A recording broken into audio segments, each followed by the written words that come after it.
I need the 6-digit code.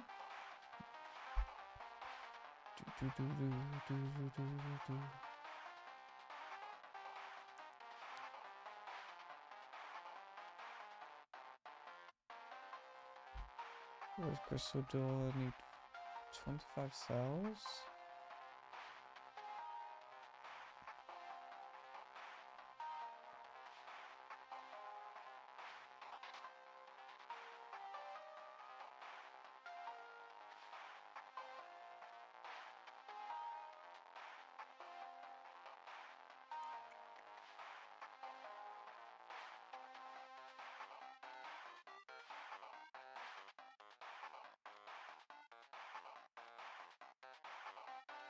River station section.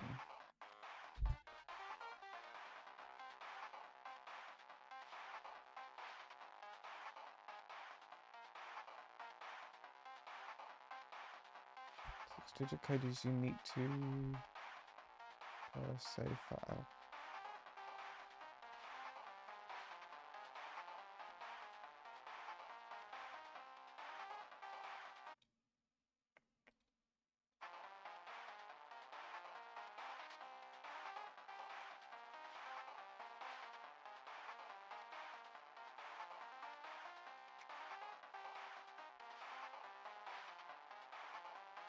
Do you get to the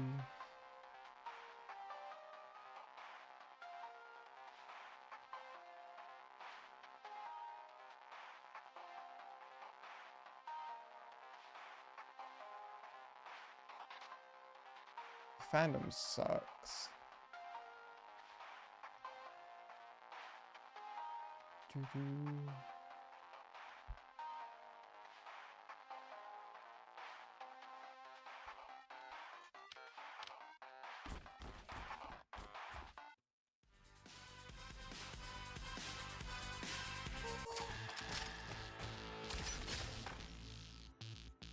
Okay, I want to take this to the old mana robot.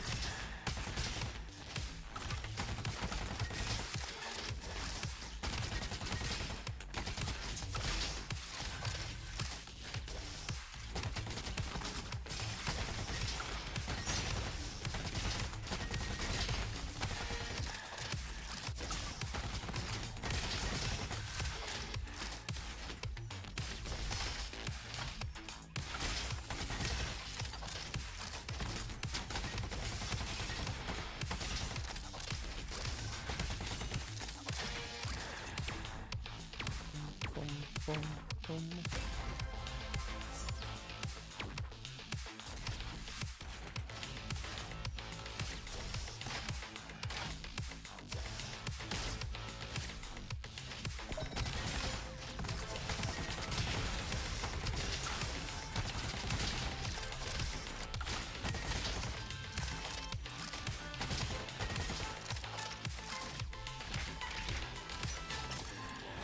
I want to keep going middle.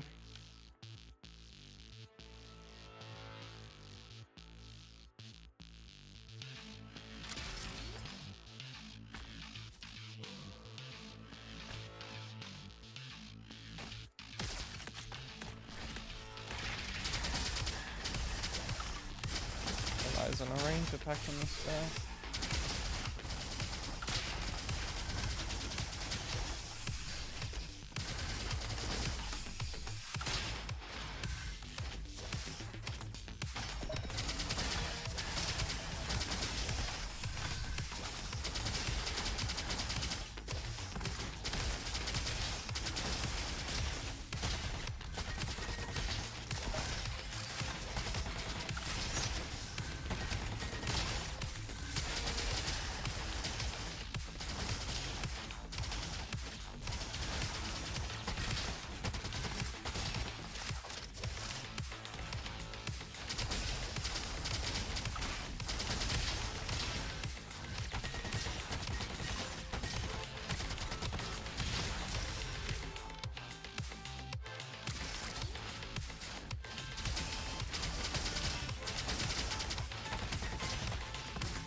Boombuster.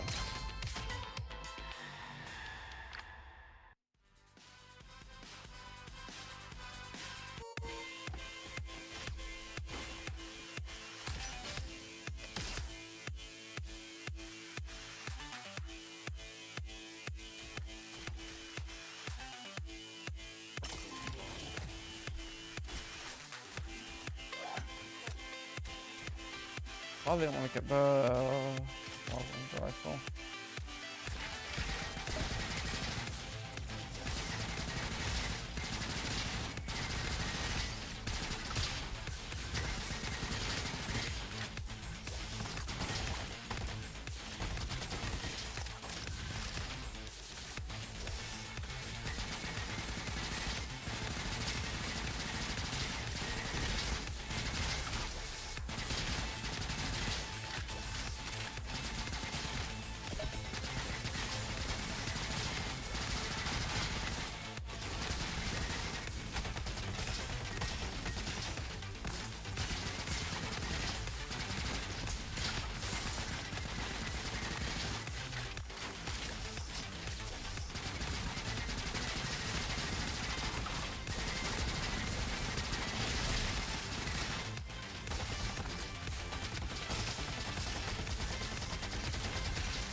Just short the tongue door.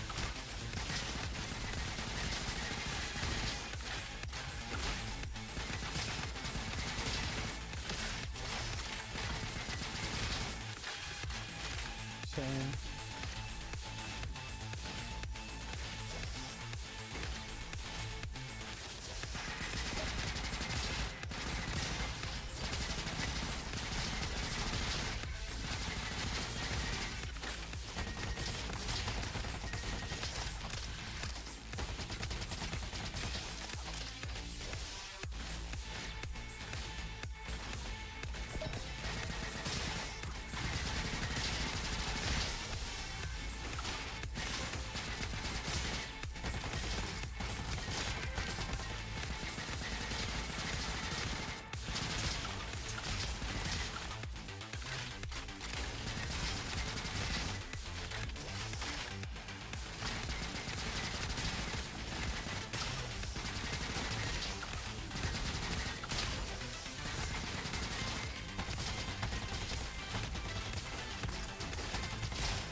Such a good weapon.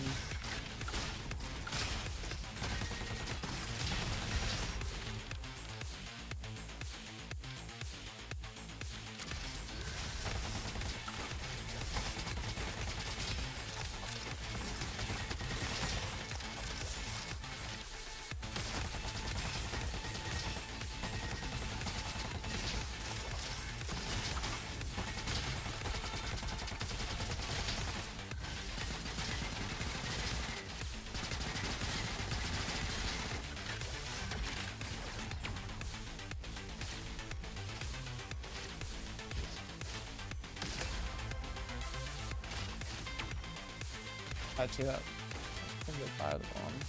Yeah.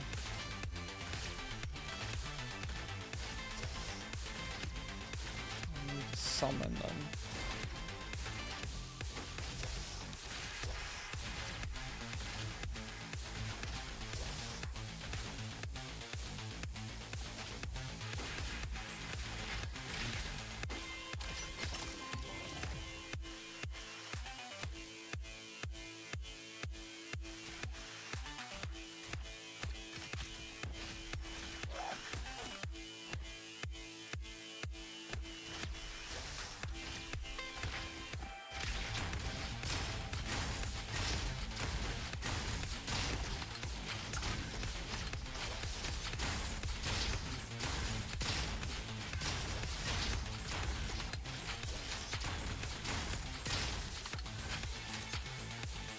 Yeah, I've completely fucked up this build.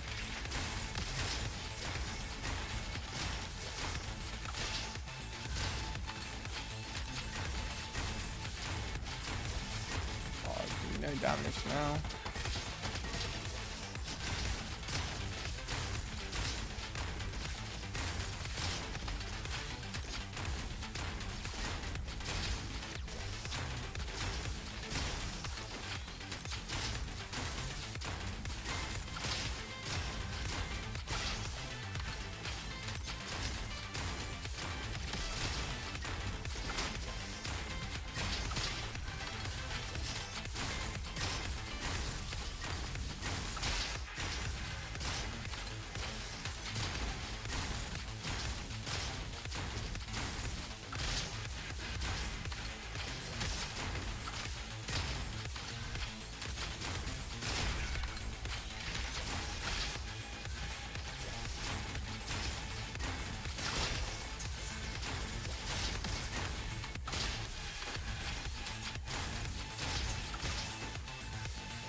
Bum bum bum bum bum bum bum bum bum do.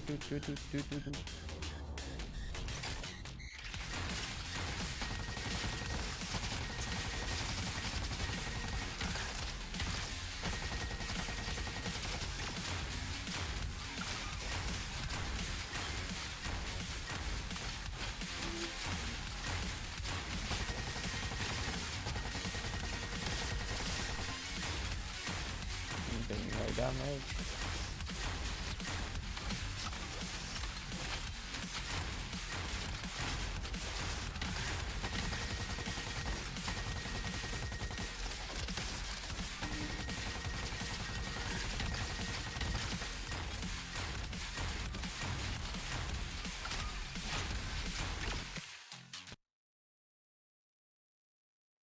Cool.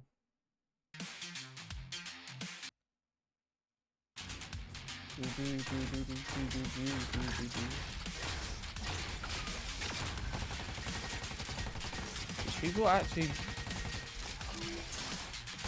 quick on those lengths.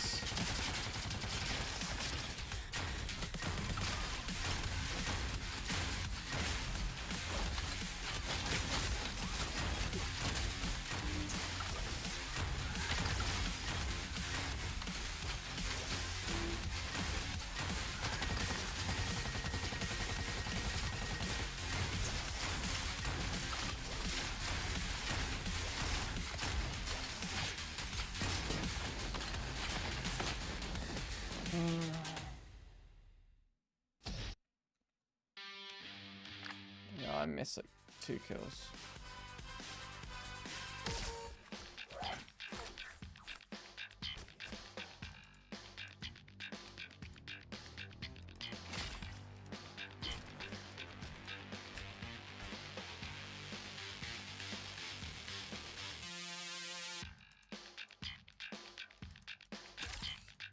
Oh, that's good.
A bolter won't be that bad.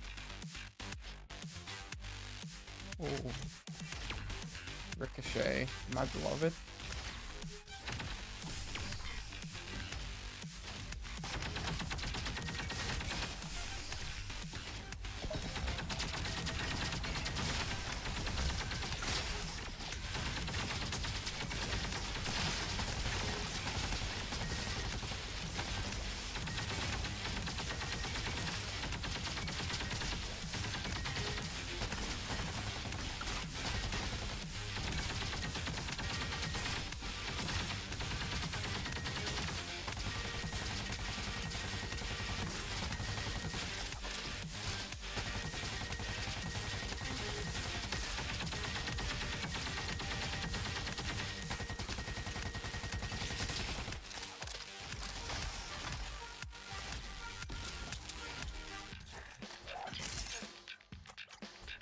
Sheriff rifle now. I think I'm gonna kill the run.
Someone uses the lane.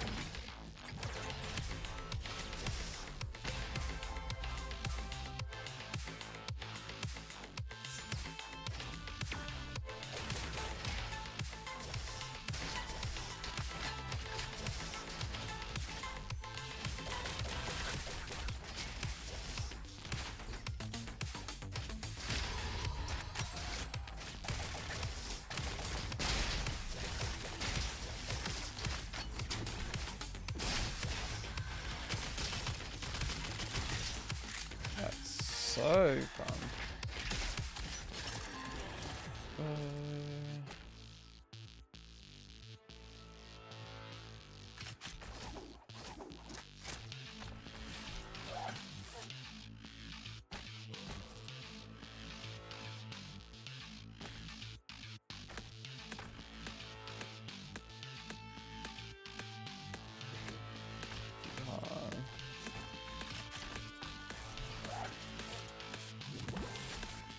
Shot.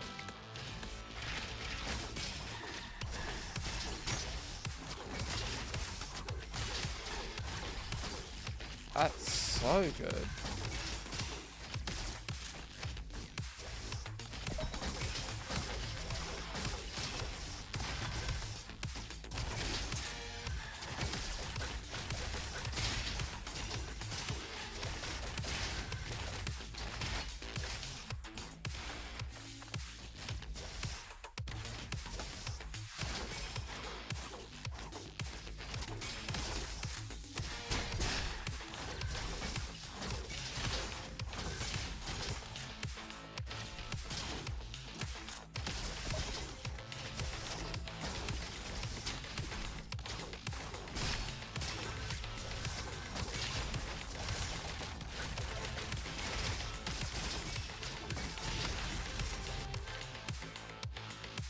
Ooh.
Yeah, I'm gonna miss the door.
Such a good game, man.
Fishbowl capsules were nice, but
so bad at that.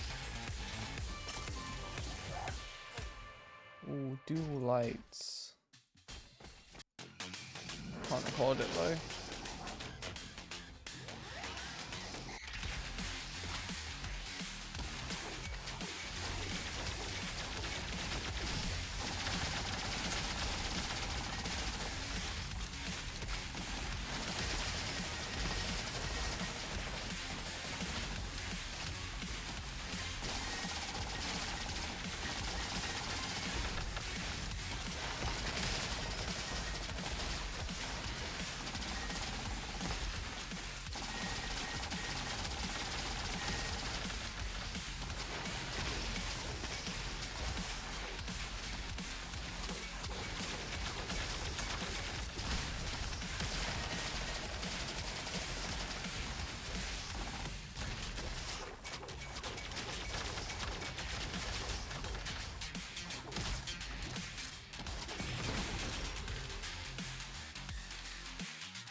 I'm just an autocorrect.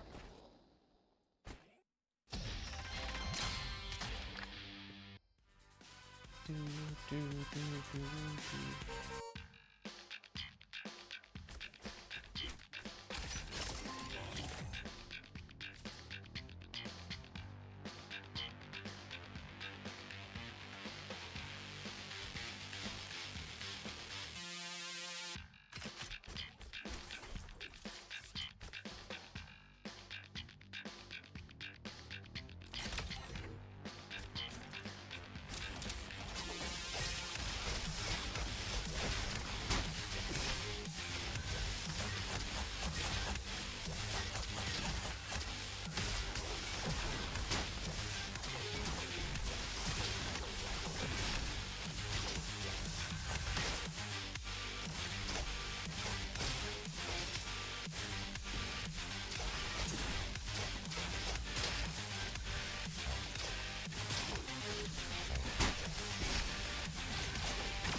Bit shorter range than I expected it.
Ooh.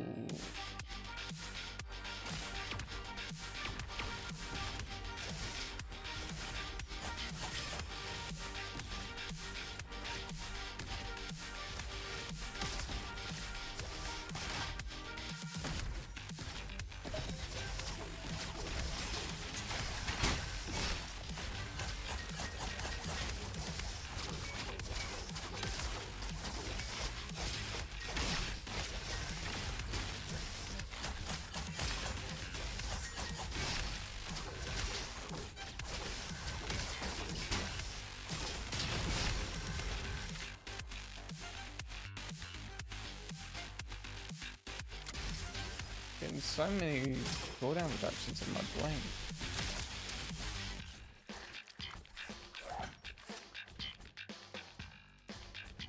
Oh, one shot.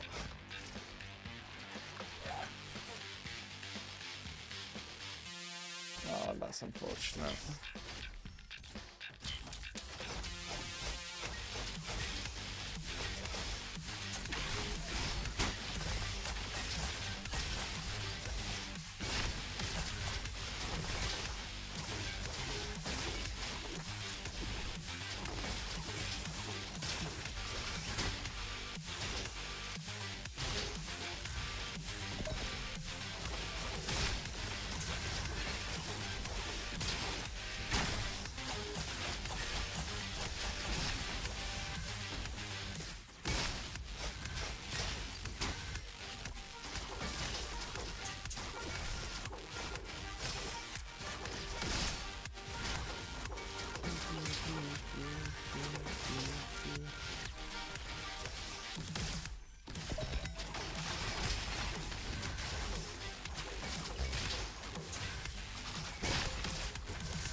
So much damage.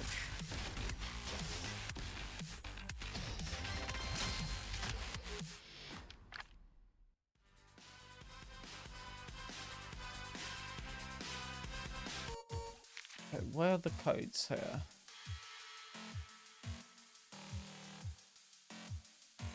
Let me pull this up in the browser.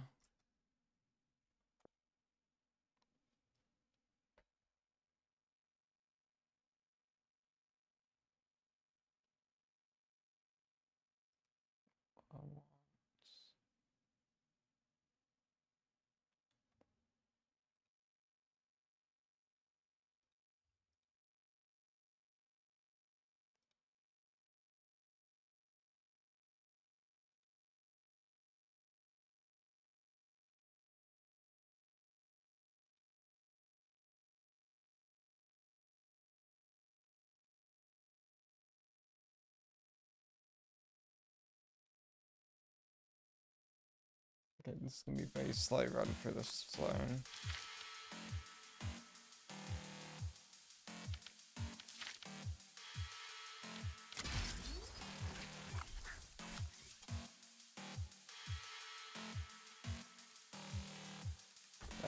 good.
Are they all viewable from the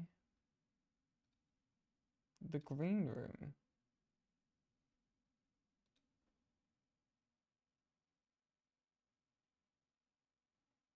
Oh, okay.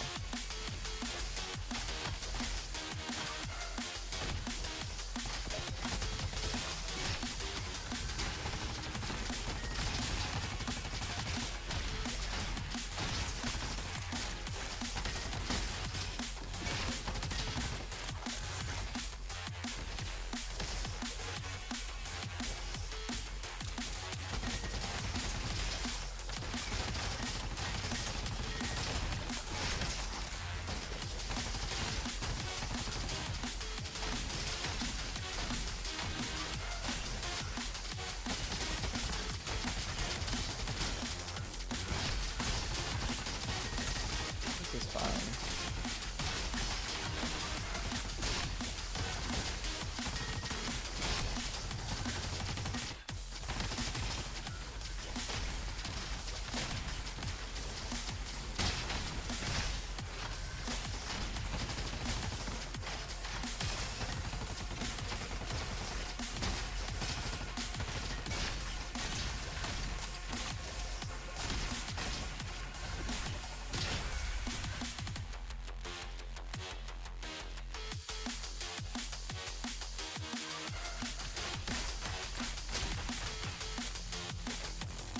Look at the front.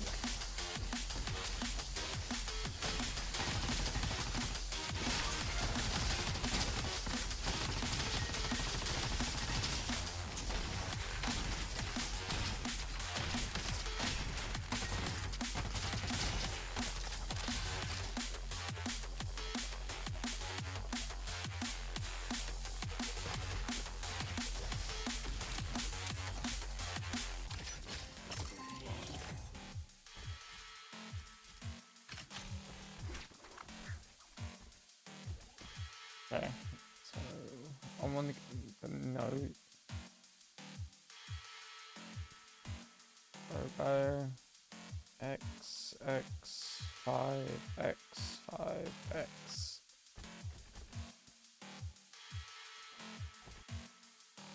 Yeah. I need to open the door. The key.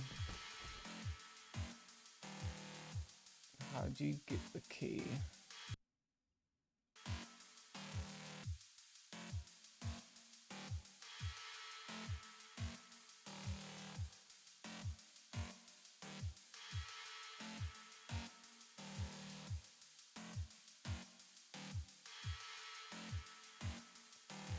Red power crystal.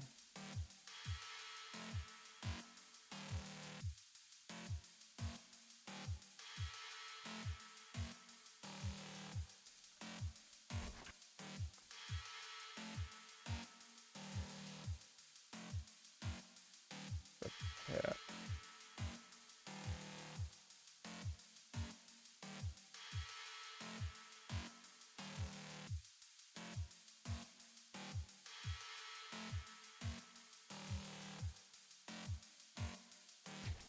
There's a lot of shit.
Tank for crowd control.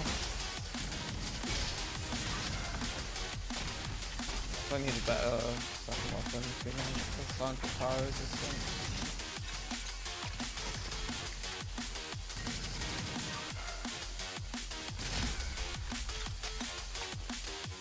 Good shot.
Oh, that's a sling.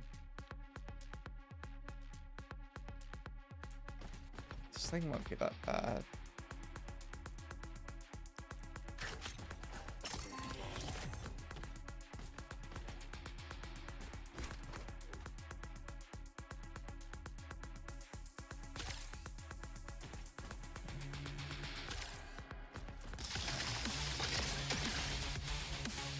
Oh, it's been a while.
30 of those.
Burning.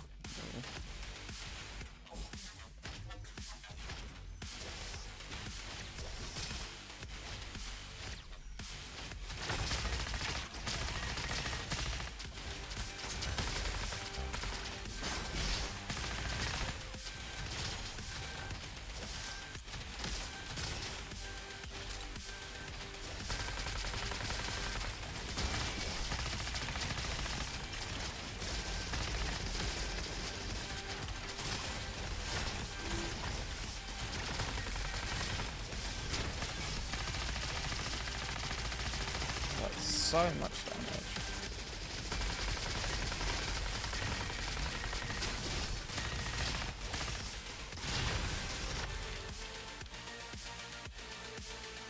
Ooh.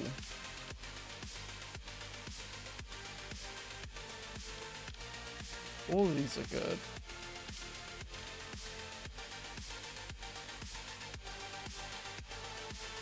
I want to do the crit ricochet.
Having like a ricochet on this gun would be great as well.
gonna give the cannon. Ooh.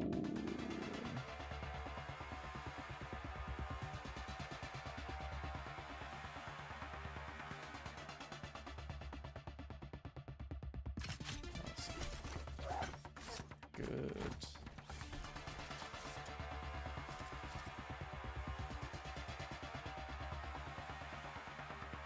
I can reroll this quite a bit.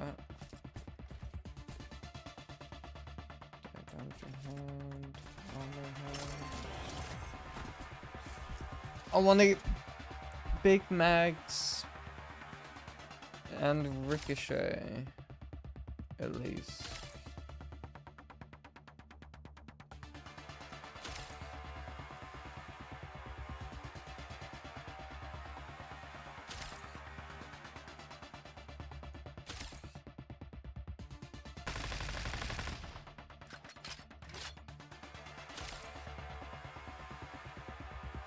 Ooh.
Hanging projectiles.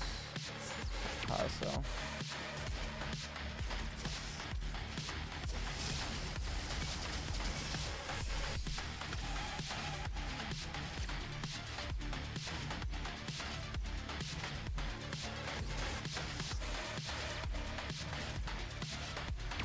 I'll get this carousel. Okay.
want buckshot, bigger mags, and reload speed.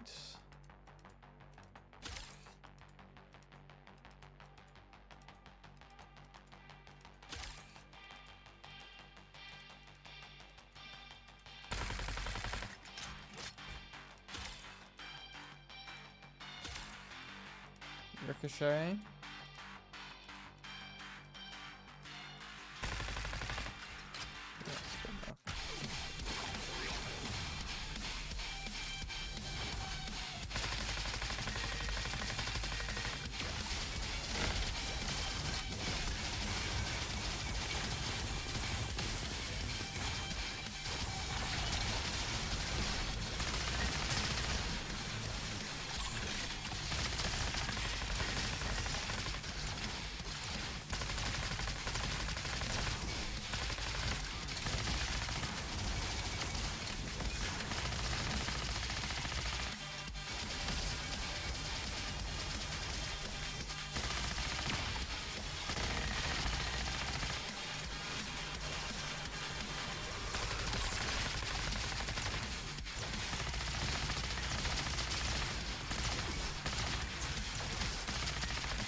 Whoa, that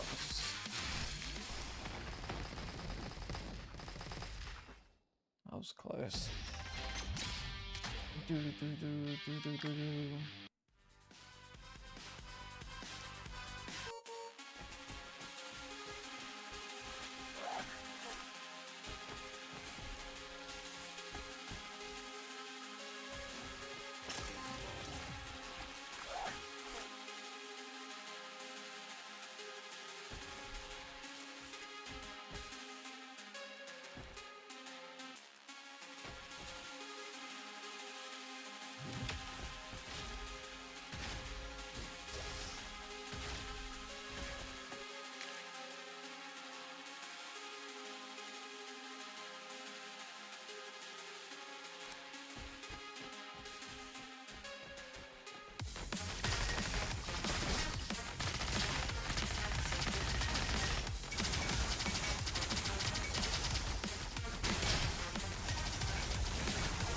Oh god, there's a hack.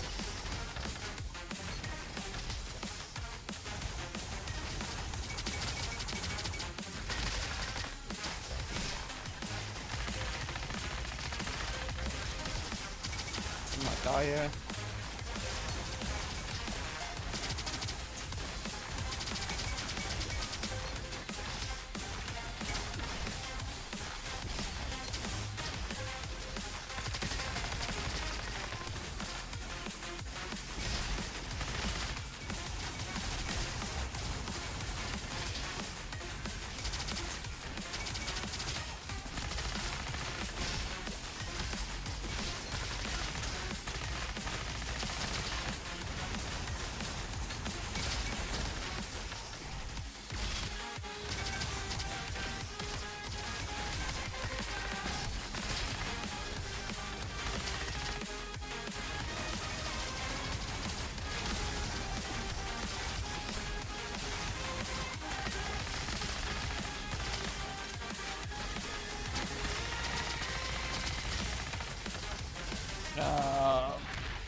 Got so many wrenches now.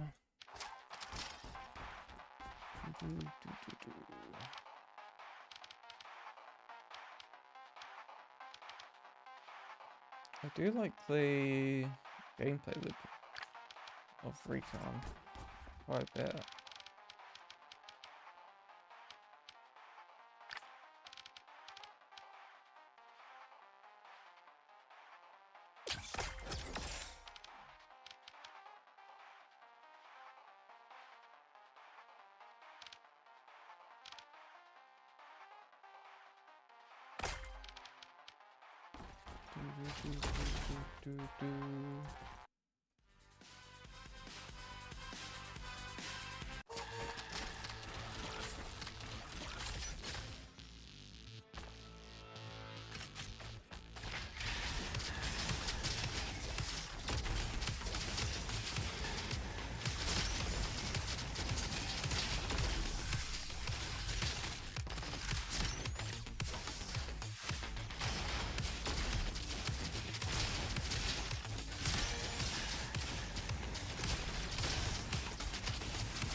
I need a sheriff's carbine for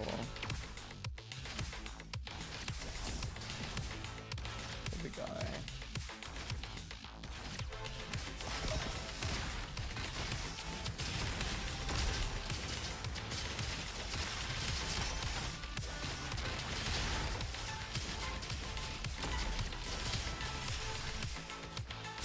That.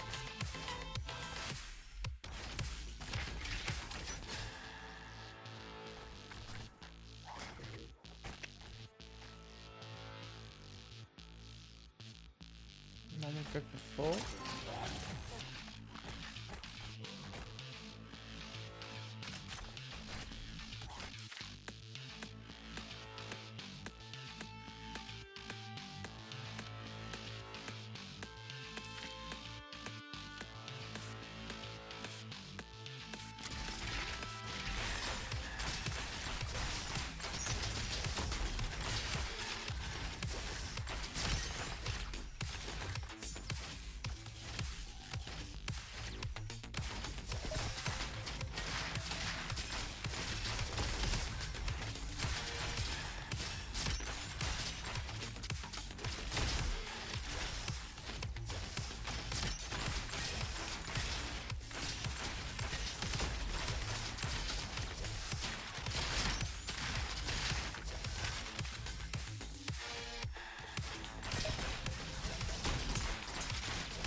Oh my god. That's just 3 damage.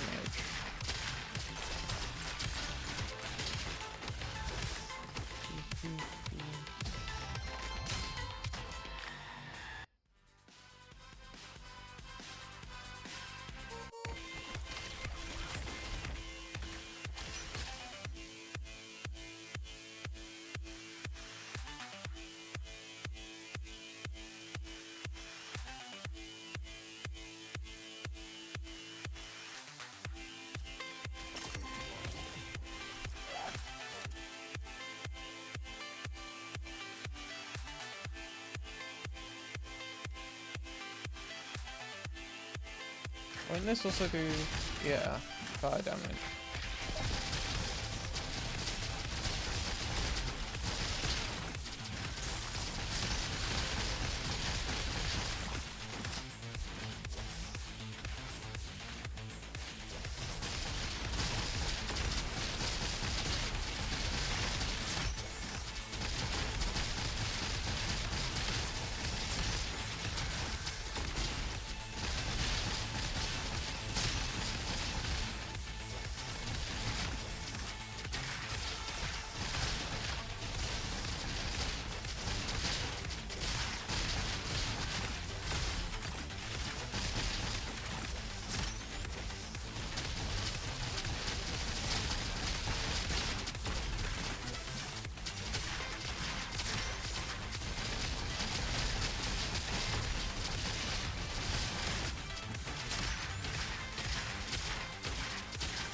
Still need for this guy.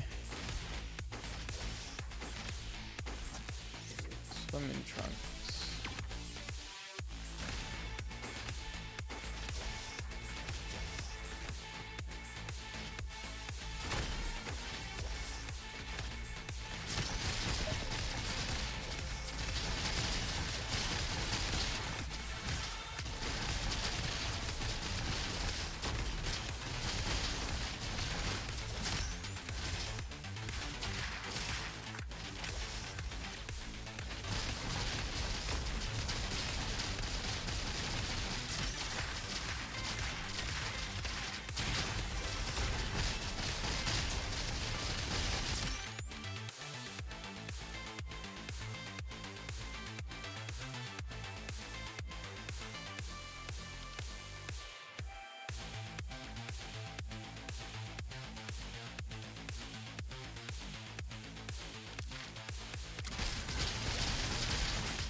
Here.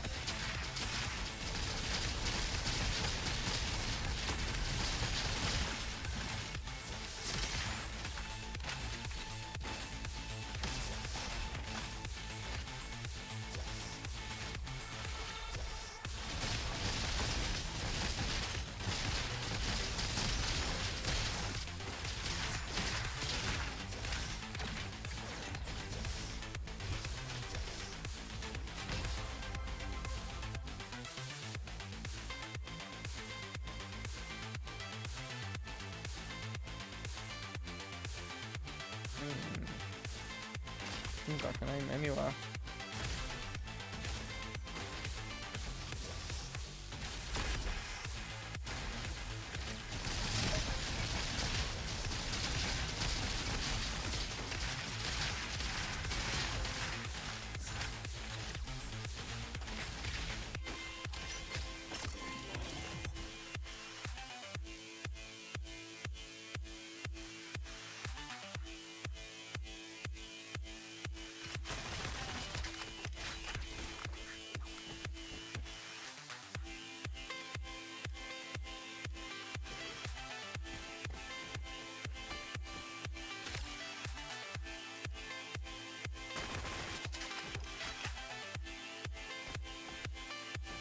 I also have like inherent ricochet.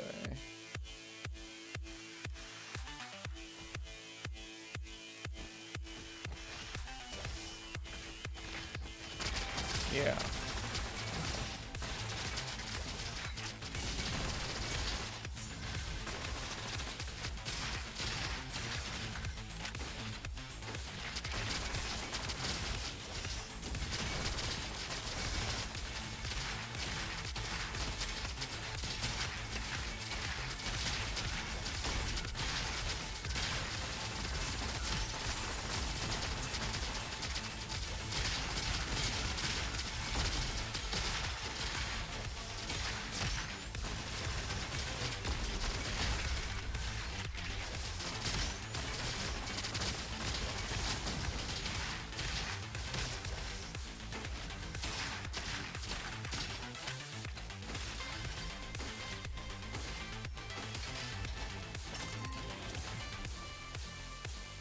Oh, bigger mag.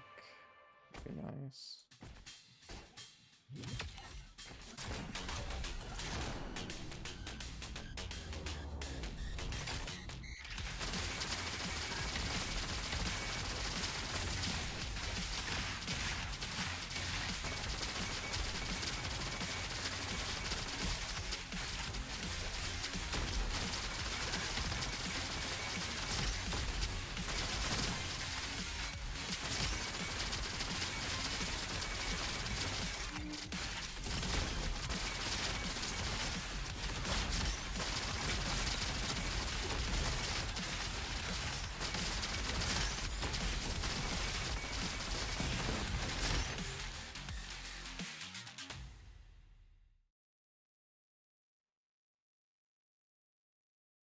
Having scrap generates 4 charges. Shooting consumes a charge and fires a homing projectile that deals burning damage.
Oh, that sucks.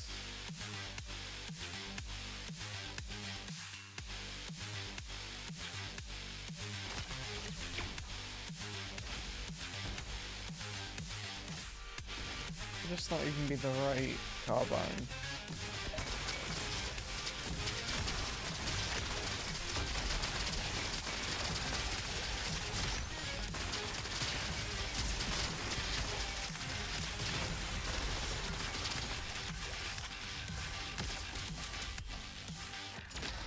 There you go. Cooking gloves.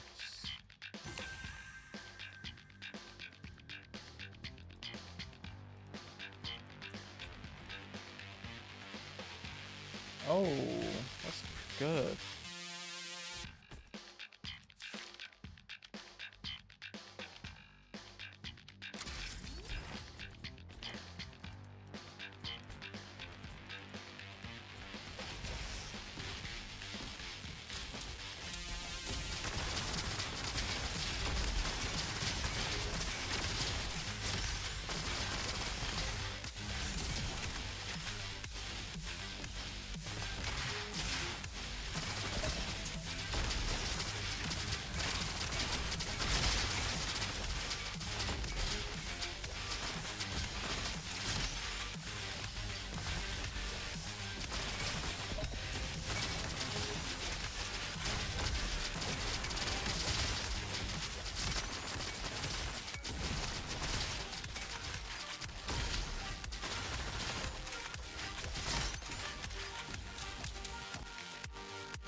Nah, I'm just doing solo for a while.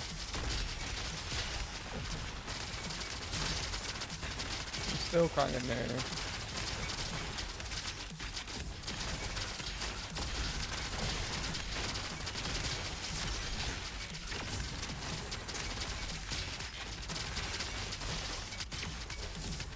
Thanks for stopping by.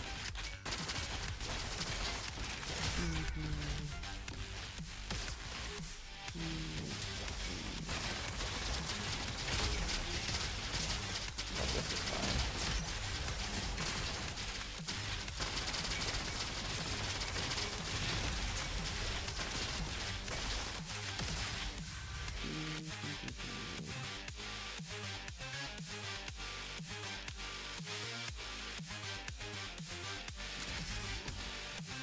Ooh, fire.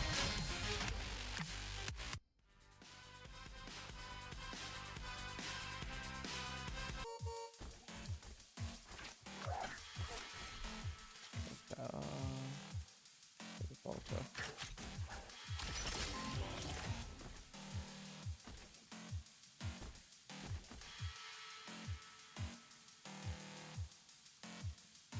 Did that apply to my...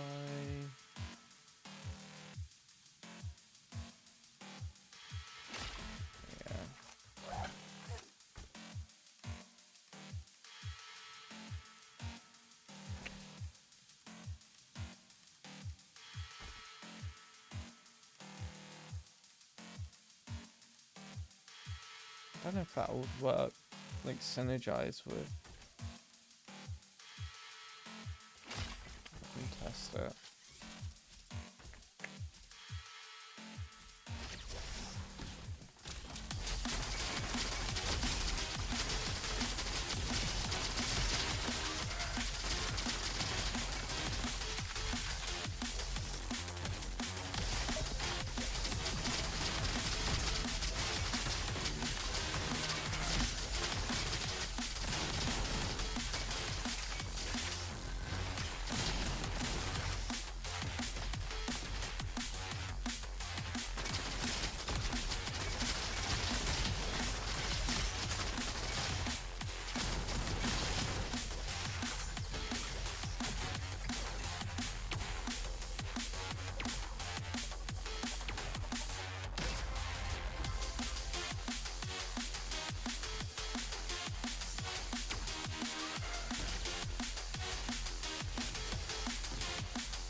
Is this different now?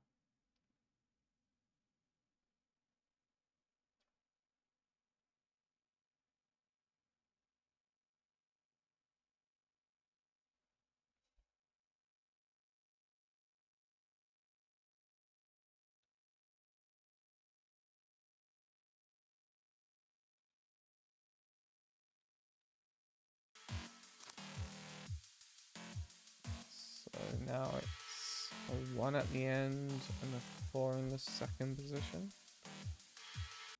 Oh, that's moved my...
I think I just want to keep upgrading the fuels. It's so good.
Ooh, there you go.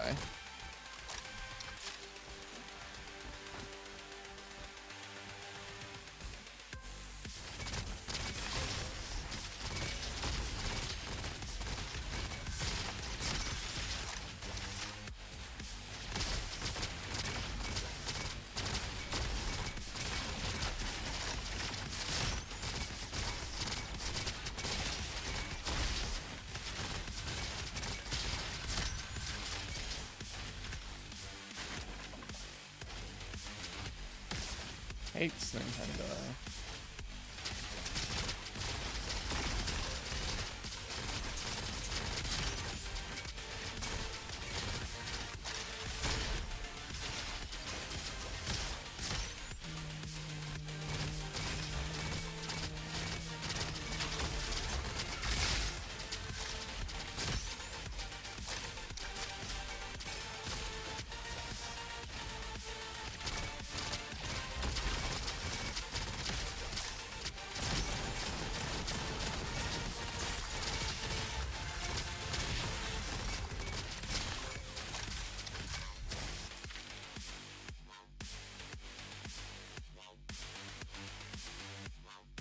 I might want to go Gadget Buddy.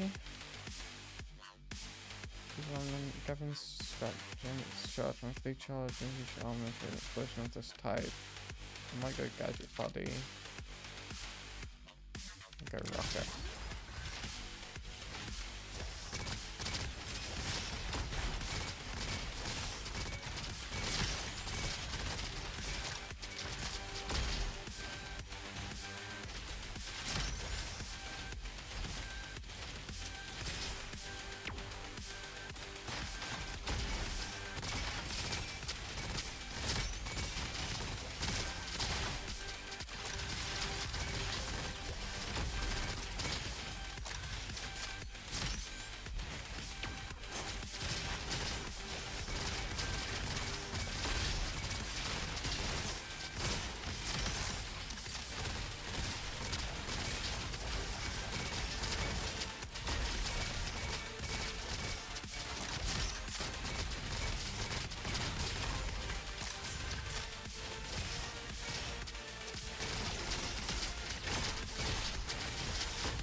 Maybe do burn damage.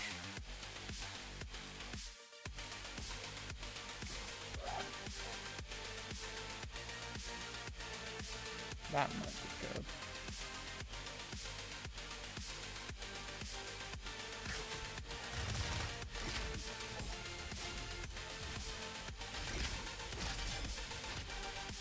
No buckshot on it, but it's gonna do a lot of damage.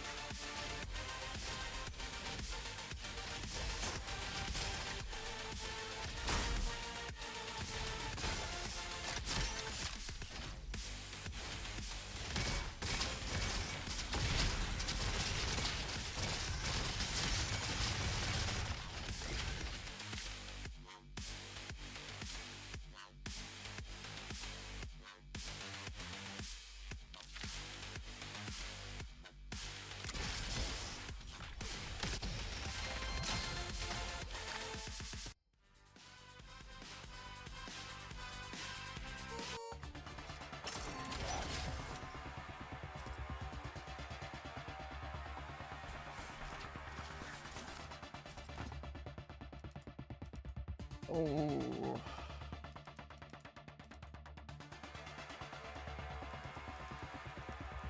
It's 12 seconds boost.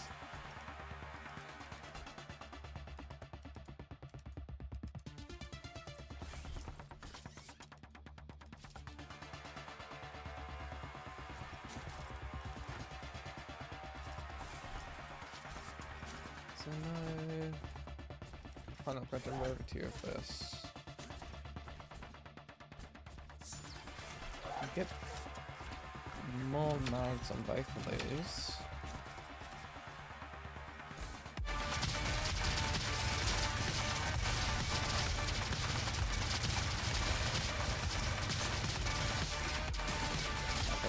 Back.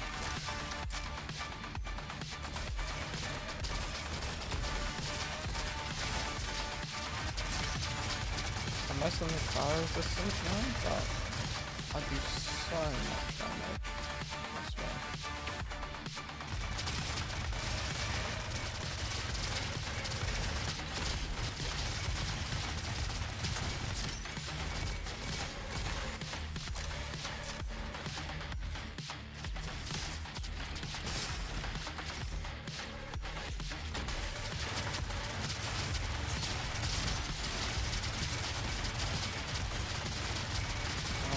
Ricochet.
A lot here.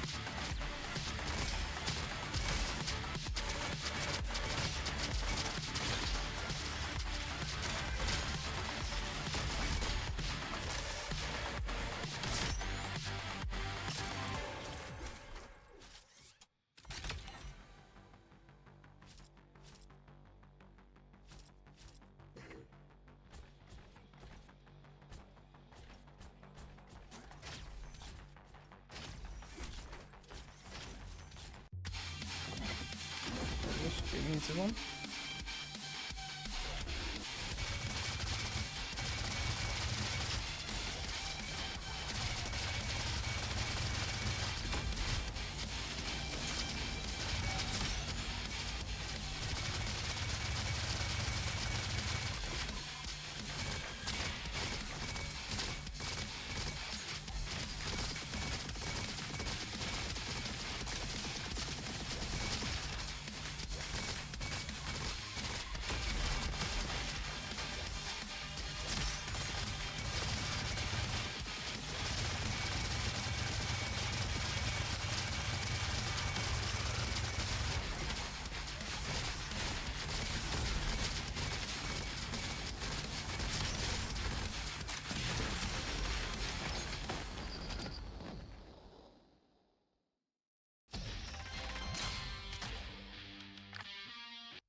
really just like the black and white guys.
Buckshot on this minigun.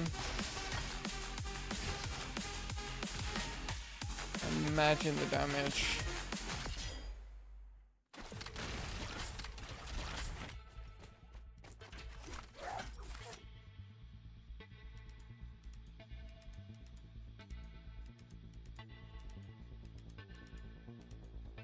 Don't think that's worth it.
Oh god, the heck that out.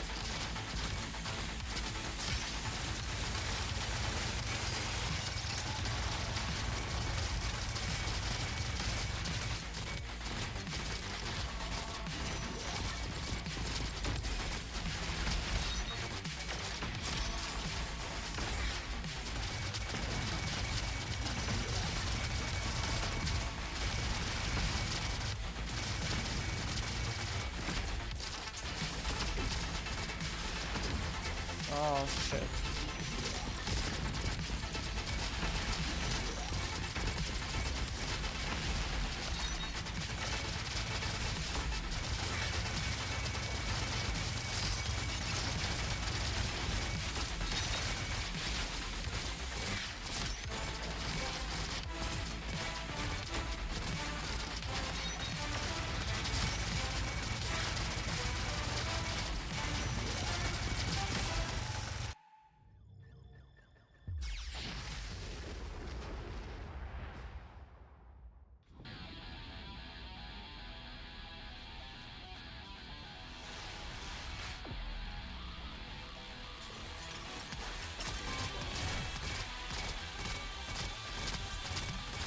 This fight's just so much easier.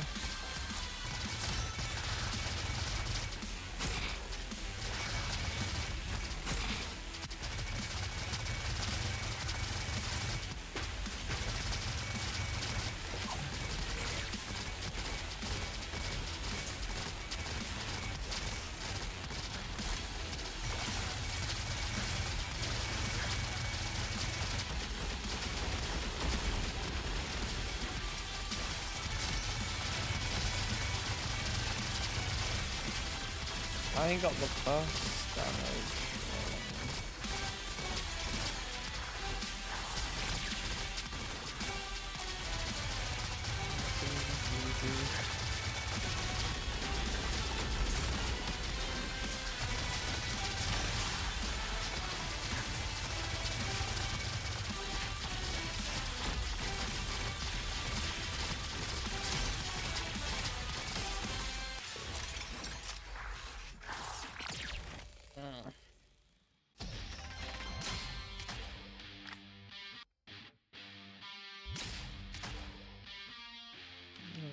time.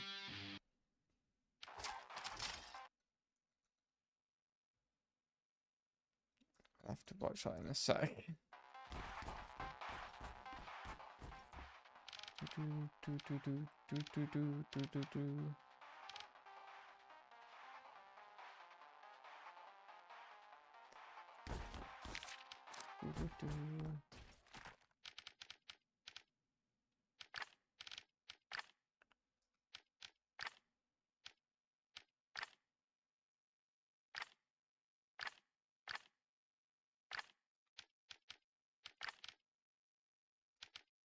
I'm not see.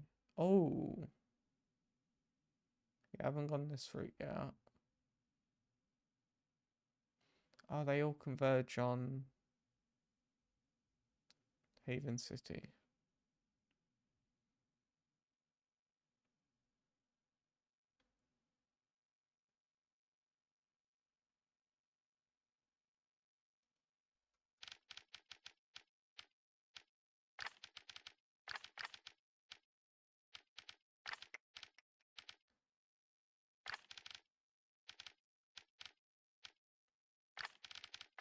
Can I not see?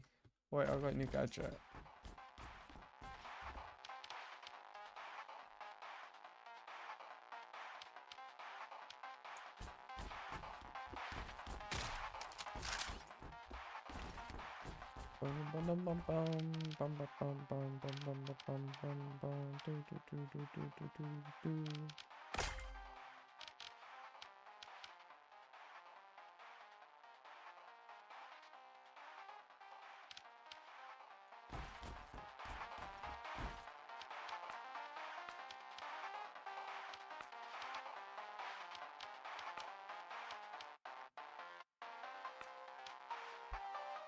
Try hard with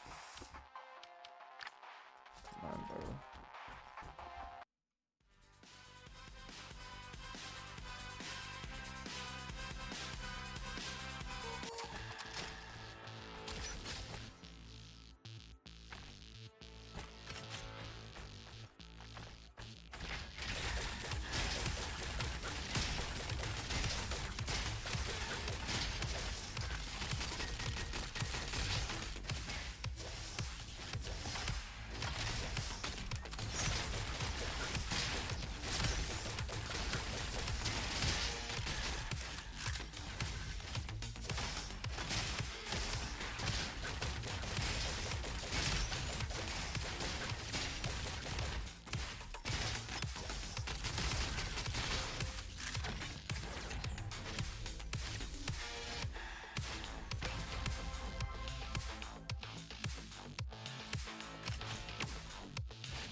Oh, it's so annoying.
loss.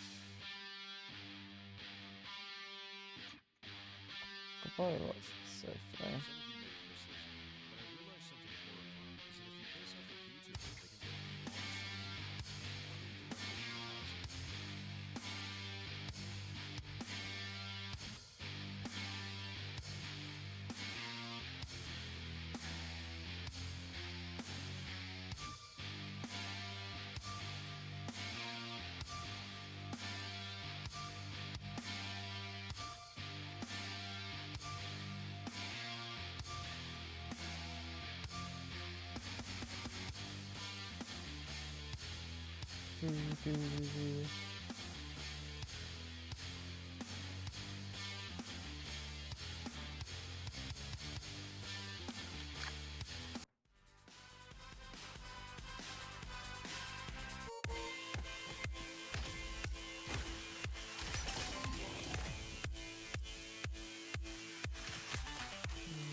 So it's you sells the stuff.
Need a better swarm squarer.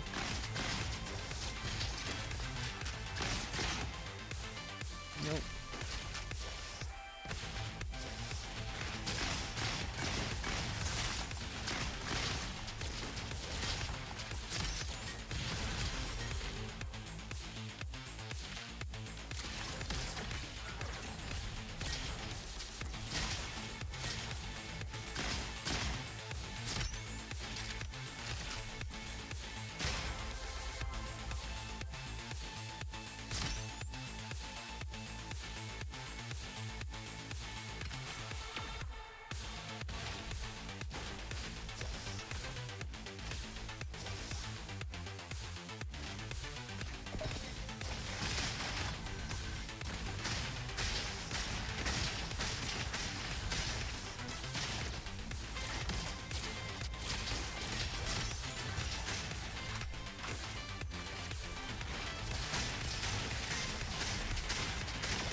Actually, I might want that.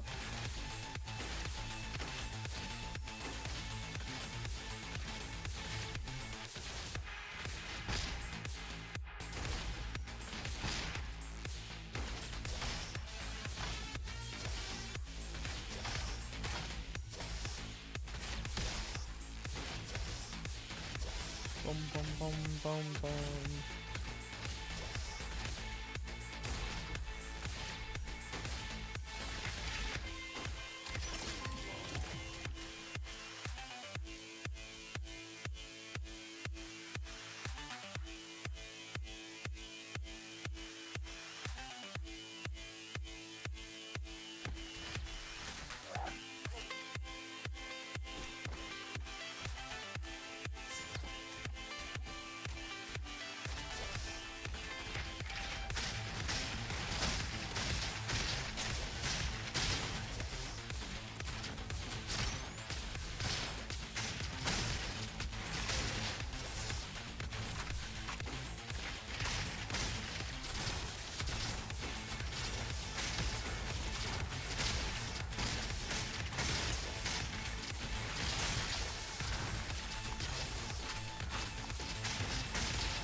Okay. I'm getting used to the swing. So useful.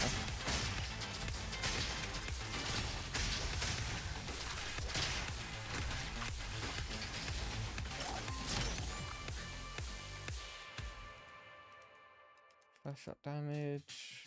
Bigger explosions. Yeah.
Shorty.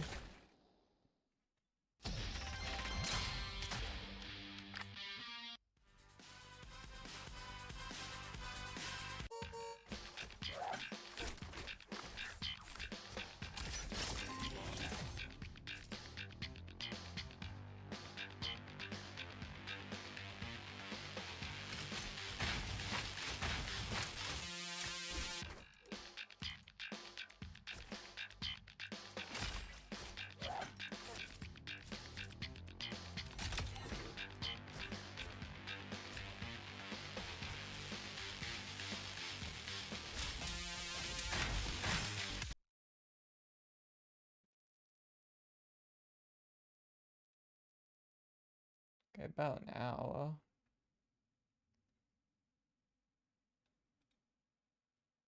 Until the ghost ship stream starts.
don't want that.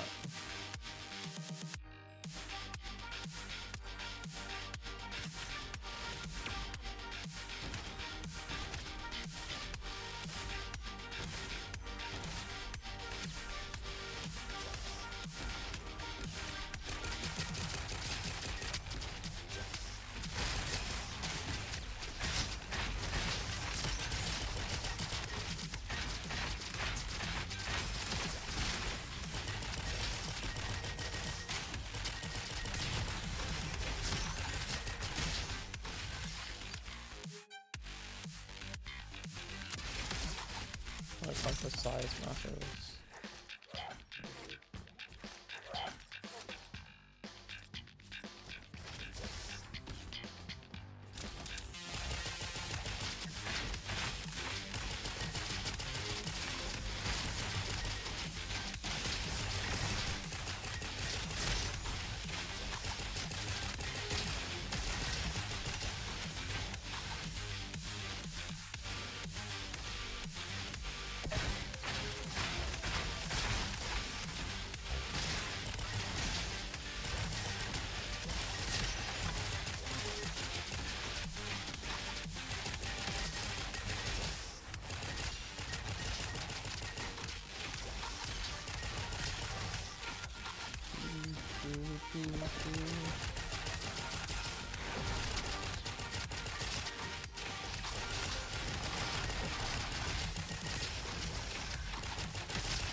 Probably brute force the password now.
Shit.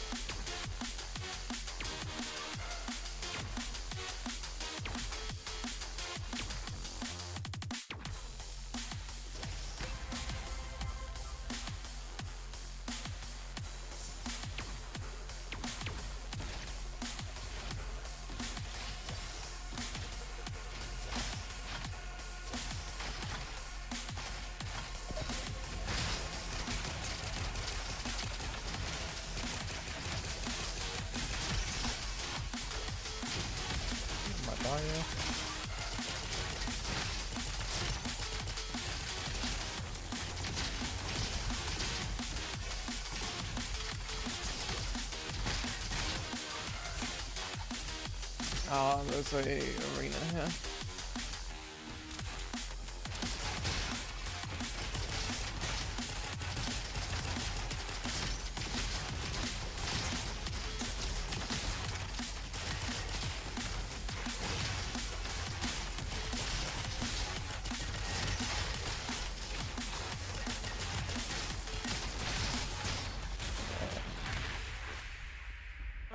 The room is coming up with the password.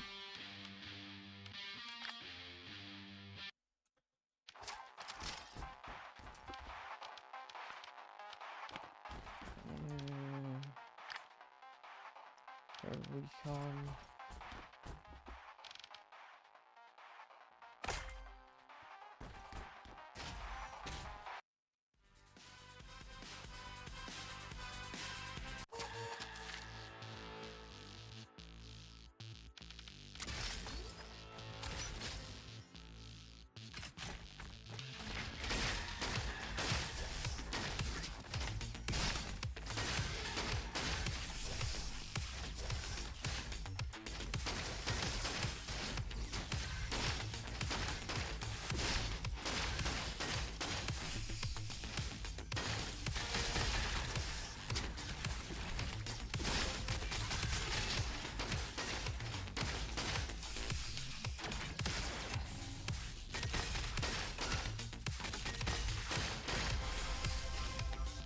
Never had that kind of room.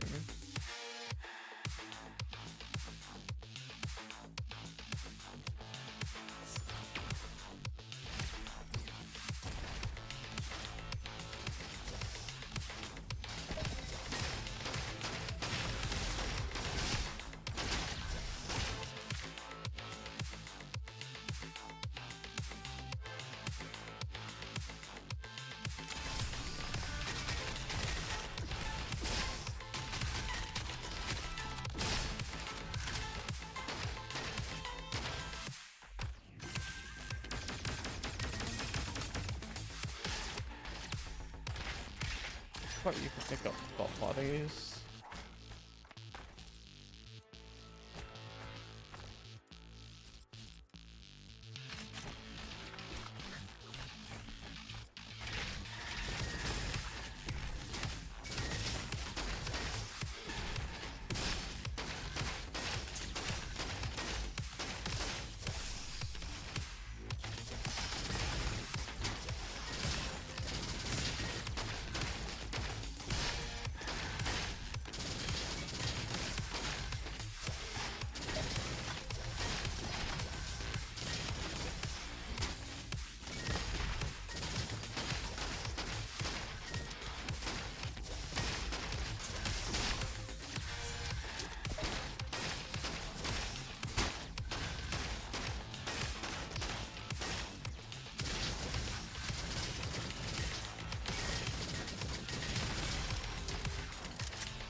bit weird.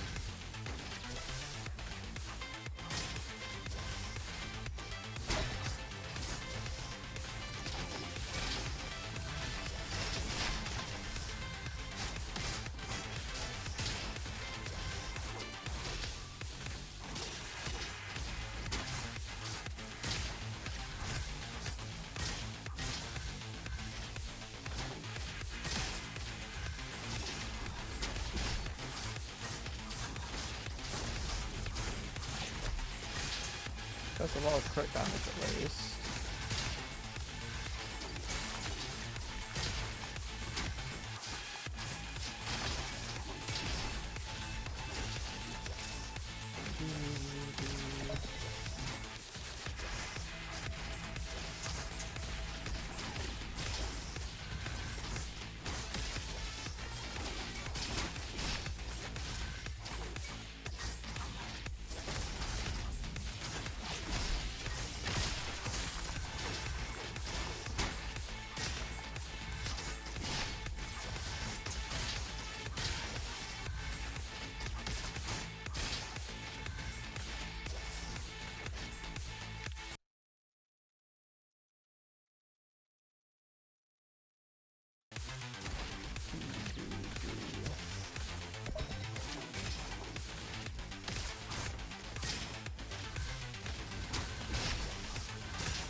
Okay, I like this weapon now. I'm getting used to the timing of it.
Ooh. Am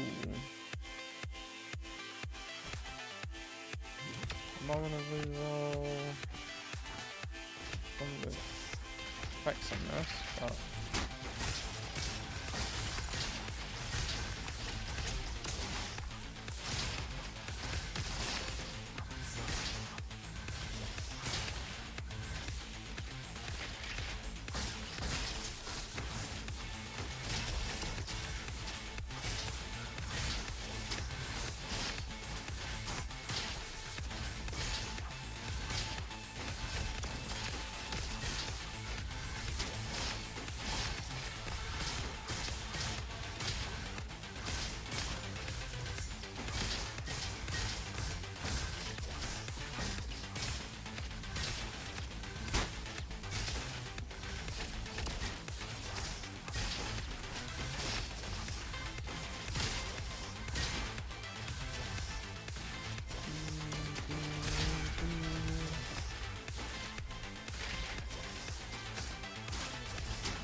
biggie.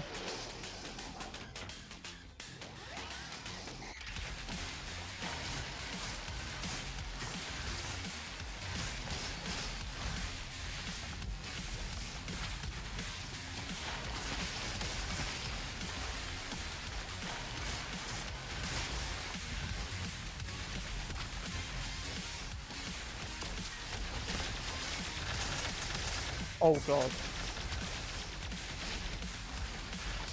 I got no range damage.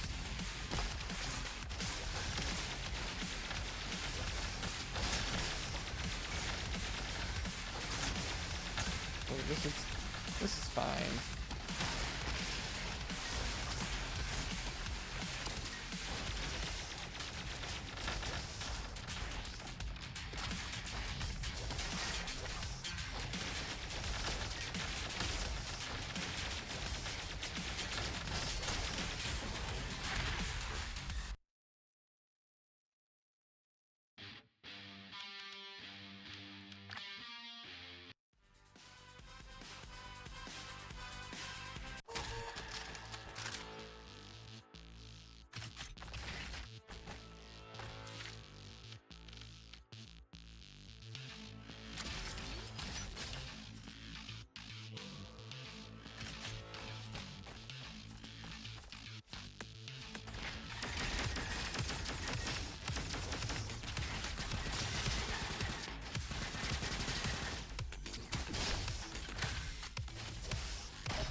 Oh, my phone shakes.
Oh.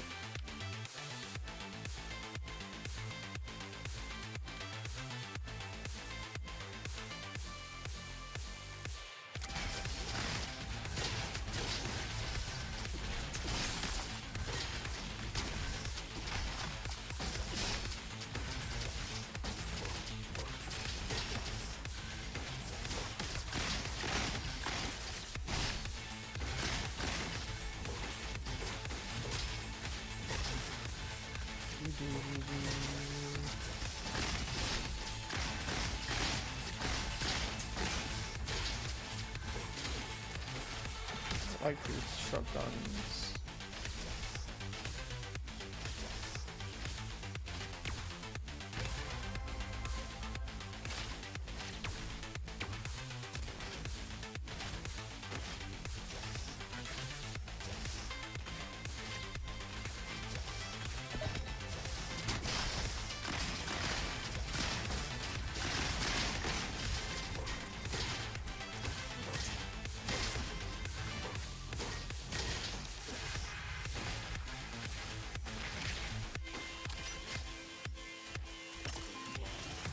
Ah, so close to leveling up the axe.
That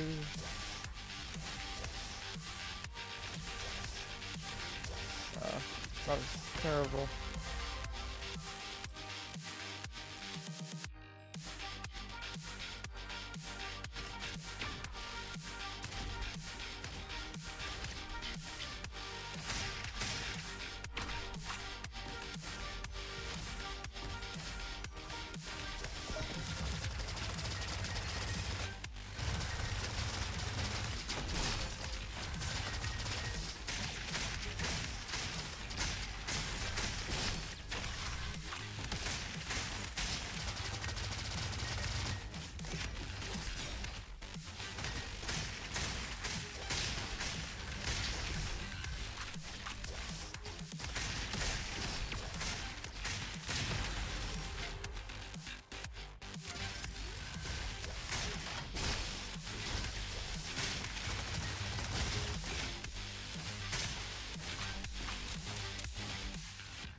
That might be good.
Ooh.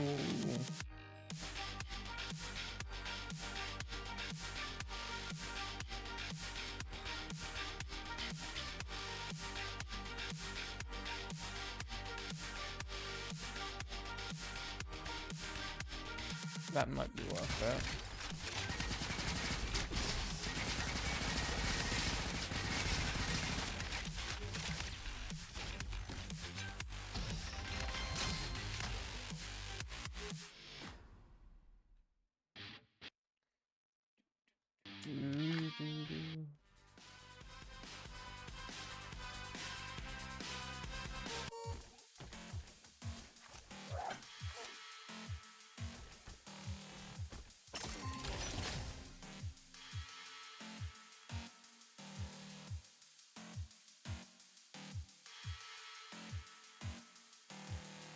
A little bit less damage.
Of course it's fire again.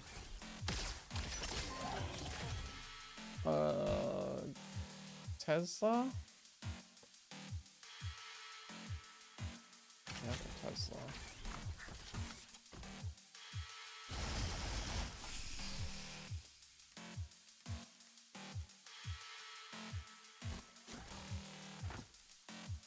That's useless on this.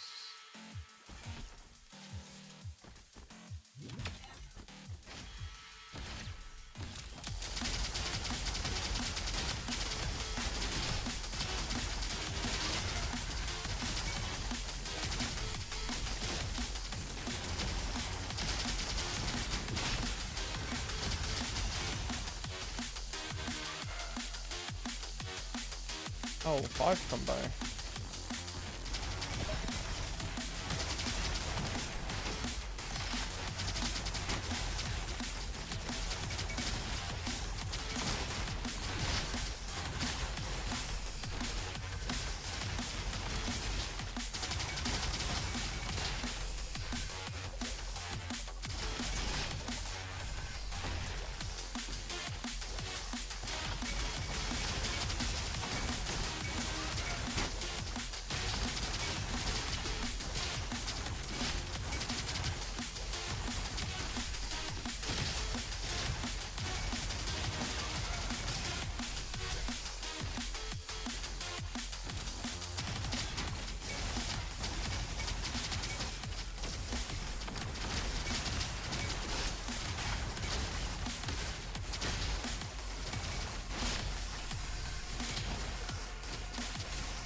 I'm good with the zip buff on it.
really just like that fight.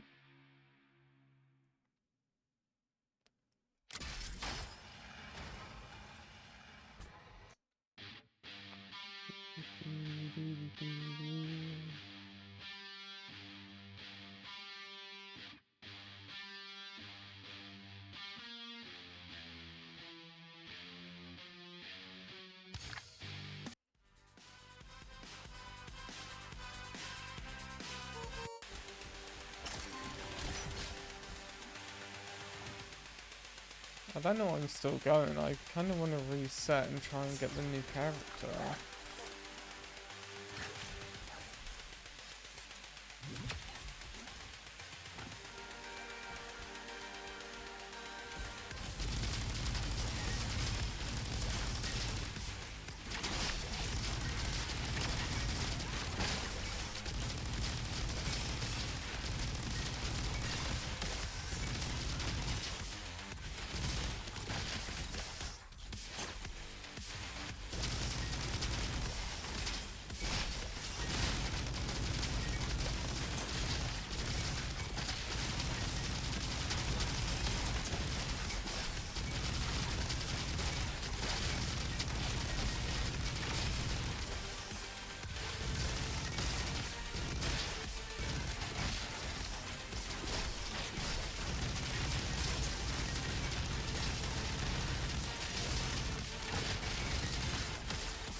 But I'm not going.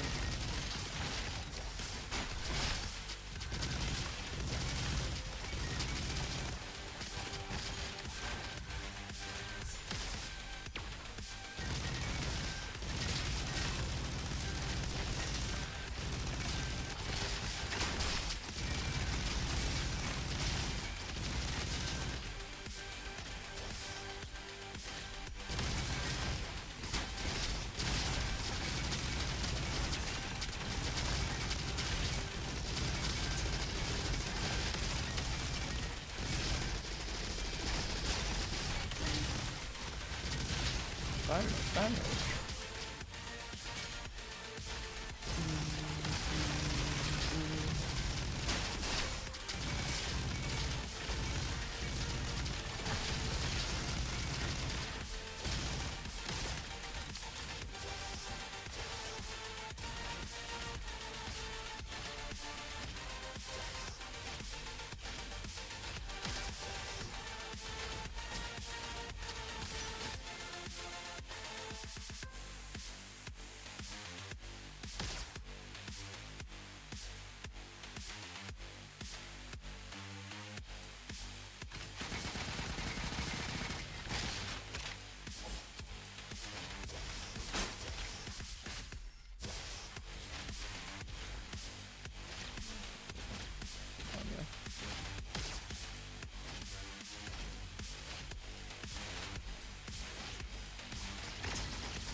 So I need to get like a good boss weapon.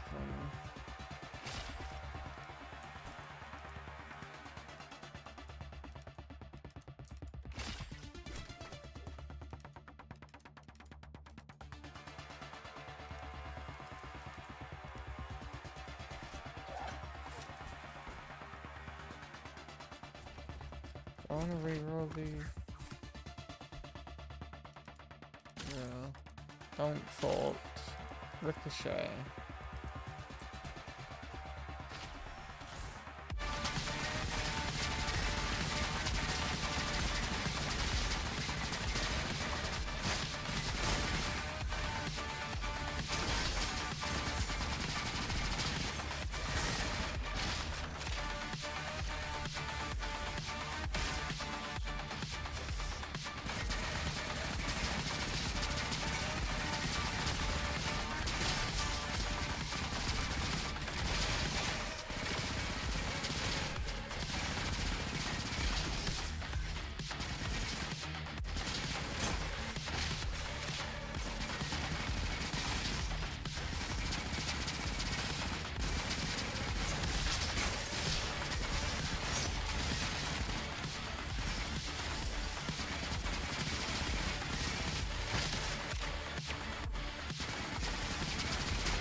Ooh, bolter.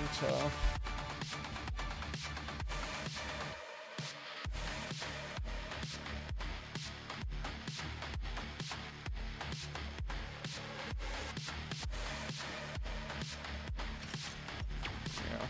I can reroll things on this.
Bolter.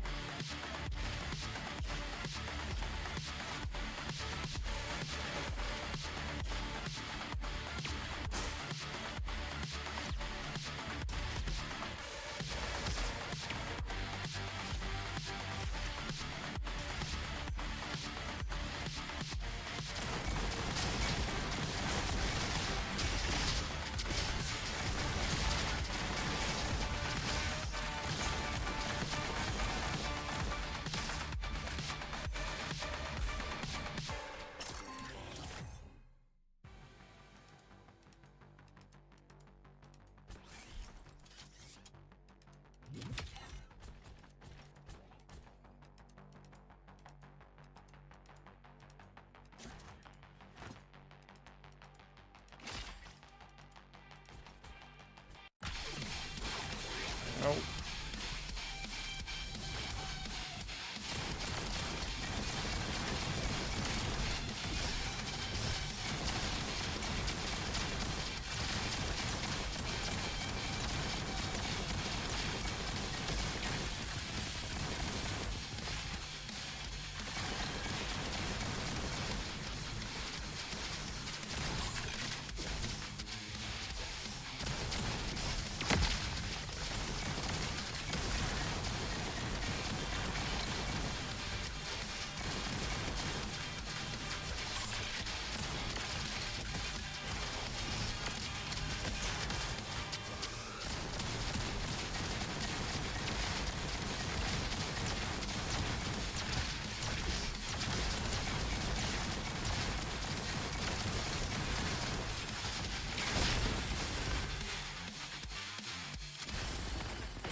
Minutes. What's the exact like time?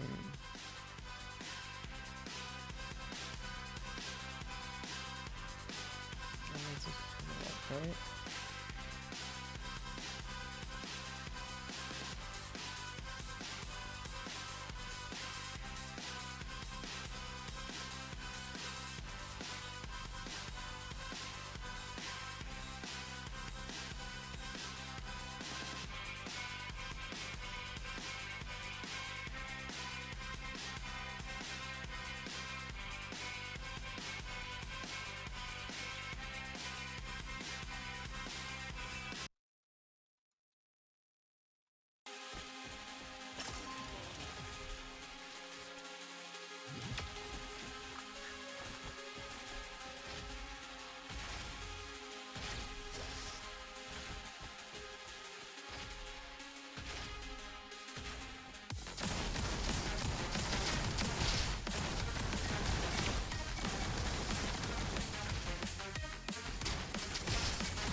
Oh, shit.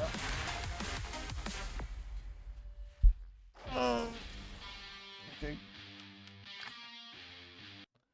Let me update the category.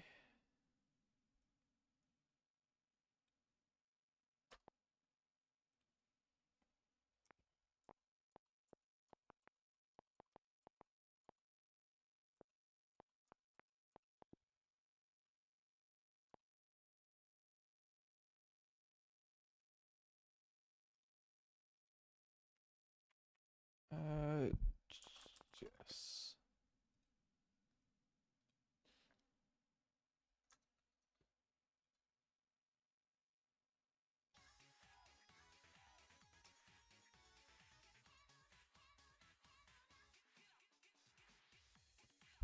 Do.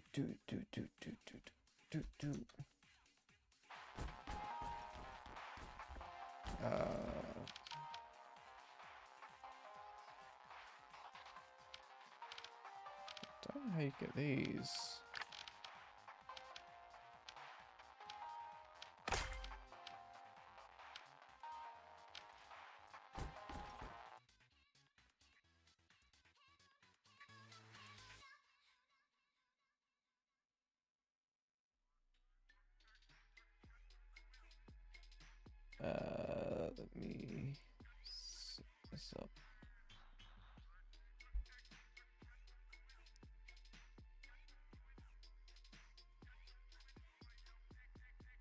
this song might be copyrighted.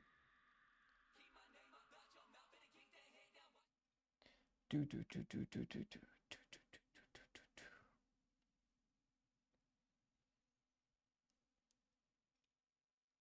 So I don't know what they're gonna actually show. Bring that there.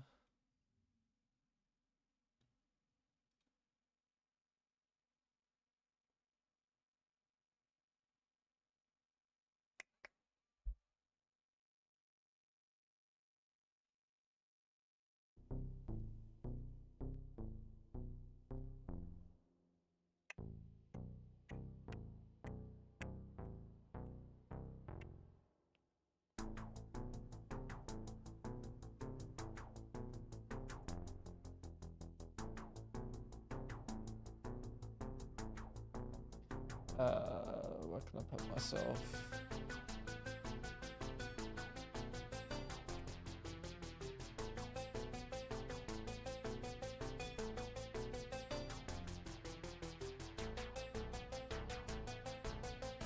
That should be good.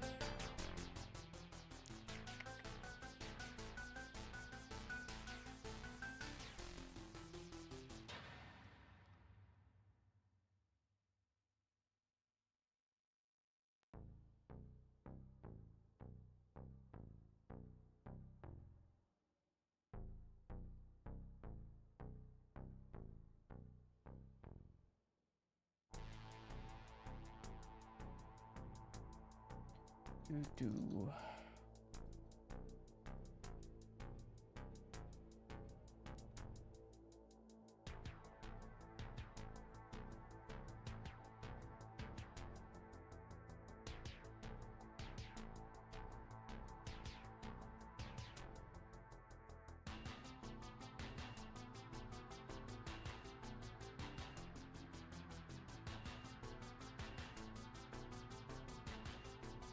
Oh, Sneds is also streaming this.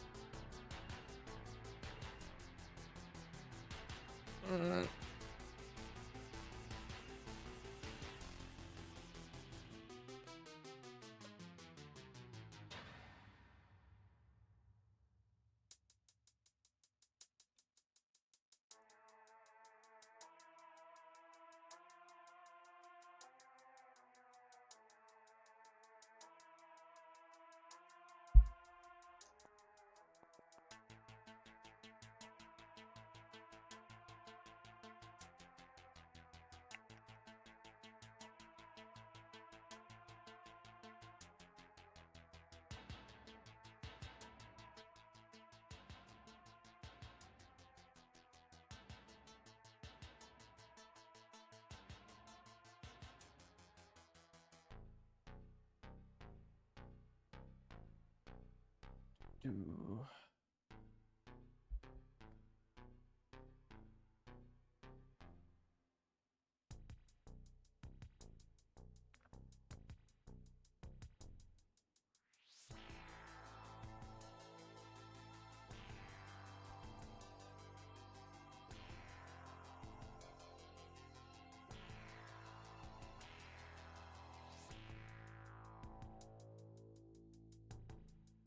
Let me pull up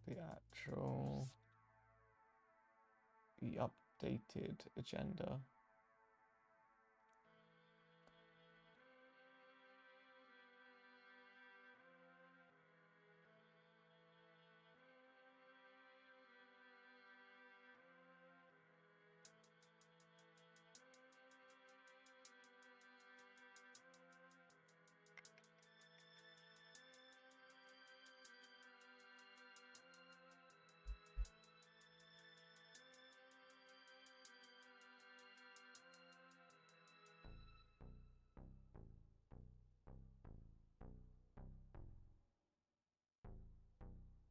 Do do do do do do do.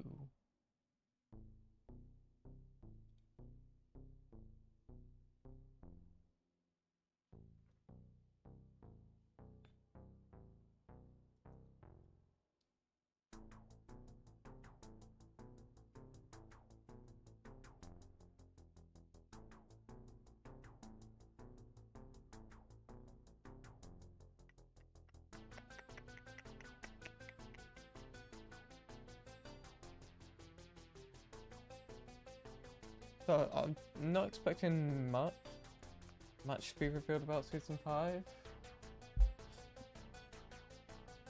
I think they'll show off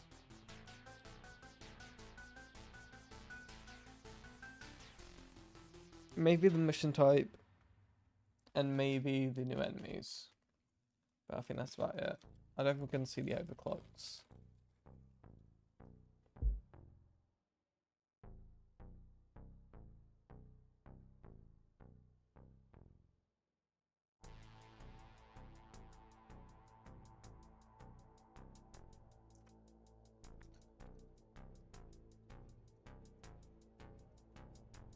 Hello, GG.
What does the actual... Yeah.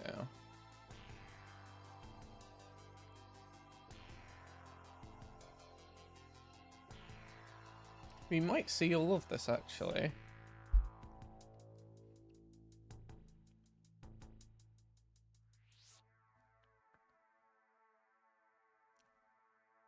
Because it comes out in June.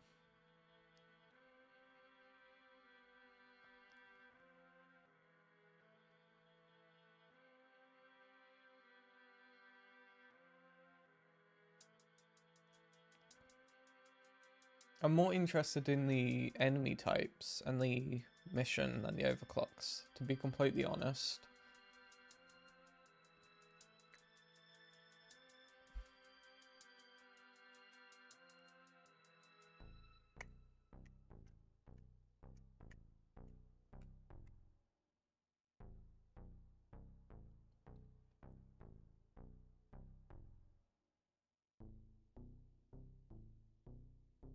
Love the PNGs.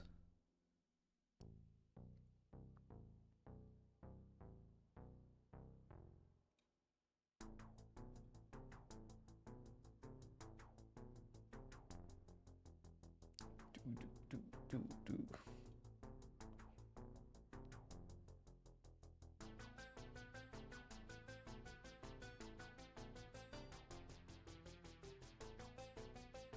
Based.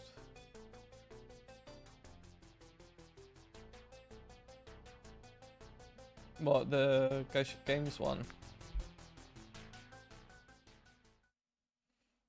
Hello, everyone, and welcome to Ghost Ship Games on the horizon. Yet another live stream from the office of Ghost Ship Games, and again from our garage office. And we have a full program for you today with a lot of okay. really cool things that we're going to talk about and show you. But before we go to the agenda, I think we should talk a little bit about our office, because we're actually moving office, which is something that is part of what we have attention on right now. It's not a small thing to move office when you are 40 people, as we reached now. There are two things basically that is filling up our our schedule right now, and obviously it is season 5. Yes. And then the fact that we are moving office. Yeah, and I remember when we moved the first time, just after we had released early access, we were like 18 people, 16 or something, and I think I arranged most of that on my own. I'm not sure how I did That was that. back in the days. Everything was much simpler. Yeah. So basically, you guys out there obviously don't know how our office is looking or anything. It's a super nice office that we have right now. It is Very charming. suitable for 20-25 people, and I'm we are pretty just sure under they work 40 out people of a right now. barn. So obviously we are sitting very, very tight right now. Too And tight. it is, yeah, and we realize it's not sustainable for us. So we've been looking for a new office.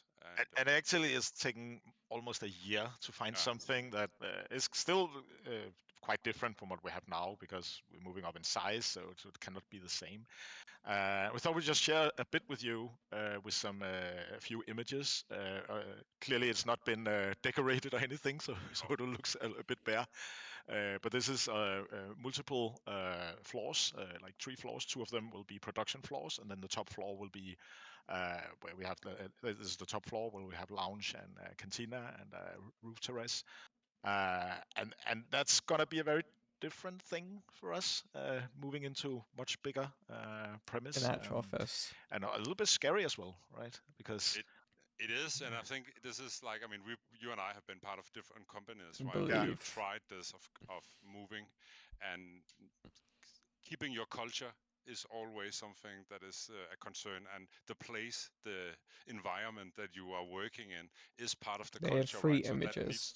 we want that to move with us when we move. yes, So of that's course, going to be exciting. the people, all our lovely employees are moving with us, and that's the key part of the culture. But we still need to Definitely. make sure that the environment here is Yeah.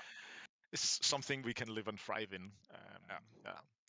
All right, so that's gonna happen Right. after summer vacation, as it is planned right now, and we hope that plan really sticks. So season 5 out of the way, and then we're moving. Yes. And then we'll be ready for a fresh start on the other side of summer vacation. But maybe we should take a look at the agenda for today, because we have Yeah, at least 2 okay. hours here in front of us with Yes. lots of points. And we'll start by focusing on the I just don't like it going on to the yellow. that are published by Ghost Ship Publishing. So we have 3 of those, each with a call-in to the developers that will tell about their early access release in for Survivor and Spell Rogue, and their current development for Dino Lords. Yes, very interesting. Is that any and then better? we will try to give you an overview of everything that is Ghost Ship Games Publishing, and present like a living roadmap for all the activities that we have, all the games that we are publishing, and our internal production.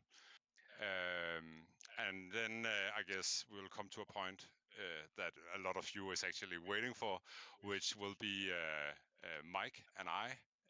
Mike, the lead designer, game designer on Deep Rock, and I, as the game director, will take you through a lot of details about what season 5 is all about. I heard some of your rehearsals, you and Mike, yesterday, and it's well, it's super meaty. There's a lot of cool details, and it won't even be all of it, right? But you'll. It won't even be all of it. No, we have there's gonna be a cherry-picked lot. something. So that's the program for today, and hopefully you'll stick with us. I do the like afternoon, Mike. or whatever time it is. I guess some Well, of you well, are up very early up But there on as you the can other guess, side of the globe. here it's afternoon. So Here here in Denmark, it's a cold, sunny afternoon. Yeah, it's supposed to be spring here in Denmark. It's waiting a little bit on that. Supposed to. We're still waiting, but yeah. All right, but I don't know, guys, if we have Mark and Alex here behind us controlling all the technical parts, and I think I got a thumb up, and I think we are ready for our first developer interview. Yeah, and that's gonna be with Fun Day Fun Day Games. Games and Anders, who is the game director from Fun Day Games, and it'll just take a while to That's switch Survivor, over yeah. and get him to join the stream.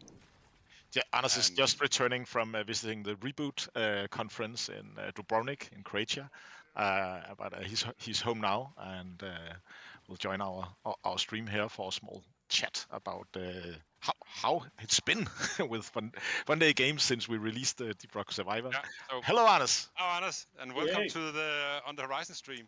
Good to have you here. Thanks He for looks having like me. Sam Yeah, Lake. you're doing good. We're doing good and excited about today's On the Horizon and all the things that we'll go through. Yeah, it's a crazy program you're running through. Yeah. It is. I hope you had some good days in Croatia and with That's the an amazing place in Croatia, listening to the Game of Thrones theme and talking to a lot of people who played our game. Oh, that's good. Good to hear. It's Right. definitely a game that's been played by a lot of people in the industry, at least. Also know you fans out there Oh, have it's played it. More than 1 million Salt Pits sold in units, but it's now. something people in the industry have noted that we released this little game. Tell us a little bit about this, Anders. How has it been to release Deep Rock Survivor? It's been crazy. Fun Day is actually a relatively old company. It's 13 years old, and this is like our first like success of this size. Driller seems So really it's just fun. been like so much interest from all over the place, from your community, from new players, from the industry. It's just been overwhelming, but in a positive way. We suddenly have a lot of positive problems, which is amazing. That's cool. How was it actually? I mean, we were all super excited about the launch, right? And to see how it would actually go. So can you like try to put some words into how it was at Fun Day Games when we launched the game? I mean, were people excited? People were really excited. It was actually we were done in a relatively good amount of time, so the build was already ready the day before, which is not normal. We had a relatively calm day launching the game. We had the a live stream together, you guys looking at the first streamers playing, looking at the numbers. And then, as you remember, Steam had some issues relatively short time after launch. Small hiccup. Yeah, there was a small hiccup where suddenly all the store stopped working, and of course that is the last thing you want to happen on launch day. I think Søren was just saying, "Oh my God, CCU is rising," and then nobody could download the game. No. And then the concurrent users went down again. I wouldn't say we were panicking. We were running around trying to figure out, and then Steam just solved itself.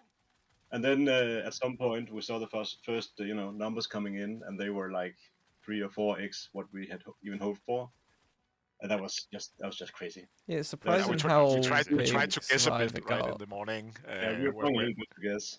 And, we were way even off, people who luckily, haven't played Deep Rock Galactic. And then we were just Survivor. watching the first streamers play the game for like 8 hours straight, having beers and pizza and enjoying ourselves. And what surprised you the most about launching an early access game like Survivor? What surprised me the most? Oh, were you totally prepared and everything was as expected? I was totally prepared. Yeah, I've done this 100 times before. I would say that the amount of feedback and input we got on the Discord server specifically in a very short amount of time just grew like at a really rapid pace. And that's the Deep Rock Galactic community for you there. They are active, and we wanted to, we were like, yeah, we're gonna read all the feedback and you gotta like engage with the community, and it just went out of control very fast. So that surprised us. We had to, quickly do some modding and have some community managers on. But the power of the community was quite overwhelming. Actually, there was another thing that I thought about when we launched that I hadn't foreseen. There was many things I hadn't foreseen, but one thing was how it was actually very positively picked up by streamers. We saw a lot of streamers playing the game, playing it on Twitch, share on YouTube, and sharing content on it. And that is something that I think was really cool and very different from Deep Rock Galactic. Deep Rock Galactic has never been very big on Twitch.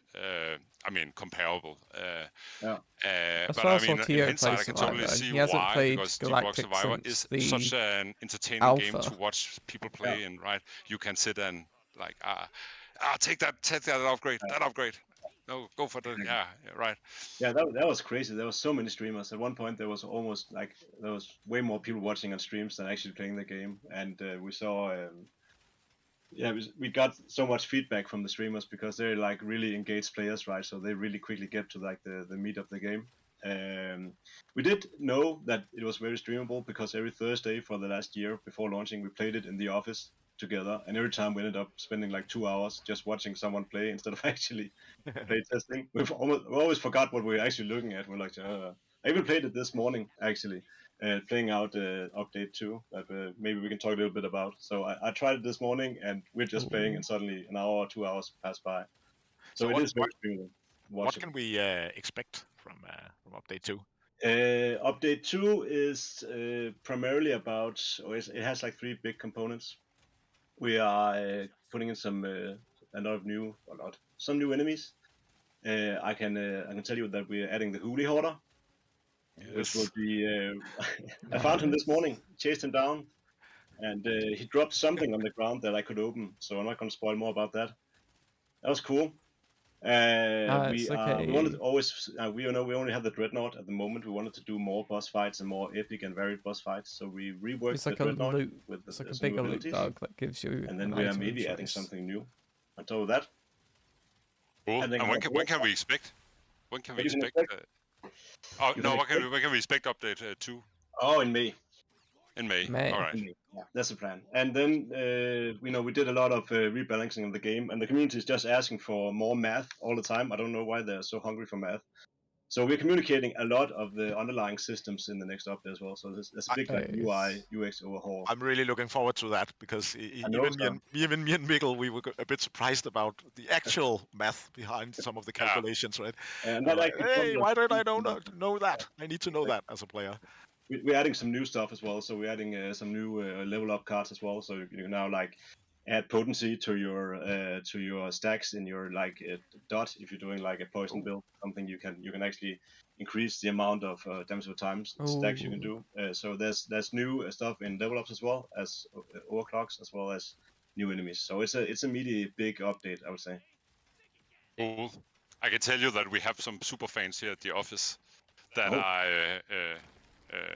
are eagerly awaiting more content.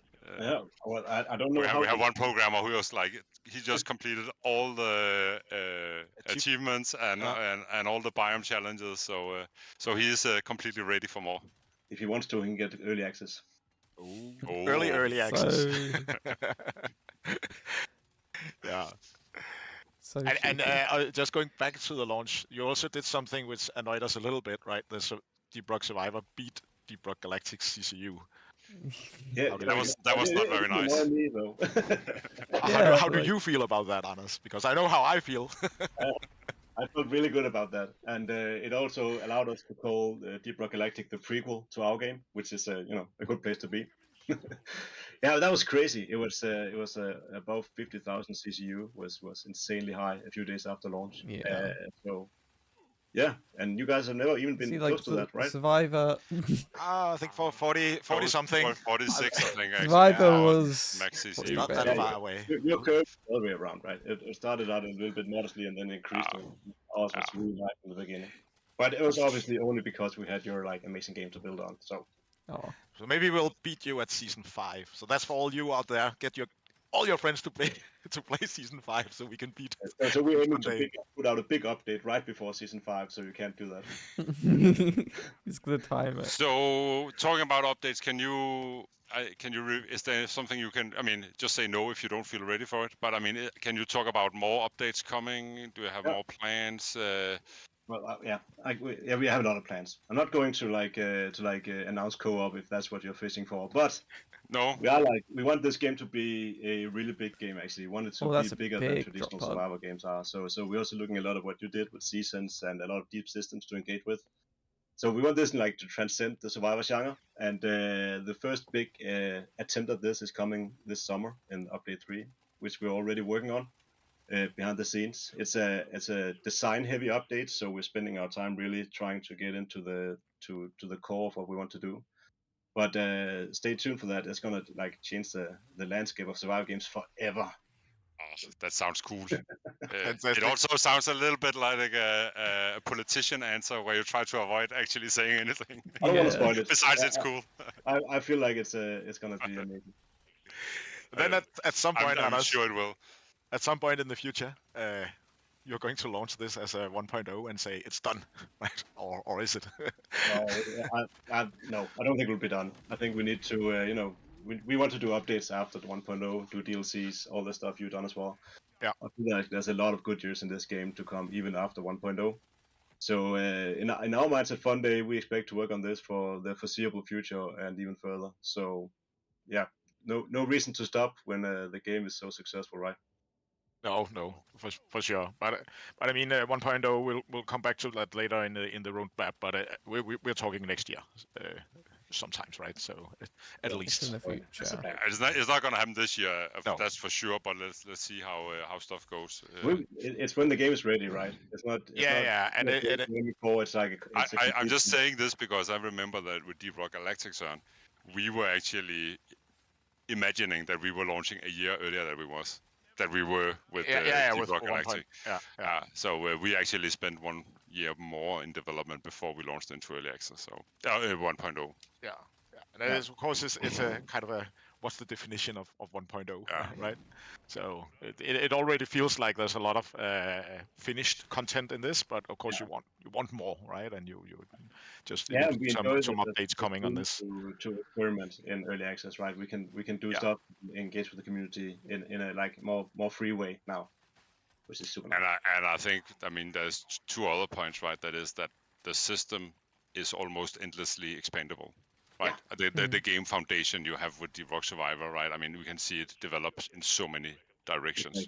And that's why the politician's answer is actually because we just have like so many ways we want to go that we want to take it one step at a time. The first big step will come this summer, and then from there we'll learn and talk with the community and see where we'll take it. But it's definitely, we can do much more with the content we already have. That's super cool. That's the secret answer. Are you ready for a community question? Oh, yes. The wave pushes through walls. I'm assisted by Aaron and Jacob at the sidelines who are grabbing questions from the community That's directly. Interesting. And I have one here, speaking of big steps. Is the game coming to console? Oh, is the developer supposed to answer that, or the publisher? Okay, then the honest answer is that right now we have the game in early access on Steam, and I am pretty sure we are not looking at consoles before we go 1.0. So that is a little bit far out in the future. So let's see. But obviously we want Deep Rock Survivor to be in the hands of so many players as possible, right? So I don't know. Yeah, I guess some of you played it on the Steam Deck, right? Where it plays excellently. So there's a bright future for getting Deep Rock Survivor out on many more platforms. But one step at a time, and we've learned that at Ghost Ship that is really nice to take this really literally one platform at a time to make sure that you do it right. Yeah. And I think we'll take some of the same routes here. Exactly. I mean, suddenly, if you have multiple platforms now, you're suddenly spending time actually not on making the game better, but actually making it run on different platforms, and that is the gamers are not benefiting from that. Slows down everything on the platform. Yeah. Cool. We have some questions from specifically the people over on Twitch. Do you have any plans for a Twitch integration or a crowd control? That would be for nice. survivors? Crowd control. We yes. Plans, as in we've talked a lot about it, and we see a huge opportunity in doing that. We just have so much other stuff we want to do first, so it's just been like down prioritized. But there's definitely like an opportunity to do like something where the Twitch chat decides the next update or level up, which would be super fun. We just in due time. I'm not promising it will come in soon, but it's definitely on the roadmap. It would be super fun. Nice. All right, and the final question. Was it helpful that you could use the assets from the 3D game for Survivor? A 3D game meaning the first-person game, I assume, because... the prequel? Yeah. The prequel. It was definitely... Yeah, well, we did all the assets from ground up here, so we got some 3D materials from Deep Rock Galactic, but it's a very different visual style made for a first-person shooter in a different game engine. So everything is reworked and remade for Survivor. But that said, obviously it was a big help having like the design of all the aliens and so on in place. So our artist could just interpret and create instead of like creating a whole universe. Same goes for the game mechanics, right? Sorry. I'm just saying the same goes for the game mechanics, right? I mean, we knew that we wanted a game I would like that had some kind of the shellbacks same being able flavor to as dig Deep through Rock Galactic terrain or and Elements, but just in a survivor-like game, right? DRG. So we needed to find a smart way to convert Deep Rock Galactic, the 3D game, like seeing them roll Deep through Rock salt pits Galactic, and the bouncing 2D off the game. harder It's a 3D terrain. game. It's really cool. Yes. Yeah. Semantics. Yeah. All right. Cool. All right, but I think maybe that was it. Thanks Do you for... have any final comments? No, I just want to say thank you to you for lending us your IP, and thank you to the community and all the players. And right now the median playtime is more than 10 hours. We expect that to hit way more when we're done. We want players to be able to play this a lot. That's like our vision. So Very lots cool. of way to play it. That's what we want. Thank you, Anders, and thanks for all the work and the fantastic job you've done with this. You treated our IP very well. Yeah, you're taking well care of it. It's been fun. Yeah. All right. See you, Anders. Take care and have a fun stream. That was Anders from Fun Day Games. Yes. Worked with his team on Deep Rock Survivor for plugging in on a year and a half now, closer to 2 years in towards the since end. we started talking about it. Yeah, since we started talking about it, but the actual work is actually quite a short time from conception to getting it out. But that's what we believe in. We want games to come out to community in the hands of you, so we can get the. I do like that open development, and it will also be part of the topic for our next visit from Guidelight Games, the developers of Spellrogue. Yes. So the card battler that we released just prior to Deep Rock. 2 days before Survivor. Yes. And welcome to you, Torbjørn. Hello. One of the 2 developers. It's half of the team of Guideline. 2 devs. But it's the good half, right? Let's say that. So this game looks interesting to me. I think Tim, who is the artist, art director, is the other half, and he's not here. But hi, Tim, if you're watching. So how's it going, Torbjørn? I mean, it has been almost like 2.5 months since we launched Spellrogue into early access, and how are you feeling? How's it going? Feeling pretty good. It's been going really well. The game has had a great reception, and I don't know, people like the game. It's good. Yeah. It's good. We still have a lot of things we want to do, but it's very positive. We're in early access, so we have time to still do some crazy changes that we want to do with the game. So yeah. How was the launch? How was that experience? How did you feel at that point? Like, we were so nervous about if anyone would actually buy the game, right? So we had no idea how it actually would turn out. But it ended up like being going better than we expected. So we're really happy about the initial launch. I mean, as publishers of Spellrogue, I'm going to say we are super happy with the launch, and I think we have got I think we've got like a steady CCU on the game and a good amount of fans out there playing Spellrogue. So that has been really cool, I think. Yeah, and of course, when you release a game, you set expectations accordingly to where the game is, right? And Spellrogue we knew that from the wish list and all that it was in a different place than Deep Rock Survivor, for example. Yeah, it was a bit unfair launching those games back to back. Yeah. I mean, unfair to you, Torbjørn. It's good company. That's how it ended up. But compared to that, we are very, very happy about the launch and the reception, and people just like it, right? And they get it. They get the core gameplay. So that's super cool. It's been great. And of course, you with the launch, your community has grown. How has it been working with also all the new players coming in? It's been great, just getting like a ton more feedback. To be fair as well, it has been a bit overwhelming with just like how much discussion there is about strategies and suggestions and everything. So previously we had this point of view. We had to read everything, we had to track everything, but there's definitely some things we miss nowadays because there's simply too much going on. But we try to. I do like the aesthetic. still read as much as possible and like follow and answer people's questions. But yeah. And I think, I mean, coming from the Deep Rock Galactic community and seeing the feedback on my work as a game director on Deep Rock, I think it is super motivating to get this feedback, right, and feel that the product that you have actually means something to people who are playing it, right? I mean, bad or good comments or criticisms to whatever. I mean, I still think that just knowing that your work actually means something to people, I think is just super motivating. Yeah. And just seeing people come up with weird, strange builds that we had no idea would happen.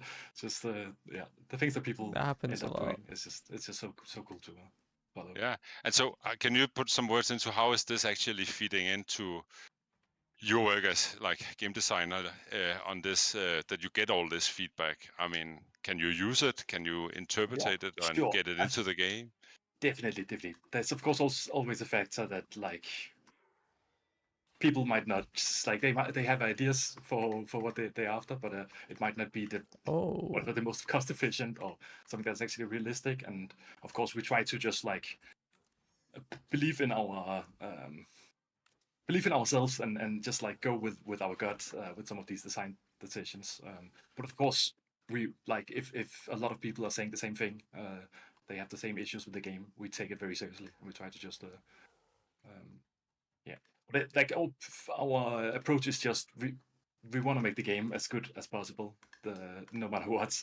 So if it's listening to the community, if that makes it better, or if it's just like trying our own ideas that we really believe in, whatever it is, that is. Are there some things, Torbjørn, that have really surprised you, or feedback, or things that people wanted in the game that you never saw coming? Or maybe not like super surprising things that I can think of, at least. But yeah, I don't know. There's a lot of things that we kind of knew was issues with the game that people are finding out, and yeah, there's things to improve with the game for sure. It's always complicated, I think, with getting feedback, right? Because obviously you can, when you get a lot of feedback from a community, right, you can sort of like recognize, or you can, I mean, be told that there's a problem over here with the game, right? But then finding the right solution for that problem can be very complicated, because and it can be easy for community to say, oh, you should just do this and then everything will work, and it's like no, because then all of this over here will then fall apart, right? Exactly. And especially with a game like Spellrogue, I think it must be sort of like a card house of mechanics working together. Yeah, it's hard to just change one thing without like affecting a ton of other. But you have already changed some things or updated the game, right? You've done some balancing updates and added a new enemy. Yes. And now you're working on the next update. Update 3. Yes. Just to point out, we did a ton of other things in the previous update. It wasn't just the enemy. We did a like huge overhaul of enemies and counters. But then talk a little bit about update 2. Sure. So just the previous update we did, again the main headline was just we have a new enemy. That's a really cool combat encounter. Gives you some new challenges. But we also we took a pass on all the enemies throughout the game. Try to make more combinations of enemies and just try to balance them, make them more interesting, give them more challenges that you have to overcome. That's the main the thing that we try to do with enemies, that they have to be able to counter some of the strategies. So if you just like have one spell that it just kills everything, then we throw the Jinn in there, that you have to have multiple spells. You have to like hit the illusions twice and get rid of them. So having different counters is just something we really try to prioritize. So I think we improved the enemies a lot in the last update, but there's still a lot of things we want to do still. And that's some of those things are coming into update 3. Actually, we're not focusing on enemies that much in update 3. Okay. So for update 3, what we are doing is we basically took a step back and try to reevaluate a lot of like the core mechanics of the game, a lot of the systems in the game that we feel like has some issues. There's some things that don't work as well as we wanted to. So we have really just done a ton of experimentation, a ton of brainstorm, a ton of experimentation. the last couple of weeks. So it's things like we try to rework the whole ritual system, how rituals work. We've done a bunch of map changes that we're trying out now. At least they're doing it early in separating development. artifacts and shards and different tiles, and they're just trying to make the map more interesting. So have like more paths to choose from. You're truly doing early access here, right? You're developing the game in front of the audience and getting in input and adjusting. And when will update 3 land? Do you have any window on that? We're planning in the beginning of May. Middle of May. Yeah, that's pretty soon. Yes. Yeah.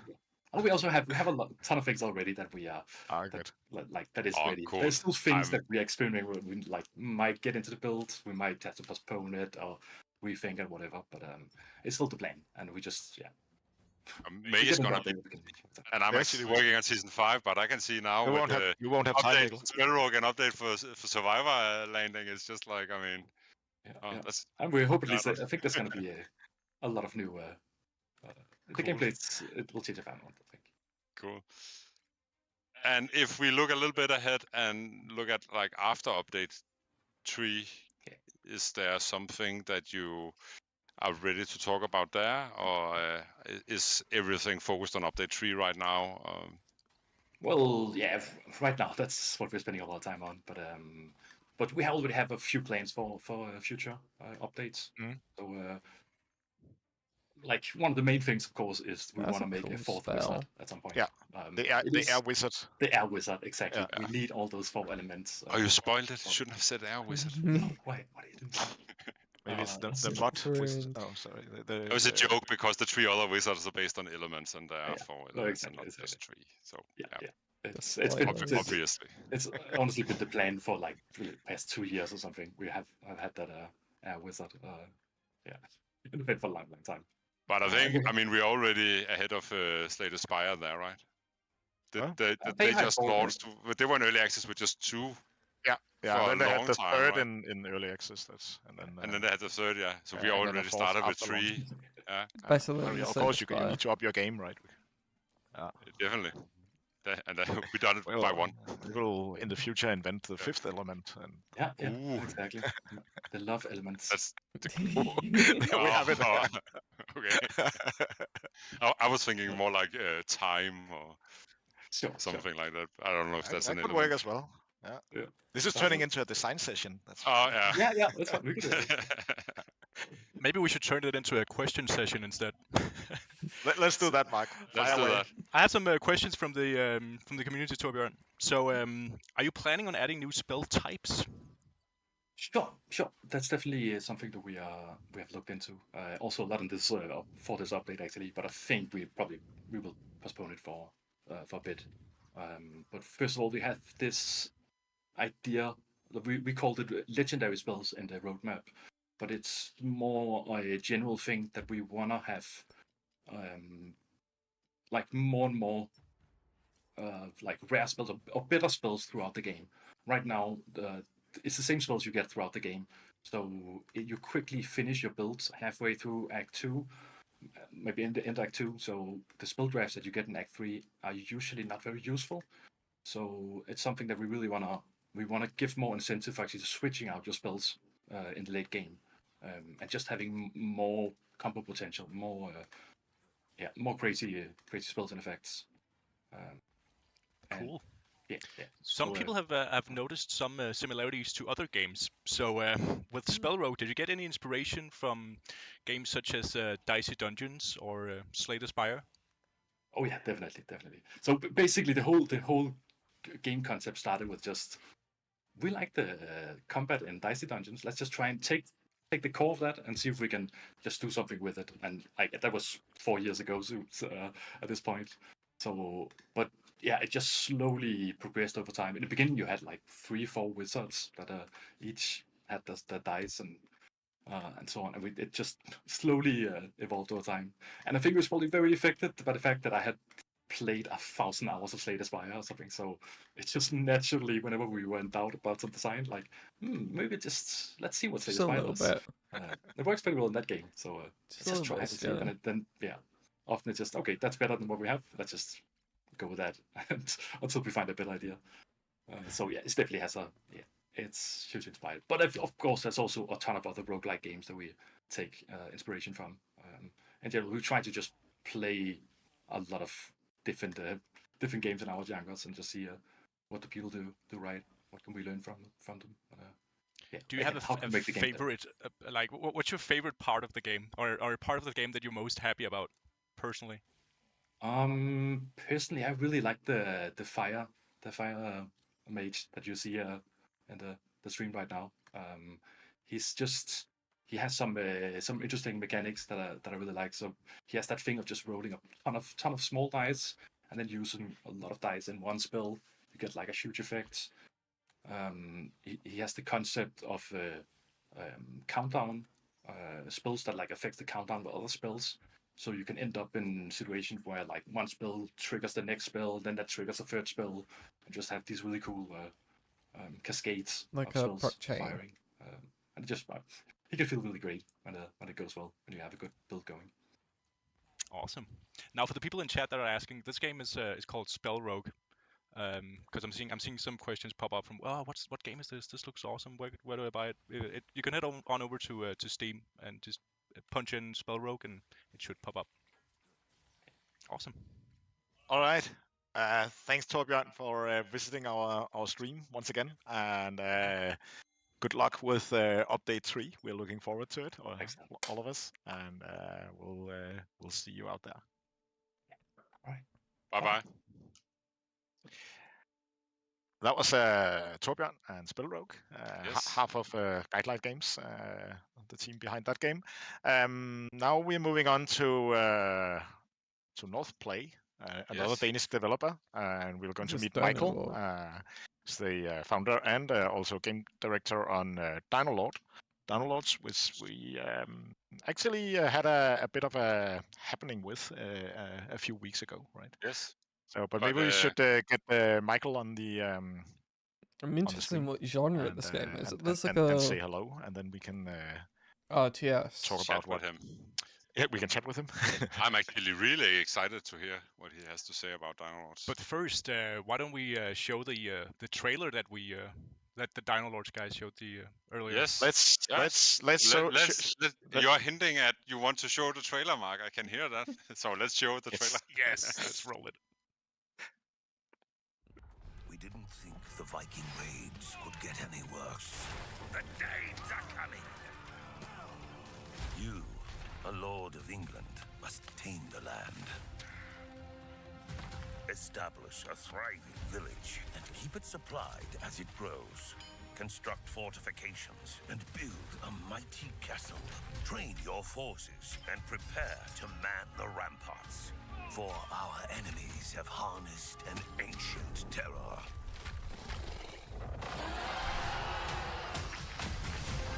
In this world of steel and scale, only the bravest leaders, the ones who can defend their strongholds, the ones who can raise an army, the ones who can fight together. Will be known as Dino Lords. Wishlist now on Steam.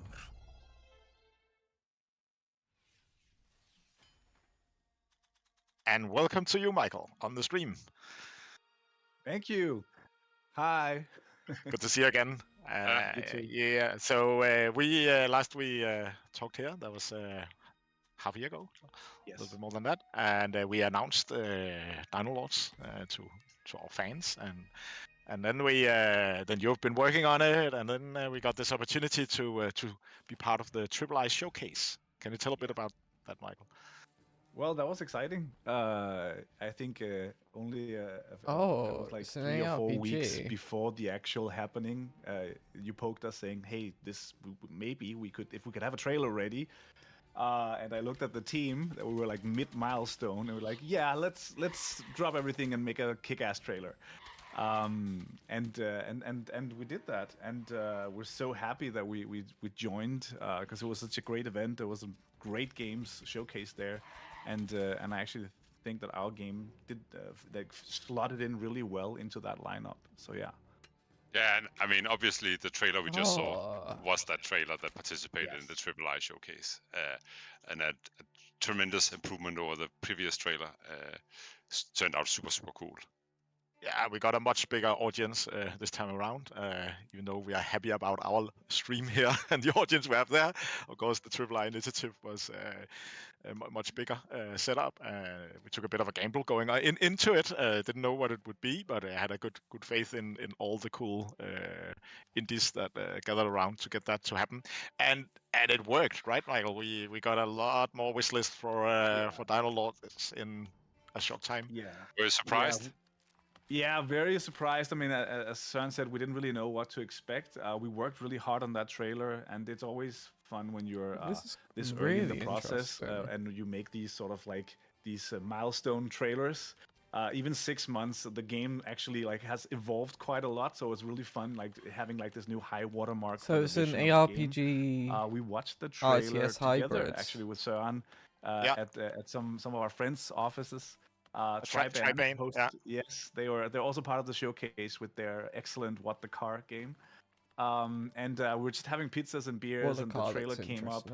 It was super cool. Everyone was quiet, and the trailer played, and we popped the champagne and didn't really think more of it. And then suddenly, like, my phone just started going crazy, and we were just seeing a lot of press come in on the game, and they were really nice. Like, we were being listed in top highlights for the whole showcase, and here we are, like this very tiny indie team, shoulder to shoulder with some of the indie giants in the industry. So yeah, we're very, very happy, floored by the response.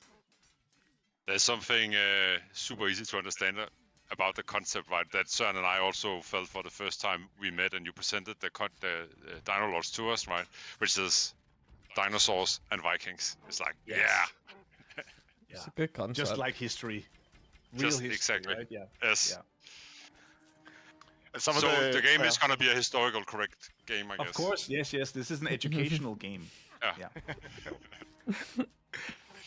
So maybe you could talk a little bit about like where you are with the game. What are you working on? I visited you a few weeks ago, right? And yes. We talked a lot about where you were at that point. But then since then, you released the trailer and learned even more. So so tell us. Yeah, for sure. I mean, we have this analogy right now that we are very much in the kitchen cooking, right? Let us cook. We have all the ingredients out, and it's a bit of a mess, but we're definitely it's definitely moving. And I think right now we are super focused on. I know a lot of people, when we show them the trailer, they just want to hear about dinosaurs.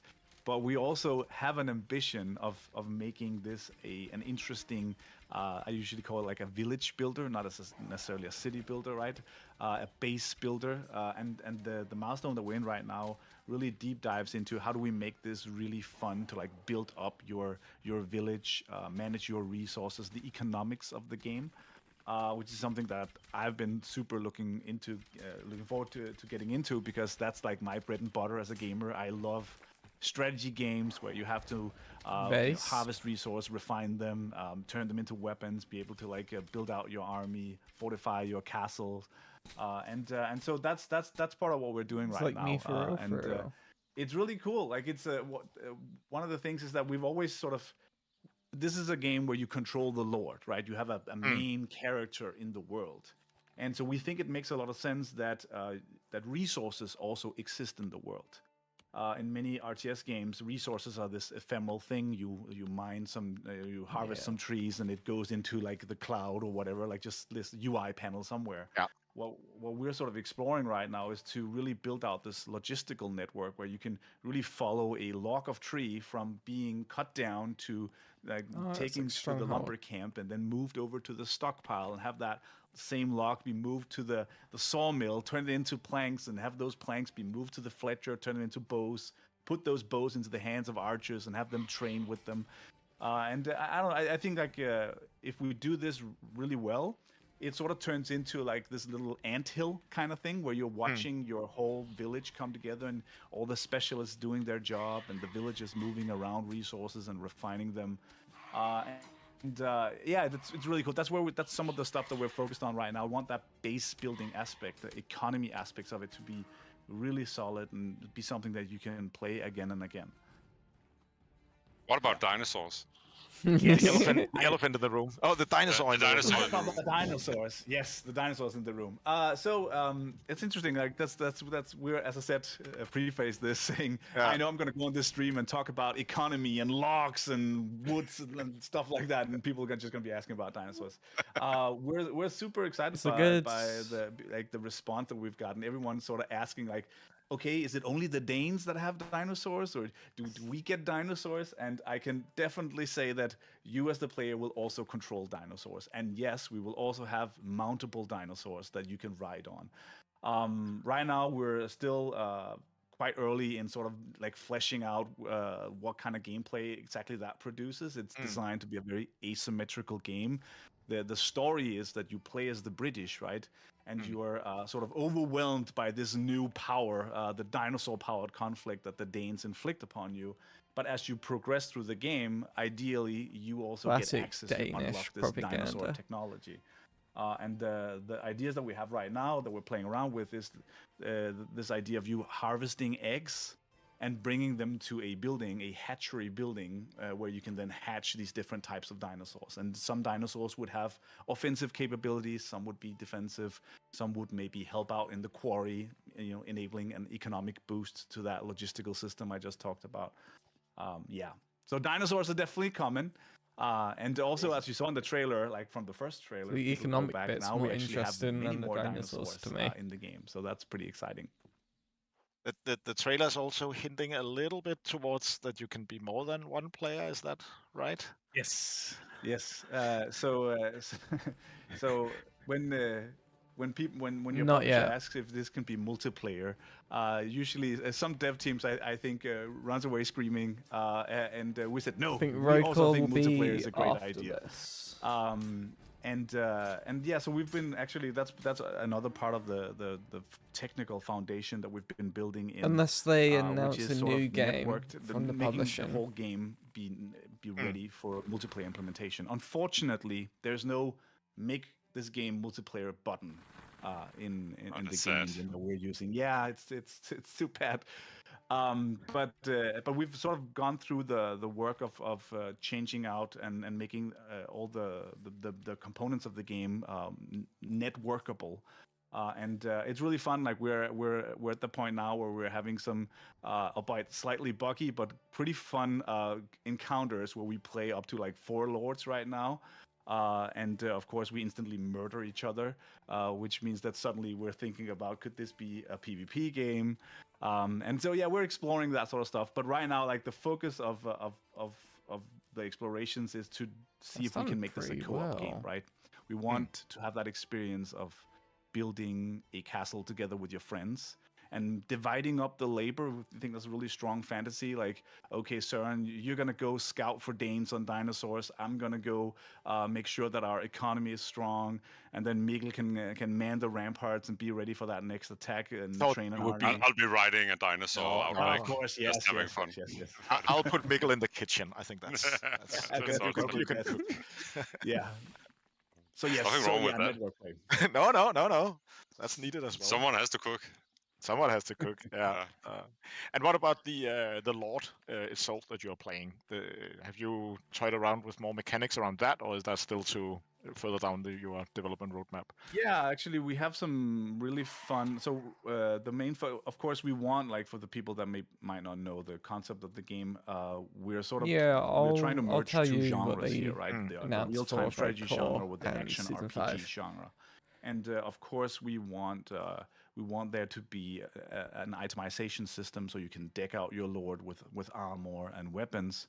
And we're sort of experimenting with different kinds of weapons. We actually snuck in, like in the latest build, like we snuck in a little Easter egg of like a repeating crossbow, which is like super fun to play with. It shows up somewhere in the footage that's on the stream right now. And so we're playing around with like different weapon types. and it's a balance because we don't want the Lord to be like this singular hero person. Like you have to, of course, rely on building out a strong base and have an army and stuff like that. But you can also be kind of cool. I mean, we're gonna have you riding dinosaurs eventually, right? Yes. So, but yes, so yeah, we're totally playing around with that. That wall should really be. If people are watching here and gets interested into what is Dino Lords, and I mean, what should they do if they want to, I don't know, be part of your community, join, follow your game? What should they do? That's a great question. You should go to Steam right now and click wishlist and follow. This is one of the things that we were so floored about in the last couple of weeks. Our Steam wishlists have just rocketed to like way higher than we ever dared to hope for. Which also means that now that we're growing the community, there's simply just more attention on it, and we can do more with the community. We put more time and effort into it. Definitely go to Steam and hit that wishlist button. And also maybe join our Discord. We have like this ambition of doing like open development. We do these devlogs where we do videos, and we're also planning on doing monthly write-ups of the progress we're making with the game. So definitely come over and build an RTS game with us. And for release into early access, we're about a year away from that at least, right? Something like that. Yeah, it's unfair to have like us right after Survivor and Spellrogue, which is like, out there and being like excellent games and completely finished, and we're just still cooking in the kitchen. But yeah, no, it's we're hoping for Q2 next year. That's the current plan right now. Cool. Yeah, one thing is putting a cool trailer together. Another thing is actually putting a cool game together. Yes. Exactly. Yeah. Mark, are there any? Yes, we have a couple actually. So one of the first questions is does this sort of game have an end goal, or is it sort of endless survival? That's a good question. So we plan on having a lot of the classic RTS mechanics of playing missions. So the idea is you'd play scenarios, and on top of that, we want to have like a progression system. So basically, you could take the best parts of a real-time strategy game where you have a tech tree, maybe, or generally strategy games where you unlock new buildings, for example. And you can have the best parts of an action RPG game, like you have skills that you unlock for your lord. And we kind of want to now kiss on those two concepts, and have them, have you earn points in these missions that you finish, and then place them into these different tech trees so that you slowly become more strong. So the next time you play, you can build like a different kind of building, or you can get access to a different kind of dinosaur, or you can construct a different kind of weapon. So that's the current idea for the progression of the game. Yeah. Exciting. Some people have noticed a similarity to a game called Paraworld in a good way. So do you have any inspiration coming from that old gem? Paraworld is an excellent game. I think most of the team have been playing it and actually replaying it recently. Paraworld is more of a classic RTS game, box selecting units and moving it around, where I think we're really trying to push the envelope on like merging these two genres because the camera is anchored to a central person, the Lord. But Paraworld is definitely an inspiration. Of course, like Stronghold is a huge inspiration, like the old classic castle sim from Firefly. There's a lot of inspirations. Of course, we all played Age of Empires and grew up with that, so that's also big in our minds. But yeah, no, Paraworld. Shout out to Paraworld. That's a good game. And tying into that, will this game feature gameplay elements from the like Stronghold or classic Warcraft and games like that? Yeah, I think, but just by the very nature of this being sort of a castle defense sort of thing, it really just strongly like feels a lot like Stronghold. It has a lot of the same. You will also see if you see some of the economy simulations and the buildings and the resources that we're using in the game and the things that you produce, like they are definitely very inspired by Stronghold. So yeah, no, for sure. Like this idea of being on the castle ramparts and having hordes of enemies attack you is something that we really loved in Stronghold, and we've tried to heighten that by placing you as the main character inside those battles. Be as busted. So yeah. In this than it is in Stronghold. That's awesome. I think I've consumed like almost all of your videos at this point, just because I'm super excited for it personally as well. And one thing I've noticed is that a lot of the comments are spammed with steel and scale. So will you make steel and scale the rock and stone of Dino Lords?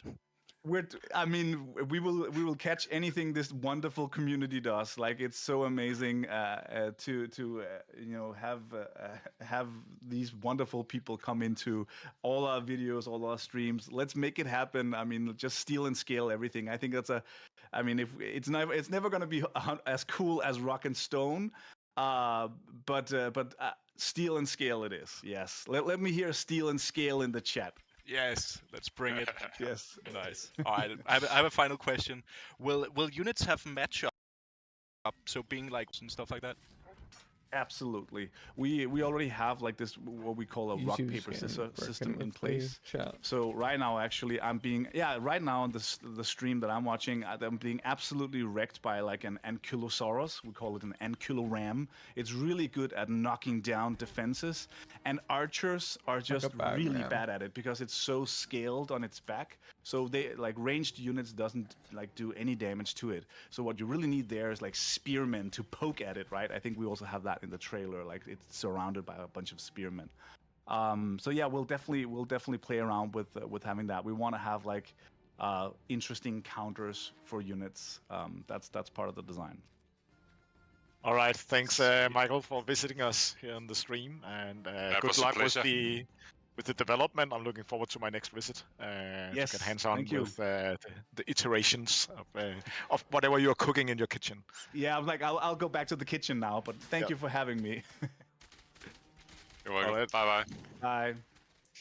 So that was it for the presentation of the state of the various published games, though we are one short. I mean, we also have Dark Swarm. And they are just further into development. I mean, they are definitely working hard at it, and we'll get back to them in future on the horizons and in other. And they're doing good, and they are moving ahead on the project. But we decided that we were not ready to share more stuff that is happening on them. But look forward to it. Join them. Wishlist them. It's gonna be cool. Yes. But now we move into the next segment where we're going to focus a bit back on Ghost Ship games and what happens. And it's sort of like a recap, right? Because we're also going to be look at the games that we've just been talking about now and just giving you some dates and giving you an overview of everything happening. Putting everything on a timeline so you can better understand how we are prioritizing things, and we'll also give a bit of insight into why we are doing it like this. So but let's see the roadmap.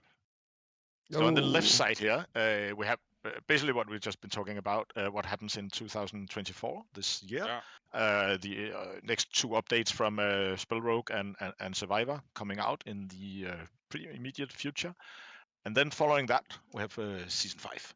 Yes. And more about that in 10 minutes or 15 minutes when Mike will join the stream. But and then in Q3 we will have another update for Deep Rock Survivor and basically just more updates. That has not been decided yet. Really interesting for the rest of the year with gameplay content updates. We will likely have a release of 1.0 for Spellrogue in 2025. Of course, now we're moving into a future that is almost a year from now, and anything in game development, we've been at this for 20-25 years, and when you talk about things that are 12 months ahead, it's shaky territory, right? But we'll try anyways, just to give you an idea. So Spellrogue, we imagine is coming out in Q1 next year, and will then of course continue its journey. Then we move into Rogue Core. I think on the last horizon we presented a roadmap where we were saying that we would have a closed alpha on Rogue Core around now. We were a bit optimistic. That is clearly not happening right now. So we are planning for that in Q1 2025. And then moving on, we have Dino Lords. I can't see No. So as we heard from Michael, in about a year from now, we are expecting Dino Lords to launch into early access if all things move along as planned. And then instead of saying Q something, it starts saying to be announced, because with Survivor for Deep Rock, there are a lot of unknowns on how much content we actually, or the team or Funday wants to put in before we go into 1.0. So as it is right now, that's just sometimes next year. Yeah. That will enter 1.0. And the same is true for the early access release of Darkswarm. They are testing out a lot of cool stuff, putting a lot of elements together. But right now, it's not really possible to say any exact point in next year when that will go into early access. And again, I mean, we're aiming for a closed alpha on Rogue Core in Q1, right?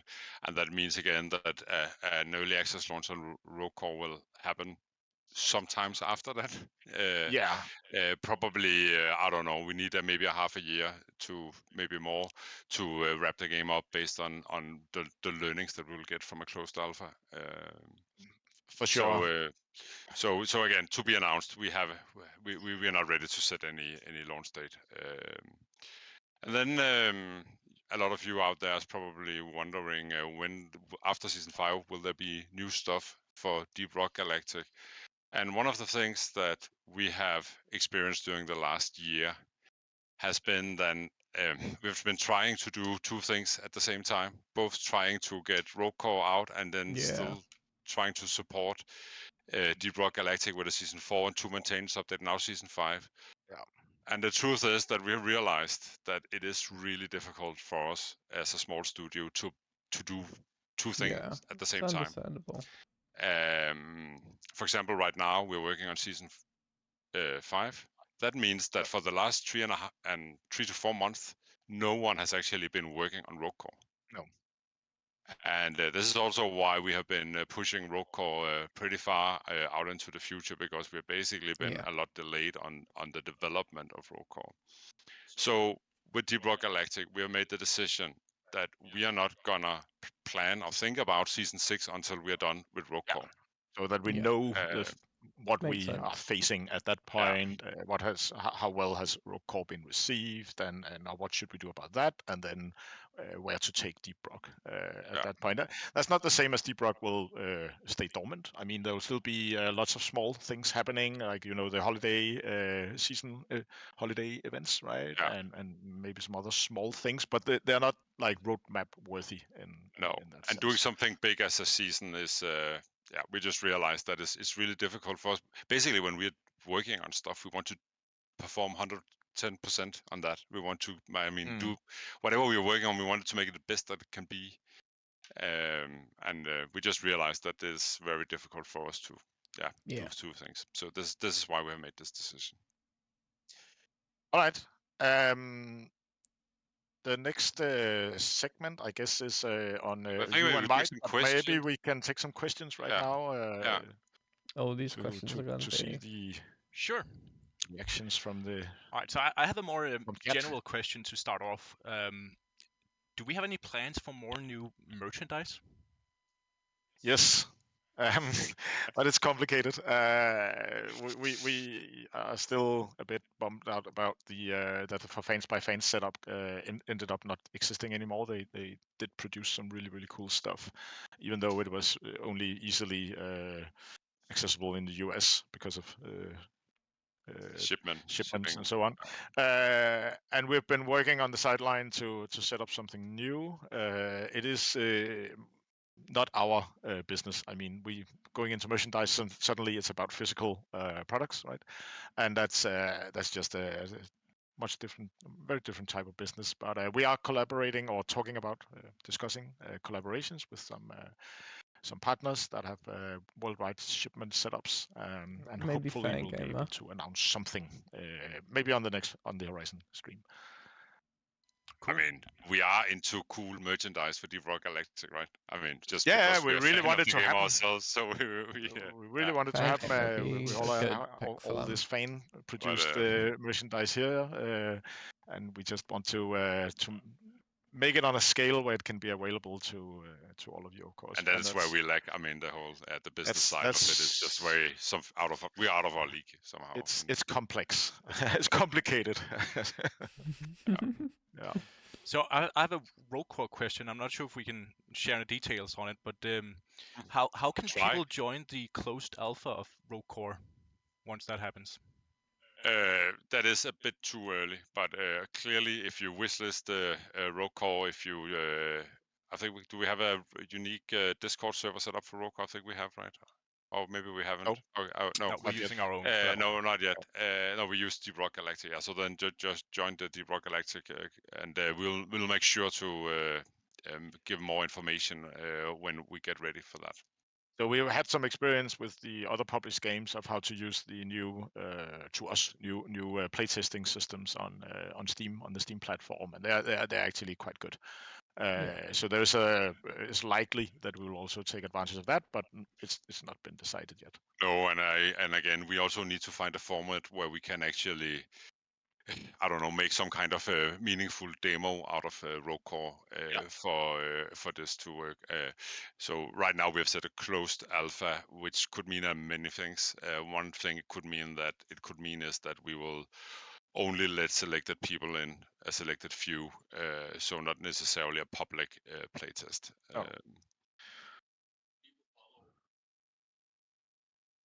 Yeah.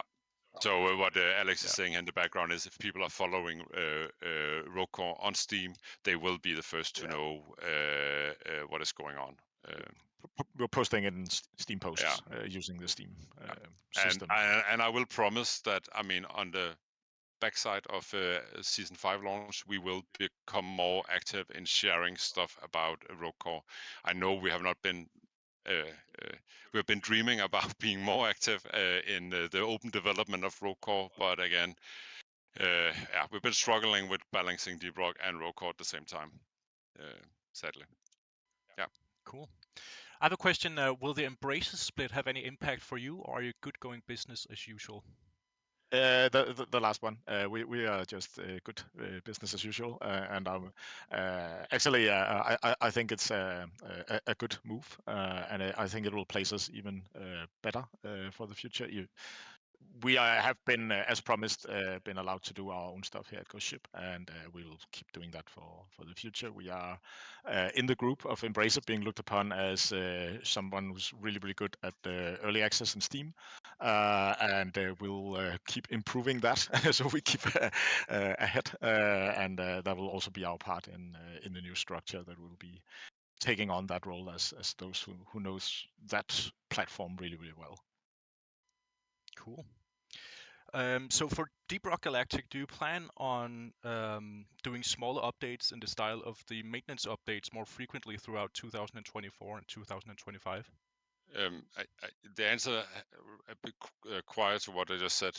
I mean, it needs. We are not gonna say we're gonna say no to that right now because we need to focus on Rocore. And again, we cannot either say that it's not gonna happen, but we are not gonna put it up on a roadmap like we did after Season 4, where we promised 2 maintenance updates. We're basically not gonna promise anything. After Season 5, it's gonna be Rocore full steam ahead. Cool. And a final Rocore question: will the upgrade system in Rocore be the same as it is in Deep Rock Survivor? 100% no. Perfect. Yeah. Nice.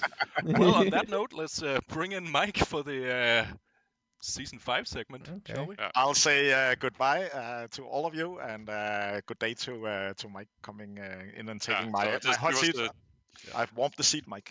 So just for everyone watching, we're doing a quick swap of mics, and then we'll be back. Very both literally and figuratively. I don't know. Bye.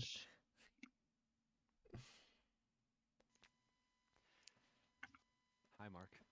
I mean, it's understandable that they they kind of need to focus on one or the other, and Roboquest is the more Can you bring pressing. your mic closer to your mouth, Mike?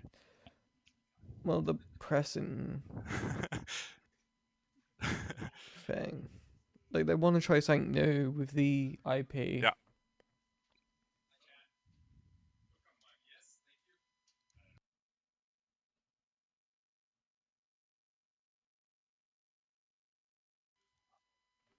Oh, 1 sec. We have a small audio issue before you guys get started. 1 second.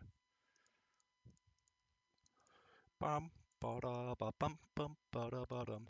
Bum, 1 second. do. All right, there we go.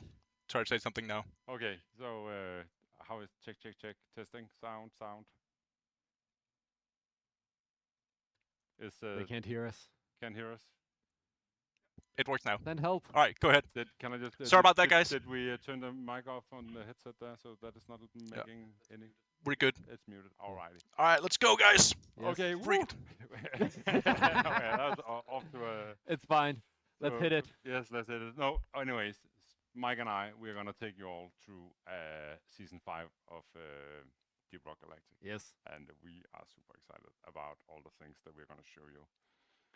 So let me just set the frame here. We're not gonna show you any video. So we're gonna show you some pictures, screenshots, old school screenshots of a lot of the features we have, and then later you're gonna see it all in motion. Yeah. But for now, it's just gonna be like that. Okay. So and we have a long list of stuff that we want to go through, take you through, and Mark has been working on hooking it all up. So maybe you can just bring it up on the screen. There it is. So here's it. And obviously the first thing that is being revealed here is the theme of new difficulty 5. Digging deeper. It's drilling deeper. Even. It's drilling deeper. Down. And so what is the theme really? So it is not a disease coming to Hoxes. No. It is not rival robots or anything else that is threatening. Unfortunately. This is basically Deep Rock Galactic, the mining corporation, looking into expand their business. Yes. They have, I don't know, maybe they've been exhausting the upper layers of Hoxes, and now they need to go deeper in search for precious minerals. Yes.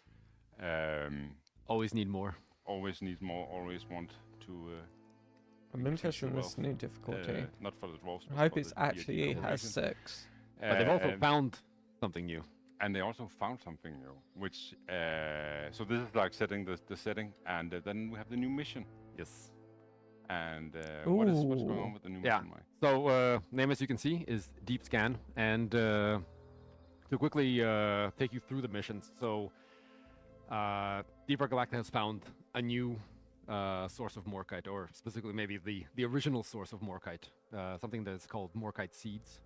And these seeds are located very deep inside Hoxes, inside this kind of, we're calling it a Morkite geode.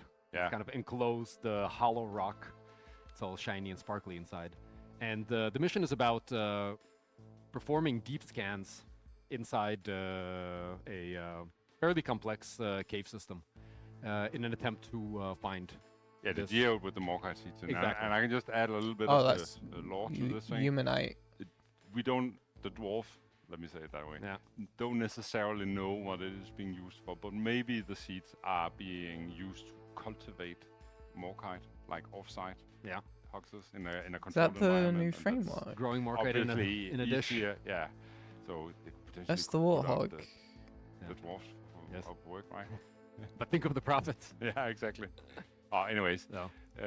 But going through, so you start off that you need to find we're calling them resonance crystals, and you're doing that using a telemetric rangefinder, and you see its readout in the upper left-hand corner of the screen there, and it pretty much shows the distance to the nearest crystal, and it pretty much kind of the beginning of this mission is a bit of a treasure hunt, a little bit of this hot-cold gameplay as you're trying to make your way to the crystal, both using the rangefinder, but also combining it with your terrain scanner, the 3D map. So trying to figure out, okay, so it's 30 meters away from me. It's not in this room. Where can it be?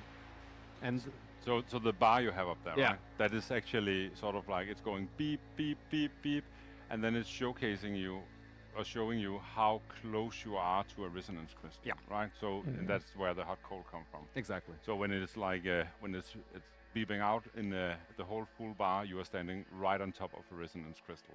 Exactly, and then you can start digging. Yeah. And as you dig down, because there is no visual signifier of the crystal above ground, so you have to find the right spot, start digging, and then you'll start finding a different material thing that driller was below in the at rock. the beginning. And as you dig through that, you then expose the crystal, and you can see there the tip of the crystal being shown.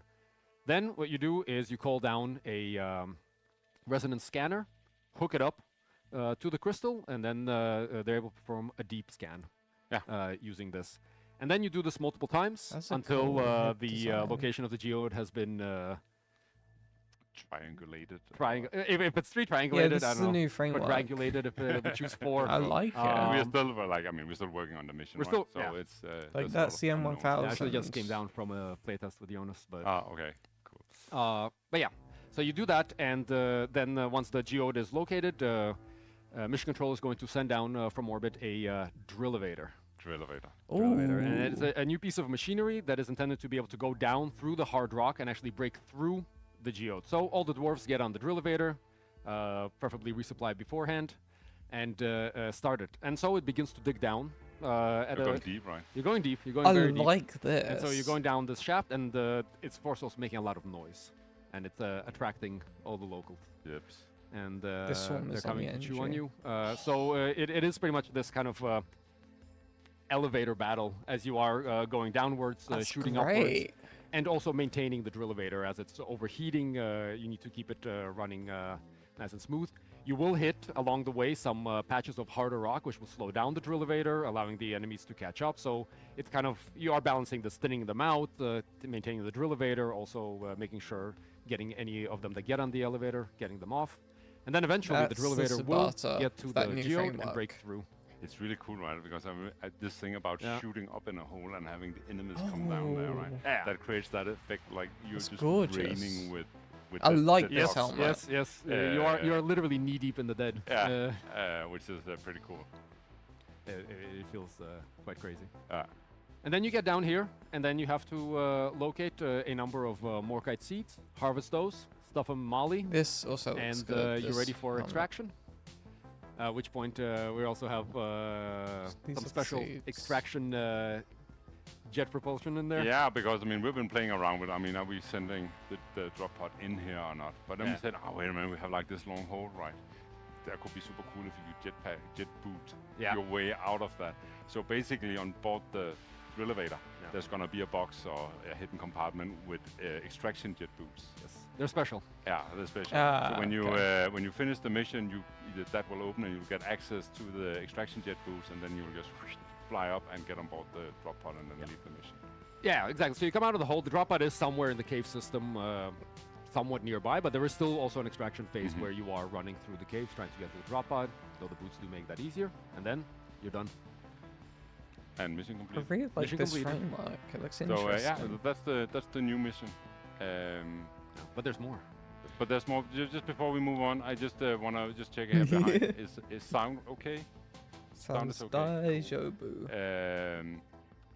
Yeah, but then let's just continue. So then we have for so season this 5 is we also have a season event. Yeah, as usual. A way for you to get script. A way for you to get script. Yes. And we're not gonna say much about it now. No, but it looks like this. It looks like this. You are gonna be hunting for something called another mineral that Deep Rock has discovered, which is called core stone. Yes. And the core stone is embedded in the rock formation you see here. Yes. And that's it. And that's it. Then I think you just need to stay tuned, and then we'll reveal what is actually happening here at a later stage, coming closer to the launch of season 5 in June. There's definitely more to it than just digging it out. And there's definitely more to it than just digging it out. And then let's move over to new enemies. Yes, we have a few of those. We have a few, and that's actually we have actually like stationary enemies, which is something we haven't been doing for a long time. Yeah, I think the last stationary thing we did was maybe the core lock, and that's like kind of like a big thing. And before I think you're right. I think that must have been the core lock. Yeah. So we're doing 2 new ones here, and the first one is the barrage inflictor. Yes. Which is just like the Spitballer infector. They are sort of like in family. They're sort of in family, but there's a big difference. So this one is a bit more of an area denial hazard. So it's shooting out a barrage, almost like a shotgun shot of these goop balls that are going to be landing around where the dwarves are, and then they don't kind of just damage on impact, but instead they're kind of become like timed bombs. So you have to get out of the way before they all start exploding, dealing massive damage. So it's kind of moving the dwarves around. Yeah. Okay. That's that one. But otherwise, it's business as usual. Shoot it. Shoot it. Shoot it in the glowy parts for extra shooty action, and take it out before it takes you out. And then the next enemy we have is called the Vartox Scale Bramble. Yes. And contrary to the image you see here, this is mostly going to be spawning on walls and in ceilings. Yes. I mean, opposite to the Spitballers, which are normally placed on the ground, right? Yeah. And the special thing about this is that you cannot just shoot it, right? No, you can see the three little glowy bits attached with nodules. Nodules, yes. I think that's the term we're going with. And the idea here is that the central core part, which is also a ranged attacker, kind of, if you can see, is shooting at you, shooting around at the dwarves. That part is initially too well defended, and you have to take out all three of these nodules to make it vulnerable. At which point you are then able to take out the entire Scale Bramble. And the idea here is that you have this like dangerous source of damage, and you have to move around it, move through the area that it is defending, looking for these weak points. Yeah, and I can also say another thing, which is that the nodules are further away from the Scale Bramble than what you see on this little model here. Yes, yes, yes. So, oh no. So this is not representative for the actual gameplay. All right, and then here we actually have another enemy. We've seen this image the Stalker. Yes. And I don't know if you noticed it. There's a Stalker in there. But there's a Stalker. There's actually an enemy in here. And this was like data mined before season 4. And then you died. And it's not the driller. It's not the driller, no. But Mark, let's see. The Stalker is sitting here. And maybe, Mike, you could tell us a little bit about how it's working? Sure. So this is an enemy that is not kind of part of the large group of bugs that are coming in. It's not part of the horde. Instead, it is actually trying to sneak up onto the dwarves. It's taking often different routes. It is very hard to see. It is very quiet until it is within a closer distance. Although it does make its own presence known, so you have an idea that there is a stalker around, but now you have to search for it, find it, spot it before it gets to you, and then it actually will kind of have a bit of a battle cry to kind of the final tell before it attacks you. And its attack is quite nasty, where it has a kind of an electric attack that will disable your shields for a short period of time, as well as dealing damage. So it makes you vulnerable after the That is nasty. So it is a priority target, but one that is hard to see. Yeah. And I think to give you guys out there an idea about the flavor or how it's feeling, it's a little bit like a melee version of the Menace. The Glyphid Menace, right? The Glyphid Menace also has something that is like dives away and then you need to, where is it? And we need to kill it. It's somewhere here, right? Yes. And it's the same thing here. You're going to be attacked by this guy and then you really want to prioritize the Stalker as your next target because it's super annoying to have that guy around. Yes. In some ways, it's a mix of the Menace and the Grabber in the sense that, I mean, the Menace, of course, will do a lot of damage, but the Grabber can also really disrupt the dwarf that it selects as target. So it's a high priority target when it comes around. All right, and then we have new overclocks. Yes. So the enemies get something and the players get something as well. And we did make new overclocks. These are only for the primary weapons right now. No secondary weapons here. That's why it's 12. And we're not going to go through all 12 here, but show some, please. A few of them. Selected a few, and I mean, overall, a lot of these are very exciting, but we just wanted to show you a few, and also in a wide range of kind of what they do. So on the more kind of changing the way the gun feels, we have the pump action. And this is for the engineer's shotgun, and it is turning his semi-automatic shotgun into a pump action style shotgun. So we have a reduced rate of fire, but on the positive side, you have much more damage, and you also actually have a tighter spread. So you are making your shots count a bit more. You also have less ammo. Pretty much the shotgun has been modified to shoot larger shells. Oh, cool. What is the downside to this gun? Because I can see it's an unstable clock. So of course a big thing here is that ammo capacity and also kind of how many you can put into the tube or the magazine in the case of this shotgun, which is a magazine-fed shotgun, is reduced. So again, you have to make each shot count more. Yeah. You cannot just spray indiscriminately the way you can more with the shotgun. So it's unstable because it changes the way you play with the gun quite a bit, not because necessarily it does anything crazy. Would it be fair to say that it's going towards in thousands territory in the sense that you?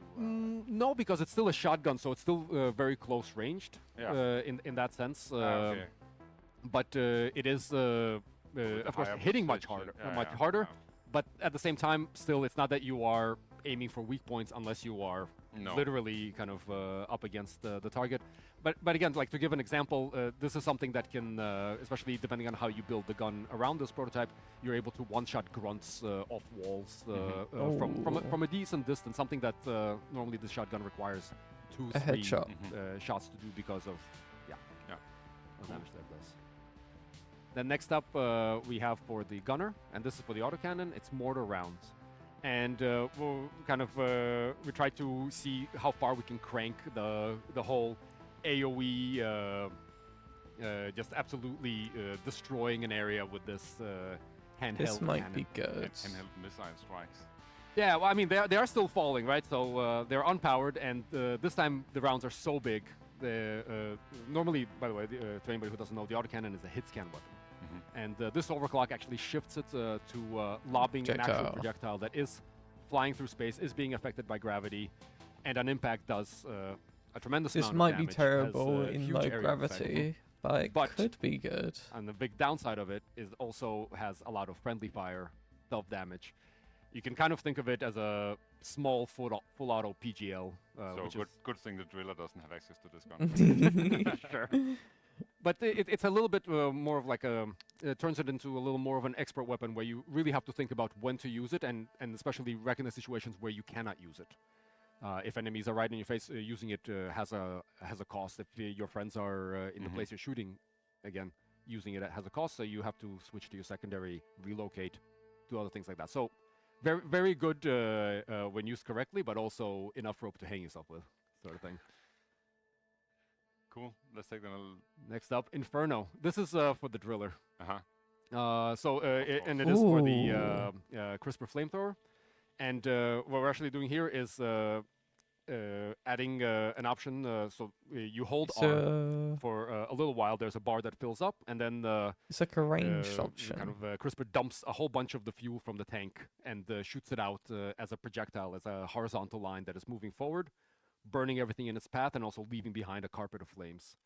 So it's it doesn't change how the gun shoots in its primary form. It instead adds a secondary function to it. It feels it has the issue with like a breach cutter, maybe. Yeah, I think the breach cutter is the closest charge to what we have now in that overcharge has like its only downsides is so the car cannon has had this charge whole thing effect. of having an alternate fire mode where you were holding or pressing R on the car cannon because it doesn't have a reload function, so we could have it more snappy. Here instead it is quite powerful, and it is also, but it is not unlike Ice Spear, which kind of gives the car cannon long range pinpoint, but good accuracy anyway. This is has multiple uses, so you can use it up close as a way to kind of just immediately set a lot of enemies on fire, as a way to also place down a lot of sticky flames, but at the same time also as a way to sticky get flames further than the CRISPR normally does, and so it gives you other options with this gun. Cool. And then last but not least, we have Marked for Death for the Scout, and this is going on the M1000. And with this overclock, what we're trying to do is actually take the M1000's focus shot, which is normally a very high damage and high instant damage option for the Scout, this isn't going to be turn very it instead into a debuff. So using the focus shot, the M1000 I think it would only be good for tracking dreads, dart, but I don't think it's going to be the hit target take a lot more damage from all other sources. Very applicable applicable or his for teammates many or different grenades builds. or anything like that. So the idea here is that you are marking the target or multiple targets with the scout's charge shot on the M1000, and then whether solo or in a team, you're able to focus on this target. And the target gets also highlighted when this happens. It gets a red outline around it to kind of to help organize the team, say like, okay, this is now a priority target, that's a priority target. And it's quite cool because it changes how you play with this gun. I don't know if you've played the board game, but it actually reminds me a little bit of how Mood were implementing the flares, because the flare, if you shoot the flare on an enemy in the board game, it does this. It basically does this. It makes the enemy way more vulnerable. So very much on that, but based on the Scouts M1000. Yeah, very cool. And obviously we have 8 more. We have 8 more, yes. 8, 9 maybe. 12.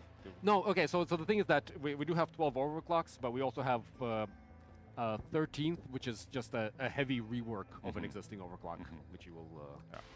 I think we will I do like more this about framework. the overclocks in the coming future up until launch. Definitely. So moving on, obviously a new performance pass for Season 5 with a bunch of new cool cosmetics for you guys to obtain and work your way through. We see some of them here. They are like hairstyles, hats, beard styles. Beard's got the wicked glasses. I don't know. And so on. So a lot of cool things. Of course, one of the main thing on the menu in the season pass and the cosmetic tree is a new weapon framework, and we have that as well. We have that as well. We call it the Neo Tech. Yeah, it looks gorgeous. Super cool. Shout out to the artist who has been working on this. Definitely. So. And of course, as always, the performance pass, the season pass, all that stuff is completely free, as always. Yeah. Wayflicker looks nice. Business as usual. And again, no big changes to the season pass of season 5. Besides, of course, the theme. Themed is differently. The season events will be different. Yes. So yeah. Then new difficulty, and this is something that has been a highly requested feature. It's like a hazard new 6. modifier. Yeah, we've been hearing that like from almost since we introduced hazard 5. For those people who don't know, when the game launched, we only had 4 hazard levels. Yes. And hazard 4 was the highest hazard level, and then there's been power creep in the development. We have been buffing guns and weapons and so on, and then at some point we introduced Hazard 5. Yes. And that didn't stop people from asking for more pain. No, and I mean there are mods that are taking the game way beyond this in terms of difficulty. So anyways, we've been discussing it a lot, what to do with a Hazard 6, and we really didn't feel that we could do a Hazard 6 that we could be standing in for, I think. No. I think it was hard for us to just turn them up. So what we have done instead is that we made a system where you can go in and play an assignment in order to unlock Hazard 5 Plus. Don't call it Hazard 6. No, it's not Hazard 6. It's a 5 Plus. And the reason why it's Hazard 5 Plus is because it will put the power in the player hands to actually set the hazard level, or set the difficulties. The difficulty, Maybe talk a little bit about that. Yeah. So Hazard 5 Plus consists of 4 difficulty modifiers that you are able to apply to a baseline of Hazard 5. And you can see them on screen right now. And the idea is that each one kind of affects a separate aspect of difficulty, and you can mix and match. They also have multiple stages, so kind of you can choose how far you want to crank this. You can crank all of them to 100, you can take one a little bit, the other one more, ignore a third, as you want, and just kind of quickly go through them. So we have things like aggressive enemies, which is changing kind of how fast the enemies are, both in their movement, but also in their attack rate, in the speed of the projectiles that they're shooting. Generally making the enemies more dangerous, but not by cranking their damage, but instead by cranking their aggressiveness. Yeah. It's like Hades. So avoiding damage becomes harder. I don't remember. On the other side, we have player vulnerability, which is making pretty much all damage sources around you, including your teammates. Friendly fire, hot rock, poisonous clouds, everything will hurt you more, right? Yeah, completely. And the only thing that is not affected is fall damage from gravity, so that kind of, because players build up kind of an internal sense for what is dangerous to fall off, whatnot, and we want to leave that alone. That's totally fair, right? Yeah. That So would be base. so weird if you suddenly step over on a small ledge and die. Yes. Exactly. And then we have more enemies, which is what it is. We're increasing not only the enemy spawns, but also the max cap of how many enemies can be active at once. And again, some of these things are gonna probably affect like frame rate and stuff like that with people who was running the game on lower systems. So again, also a reason why we didn't feel that we could just do a hazard 6. A hazard 6, right? I mean, this is something you decide yourself. Yes. Yeah, so some of them will have no impact on performance, like player invulnerability, tough enemies. Even aggressive enemies would probably have minimal.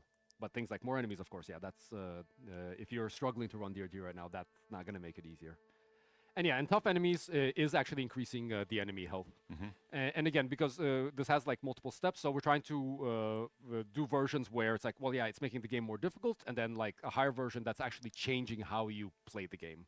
Right, so again, with for example, when the enemies are a lot tougher, ammo conservation becomes very important. Hitting weak points becomes very important, and also how long you spend down in the cave with limited nitra becomes a big factor as well. Yeah, and I think that, I mean, obviously we are hiding this behind an assignment. Yes. Where you need to complete an assignment on Hazard 5 before you get access to this. And again, it is because we don't want Greenbeards to just stumble into this, because they're just no, this would not like be fun. No, it'd not be fun for anyone. No.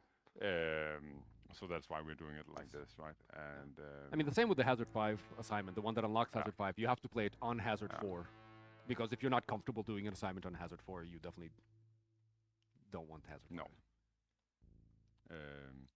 Do you have more to say on Hazard 5? No, I think that covers Hazard 5. I just want to bring attention to a small feature that we just saw. In, some guy on Reddit, I think, was asking for a way to pick a random mission. And we said, okay, yes, we can see that if you have played and drained the game for content and you just want to have fun. Then pick a random mission for you, and we added that small little button next to the server list with the 2 dices on. Yes. And if you press that, you will just be taken to one of the regions and hiding behind my phone. Exactly. And if you don't like it, you can. Yeah. And obviously, this feature is only for the host. Yes. So So then let's move on to reactivating of all season. Yes. And this is something that, of course, most of you have heard of before. Yeah. It's something that we mentioned previously. Yeah.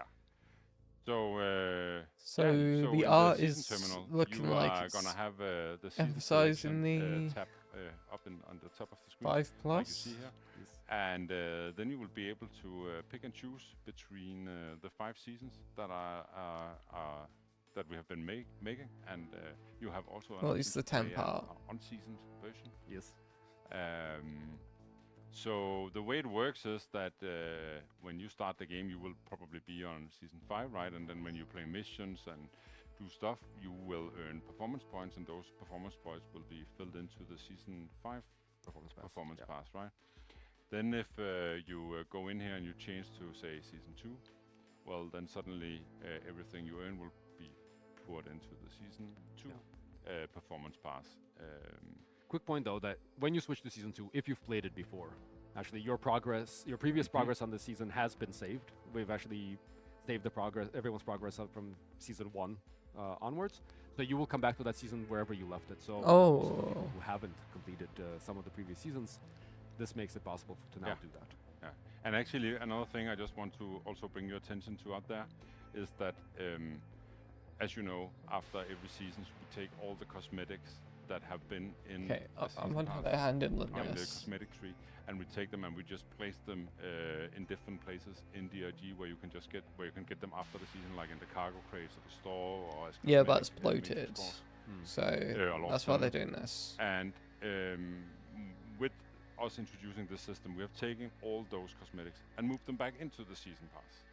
Our cosmetic trees. Where they belong. Yeah. Okay. So then maybe you are wondering, what if I I got a hat from a cosmetic tree, and then and it was placed in season 2, and now I'm playing season 2, and I'm reaching the point where I get the hat. Well, then you reach that point, and instead you get some credits. Yeah, that's the solution, right? So you everything you have gotten, you still own it. We're not taking it away from you.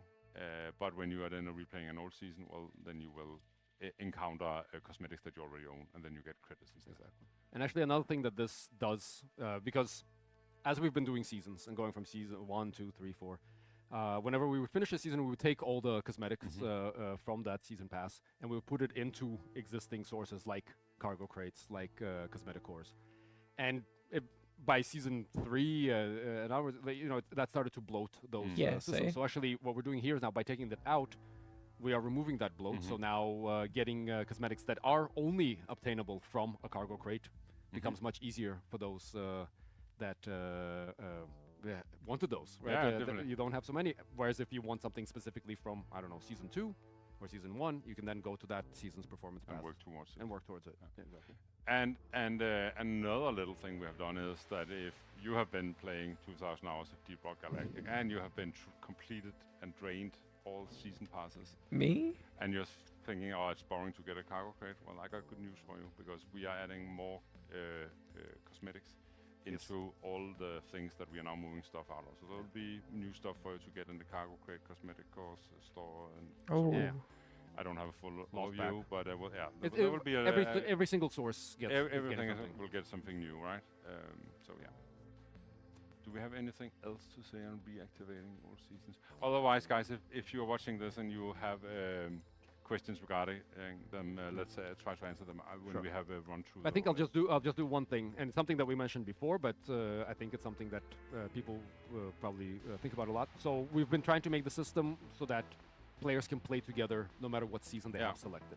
Yeah. So the idea here is that if I'm hosting a game on season 5 and Mikkel is currently running through season 2, if Mikkel joins me, then any XP that he earns while playing with me is simply going to his season, and he's able to join me. Like if you go to the server list, you will see all the games across the different seasons. The main difference we'll be getting script from these. The chances of different kind of season events. So of course, when playing season 3, for example, it is the meteor events that are the most likely to be happening.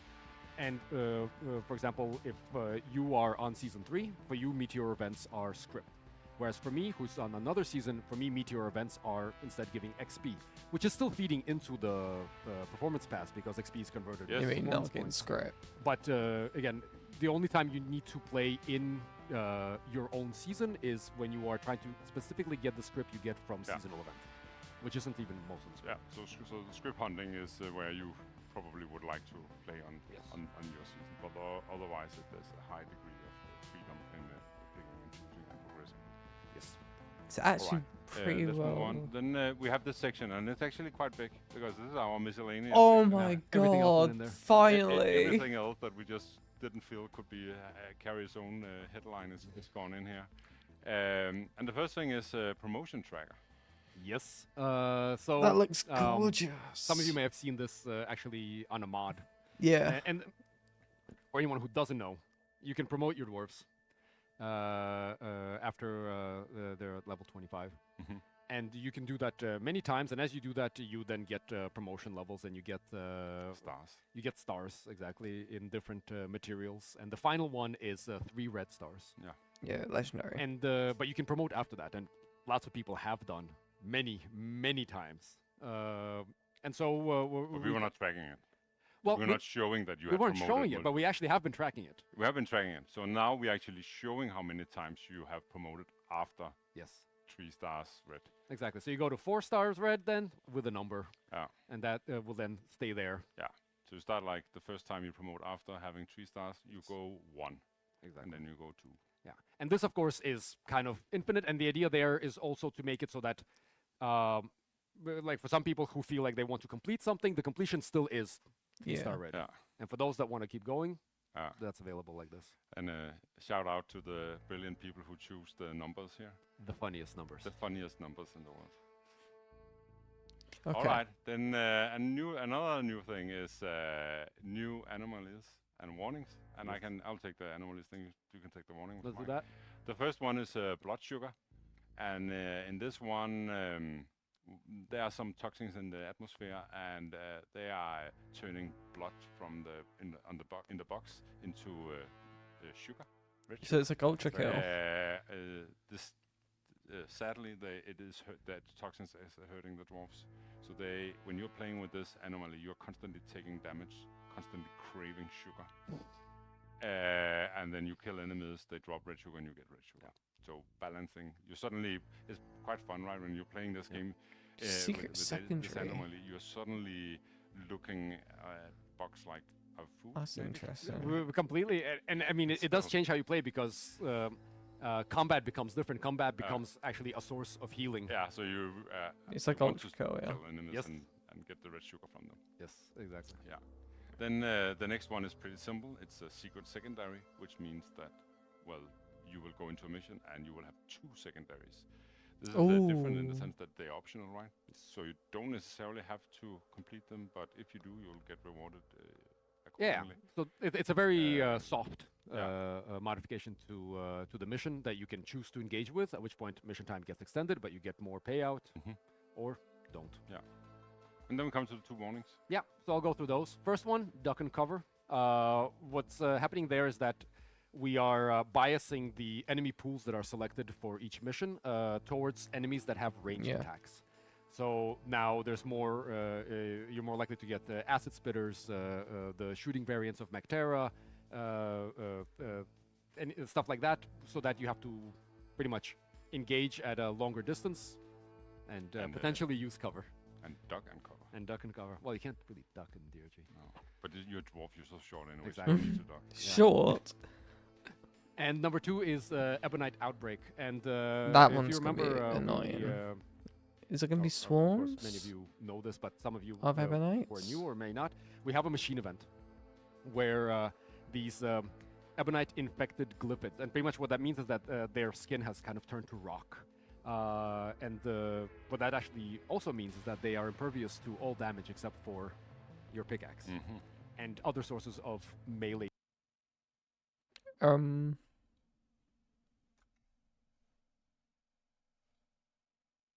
No. What's happening in this warning is that there are some of these infected enemies with the Ebonite infection that are coming in to the mission. So as you're playing, so they are part of the spawns of the enemies. Though there is something also happening with this anomaly that lets you have your power attack ready more often. Cool. But yeah, then a small quality of life feature here is the cosmetic filtering. And it is just a system that we have implemented. So if you are sitting on a ton of cosmetics, you can now go in here and sort it. And what we see on the images, yeah, here you can see hats, I think, is the category where we have most cosmetics in. Okay, I like this. And the most. It's a lot better than the text mod. So yeah, so that's it. And then we also have a little feature here on the randomize button, which is that you can turn off festive and just see company approved cosmetics, making it a little bit more likely that you actually make a dwarf that is not silly but really cool when you press that button. Yeah. You can also go the other way though. You can also go the other way, and then if it is Halloween and you just wanna dress up, hit it. All right. Next up. This is I mean, it's not a really big thing, but it's something that we've been wanting to do for a while. Yeah. And PAF overlays, that needs to be toned down a little bit. PAF, by the way, stands for player affliction. So whenever something happens to the player that kind of stays on them, we often show it with a screen overlay, such as your shield taking damage, or you're on fire, or... I think the classic one is you take damage, right, and you see blood splatter on your screen, that's right? another one. So that is the most classic one. We have a bunch of those besides the whole taking damage, which is like shield, and web spitters, web, and web all that spitters, stuff. yeah. So and all those have gotten an overhaul. Yes. Next one is the new cave formations. Yeah. That is we are adding a bunch of new cave formations to new cave the shapes. Whole, exploration of Mines of Foxes fresh. Yes, and there's quite a few. I think there's over 20. I don't remember the exact number. We're still finalizing which ones are going in and which ones this one's going to be are getting cut. Again, because making case for DRG that fit in is not as easy as that. No, it's not trivial at all, and so we're only choosing the ones that we think fit in well. But still, that ends up being quite a big chunk compared to the existing pool. So you're definitely gonna experience this. You're gonna experience it. Yes. Definitely. Then another thing is we are adding a new phase to the Omeron fight. Nice. And I think we learned an important lesson when we did the caretaker fight, right? Which is that randomization, making some variants in these boss fights will just keep it fresh, and we don't need that much. No. And for the Omeron fight, we had two attacks. We had the rocks that is being hit onto the Redder, and then we have the laser beaming rocks. And what we're doing now is we are adding a third attack, and that means that when we are having this fight, we can pick a random sequence and add two of them, and then there's one you're not getting, and then you will experience something new when you are replaying it. Actually good. So talk about what it is doing. So the new one is that the Omeron is going to try to trap the dwarves with kind of these rock crystal claws that kind of come out and surround the dwarf, putting him into a little rock prison.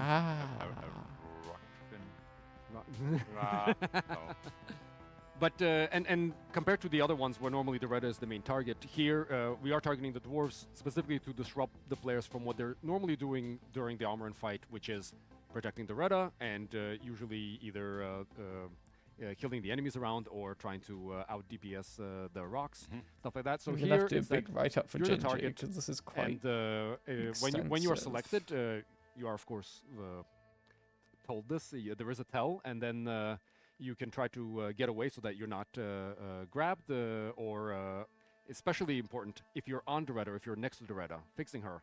You need to get away, because if these rocks try to come up to grab you and hit the Redder instead, they will damage the Redder. Yeah, so no more nesting on the Redder.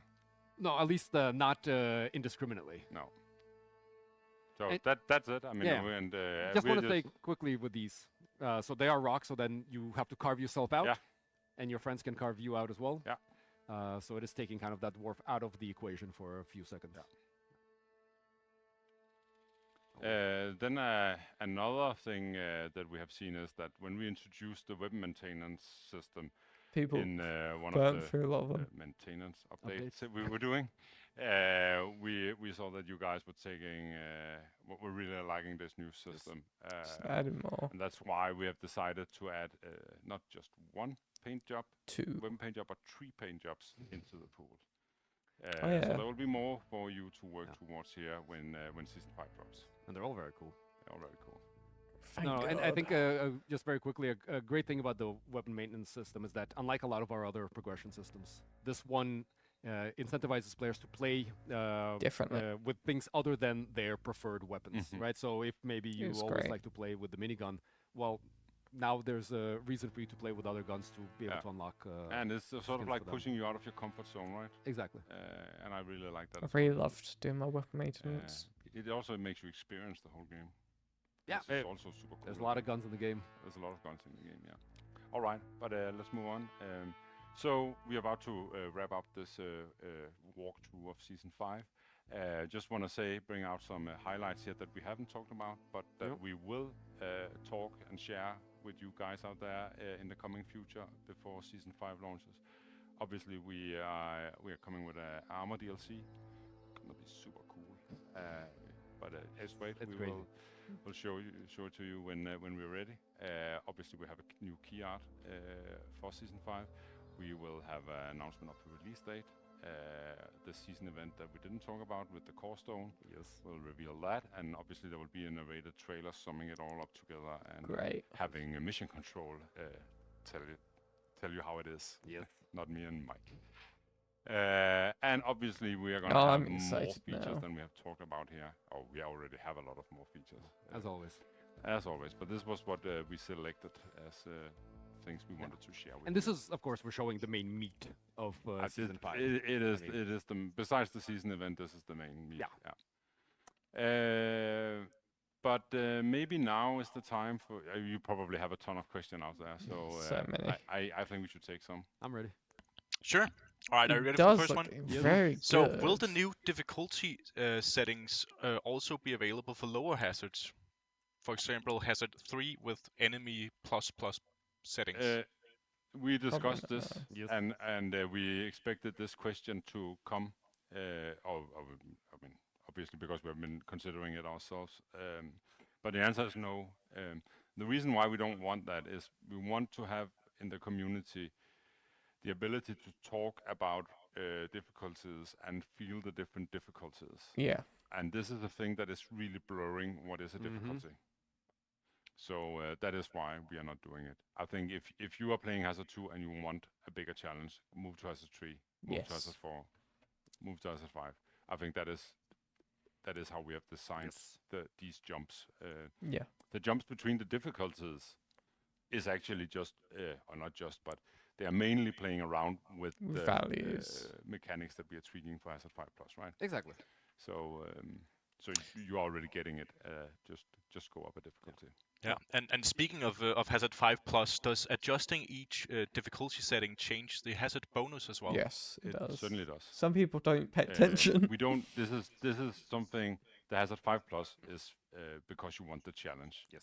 It is not because you want to harvest resources. So we are giving you some percentage. I don't know exactly the number, but we are giving you a higher hazard bonus by selecting these. But you should not do this for the money. No. Management will recognize your efforts, but. And how does this show on the server list? Will they be visible before you join somebody off the server list? Yes. You will be able to see that you're joining a Hazard 5+ mission, and maybe even we'll be able to make it so you could see what type of modifiers are applied as well. We're still finalizing that part. But again, this is part of the reason why we don't want to just spread this across all the hazards. It's gonna make a soup. Yeah. Cool. Okay. So on topic of the new stalker enemy, will the laser pointer be able to highlight the stalker? Yes. How does that work? Yes. You can, and just, actually, just like them in Menace, right? Actually, if you highlight the stalker with a laser pointer, it will come out of its camouflage. Ooh. Oh, nice. So it knows. All right, now we're moving into some of the more mission-specific screenshots. The extraction boots, are they like the current jet boots but longer, or do you mean like a mini cinematic where the dwarf grabs a vertical cable and gets blasted to the top at breakneck speed? No cinematic. No cinematic. You're getting it. You stay in control. But we do. I mean, we are experimenting with these things right now, but we need to do a tweak on how the jet boots that you already can get in the game right now. We need to do a tweak on those for this to work. These are definitely more powerful in terms of how far you can go and all that stuff. We call them extraction jet boots or Mark II jet boots. R&D has been tinkering with them and made them better. Maybe they'll explode if you use them too much. Oh, that'd be nice. Speaking of explosions, Mike, can bulk detonators spawn during the elevator phase? So right now they can. That's exciting. Good. We're figuring out exactly if there are, or there definitely are some, and bulk detonators are an example of this. It's a balance between which enemies are kind of like overwhelmingly a bad idea gameplay-wise, and which, however, kind of make it spicy but still fun. So we almost certainly are going to have kind of like a no-go list for certain enemies. But exactly who that is, and if the bulk detonator is part of that, that's still not 100%. The bulk should be fine. No dreadnoughts, though. It's like we still need to test it, right? I think when we were doing the salvage mission, or we did that, right? And then we were introducing the bulk detonator. Yes. I think we were like considering, can bulk detonators spawn on the salvage missions? And we just thought, well, yes, they can. It's just a challenge. And obviously you need to deal with the bulk detonator before it reaches the defense zone. Yeah. So we do actually have on salvage. We don't allow bulk detonators if you're solo. No. So anyways, this is a little bit too early to go into specific on these things. We're still tinkering with the structure and getting everything in place. And normally there are all small things that is happening underneath the on the hood of the game that we need to do. So, there's a lot of fine tuning and figuring stuff out, including after we go to experimental. Yeah. Cool. Do you guys have any plans for an Elite Deep Dive Plus option that uses a similar framework as the Hazard 5 Plus? stuff. That'd be nice. We don't have any plans for that. I mean, but so interesting idea. So the Elite Deep Dive actually already has the final stage of the Elite Deep Dive is harder than Hazard 5. Yes. So it is already more challenging than Hazard 5. The last two. Just putting it out there. Yeah, but we don't have any plans for like specific customization of the difficulty. No. Actually, similar so way. deep dives specifically don't have difficulty customization. No. That's why you don't select, oh, I want to do the deep dive on Hazard 2. The deep dives are seeded. There's something that you can try multiple times, try to learn the layout, and that allows people to actually play at a higher difficulty than they normally do in a purely like procedural cave. The deep dives is something where we think the community can come together and talk about what is this week's strategies, deep dive. yeah. What is, it was super shitty or that was super difficult or that were, I don't know, whatever. Each week's deep dive possesses its own challenges, and then the community can talk about how to deal with that. Obviously, if we were allowing people to change difficulty, that would be gone. Yeah, I think that's not what deep dives are. No. Will heightened senses work on the Stalker? So the thing is, the Stalker itself, of course, not the grabby part of heightened senses, but the heightened senses giving you a warning, sure. Okay. Cool. I'm not sure you mentioned it, but the Stalker also has a specific backstab ability, right? Well, it's not. It breaks your shield and. Yes, exactly. Its attack is a special electric attack that will. I think you said it, but yes. Yeah. Okay. Cool. But it is pulling down your shield and jamming it or something. Exactly. Like so that. it actually doesn't come back for a while. A few seconds, but that matters in combat. Actually, really punishing, especially on higher hazards. Yeah. Cool. Okay. So we have Molly, we have Doretta, we have Betsy, we have Bosco. What is the official name of the Drillavator to join the force? It is not a robot. It's a Drillavator. Yeah. It is not a smart machine. It is. It's dumb. It is just a Drillavator. that name was so dumb that it's just, but also so spot on. That name is gold. I don't know what you're talking about. It's not dumb at all. It's the Drillavator. It is what it is. It is what it is, right? It couldn't. Someone said it. It couldn't be called anything else after that. I'm just digging for questions real quick. When will there be an expansion of Space Rig 17? That is a good question, but we have no plans of that. We are whenever we are doing a season, we are like dressing it in the theme of the season, and that will happen again. Yeah. Nice. And I think just want to say in terms of just like expansions, that kind of for us has been happening more organically. So when, for example, we introduced the jet boots, and then Jetty boot kind of happened. Oh yeah. Then we had to create a space for it. We made it like a game area and so on. So yeah. Cool. Let's see. Bring some good questions, guys. Will a perk rework come in? Not in season. Not this we season. have way more points than perks, new abilities, passives, and actives. And I got I don't know, good and bad news. You're gonna get way more perks points because 5 because we're doing a new mission, new stuff, new anomalies, new warnings. New warnings, right? And they will all come with milestones points for you to get and perk points to acquire. So you're gonna be sitting on way more perk points, and so that we know. That's the only thing I can say. Know. We know that system is up for an overhaul, but it's not going to happen now. No. Will the new Omron phase extend the time it takes to drill to the Heartstone? No. No, it's the same, and the mission will not be longer. People don't pay attention. Be more varied in the Omron fight. Exactly. So yes, again, currently the Omron fight is aside from the enemy composition, the actual phases are identical every fight. Mm-hmm. By having now an extra phase that we can swap in, that will no longer be the case. No. So imagine that you will have to, when you're fighting it, you will have the meteor, the flying rocks, and then you will have the new attack. Exactly. Or you will have the laser beams and the new attack. Yeah. And all the combinations with those beams being in second phase is really nice. How will the season challenges change in season 5? Will there be new season challenges? Maybe. We're still looking into that, so maybe. Nice. I can put some words into this. The challenges I think is a bit limited for us to do. We are right now in the challenges. We are giving you always like 2 options, not to sort of like dictate play specifically this, because I think that is what the assignments are doing. They are directing you to specific missions, and with the challenges, we want you to work towards something, but have it really open. Yes. Right. Not play with one specific character. You can play with 2 characters. Right. Always giving you options. Obviously, having this approach to the challenges limits what we can actually do with them. So I assume the script challenge will be the new mission type. Will the Omoran stone grab thing, will that reach into the air to catch zipliners and scouts? Oh, no. Please. That is not, the air is safe from that one. But you have to be in a place where you can, of course, protect the radar. Yeah. Will you be able to pet the drill-evader? No. No. Okay. I mean, no, I don't think so. Again, the drill-evader is not a character in the way the Reda is. You will be able to pet it as much as the drop pod. Good drop pod. Will there be new achievements in this season? No.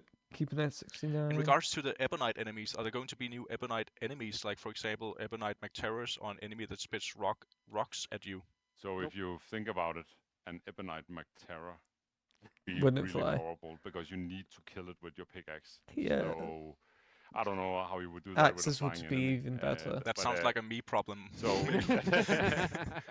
so no. I mean, Ebonite infection can only happen to I don't know what's called land-based. Land-based. It is specifically happening to Glyphid, and we have the small Ebonite Glyphid, which is all the grunt variant kind of becoming infected, and then we have the large Ebonite Glyphid, which is the large Glyphid. Yeah. Awesome, guys. I think that's it. All right. Cool. But I think then maybe we should wrap it up and just say that it has been a pleasure sharing all these information with you guys out there. I guess there's a lot to digest. I can say that we have Aaron sitting over here. He is writing stuff together based on today's stream. And we will be sharing, I don't know, what's called like a sum up. No. What's it called? Summary. Thank you. Summary. Sum up. Summary. Thank you. So we will be posting some summaries and some more informations in on our Steam. I'm gonna have to do it right up for Gingy as well. Yeah. Thank you so much for tuning in. Yeah. But have a nice one. Yeah. Rock and Stone. Rock and Stone. Rock and Stone. Okay. I need to go to the toilet real quick, and then I'm gonna do a little bit of this.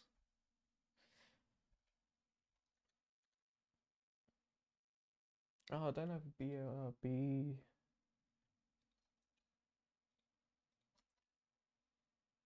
There you go.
Okay. Just we have, and then later you are gonna see it. Obviously, the first thing is that is being revealed here is the theme of season 5. Digging deeper. It's drilling deeper. Even.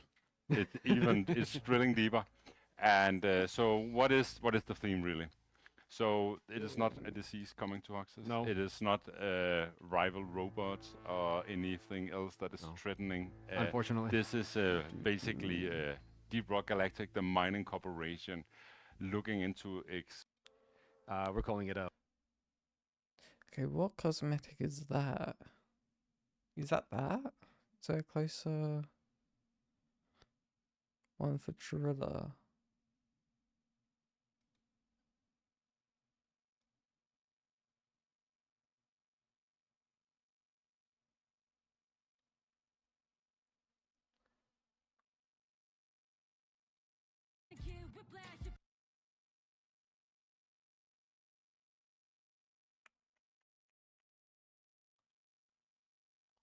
A fairly complex source of morkite, or specifically maybe the original source of morkite, something that's called morkite seeds. So I do like the idea of the submission type. So, and that's where the hot coal come from. Exactly. So when it's like when it's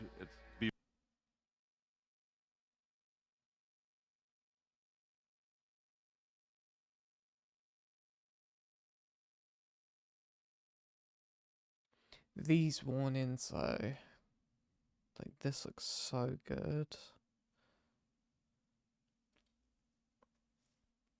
Does this it files.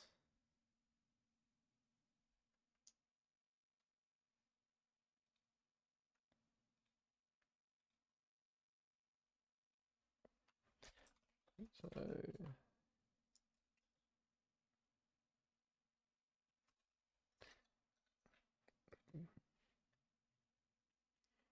found some music when I type out to Gingy.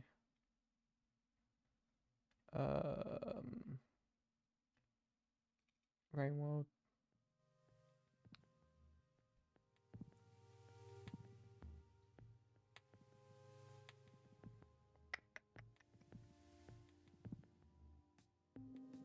Move it to this.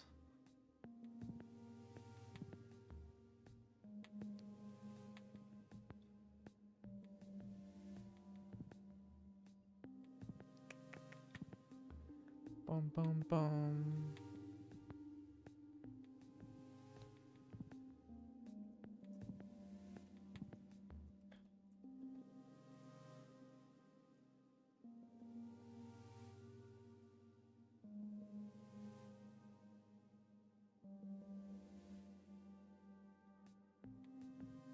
Is that how you spell finished? Finished. Yeah.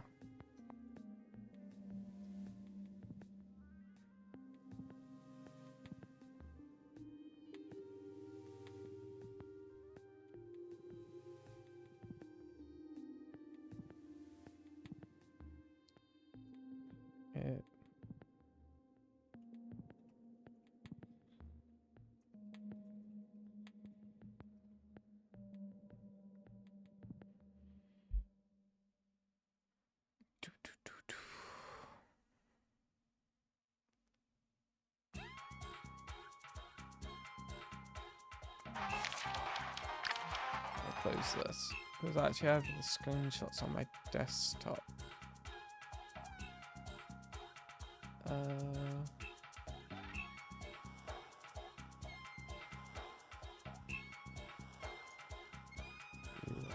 Last one. Go through on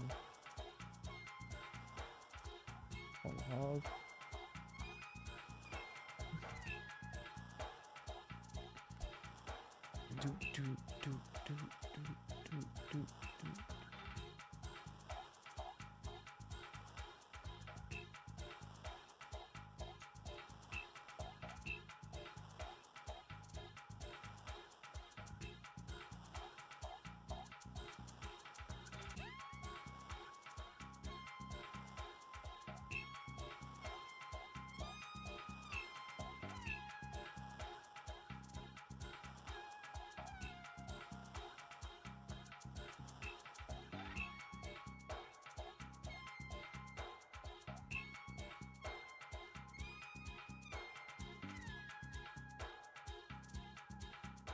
What's this one called?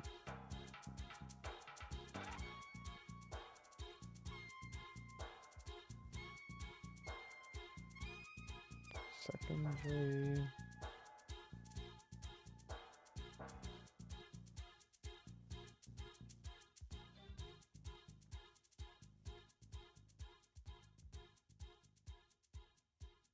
Secondary ones.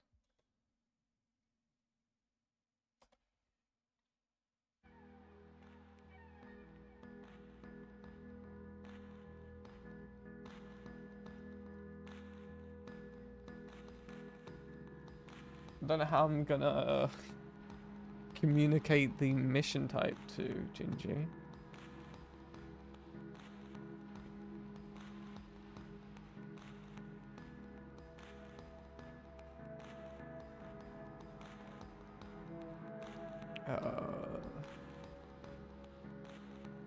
Back here.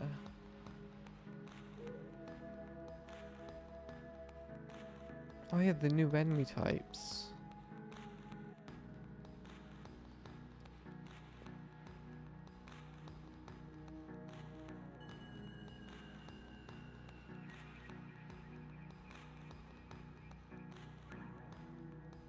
The whole full bar, you are standing right on top of the resonance crystal. Exactly, and then you can mission control, and so all the dwarves get that is intended to be able to go down through.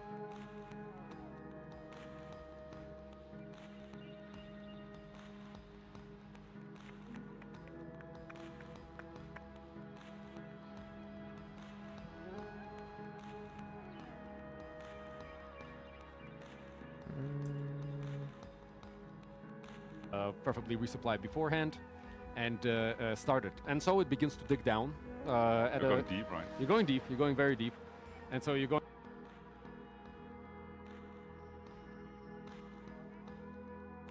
down this shaft, and it's also making a lot of noise, and it's attracting all the locals. Yep. And they're coming to chew on you.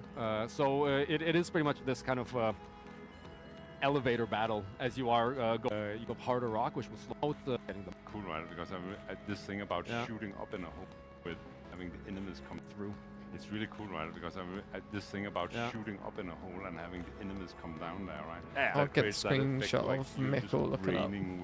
With the yes, dogs, yes, right? yes. You are literally knee deep in the dead. Yeah, which is pretty cool. It feels. Normally, by the way, to anybody who doesn't know, the autocannon is a hit scan weapon, and this definitely. Yeah. So moving on, people who don't know, when the game launched, we only had 4 hazard levels. Hazard 4 was the highest hazard level, and then there's been power creep in the development. We have been buffing guns. For DRG, that kind of we're only choosing the ones that. And new cave shapes.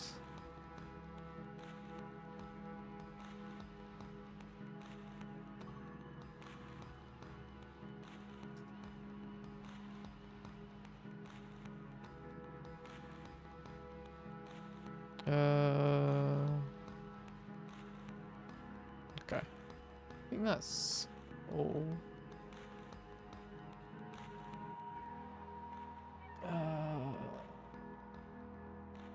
Why are the screenshots there?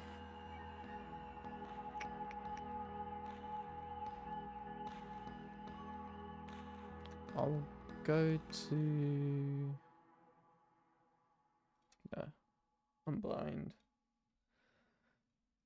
I'll put up Roboquest.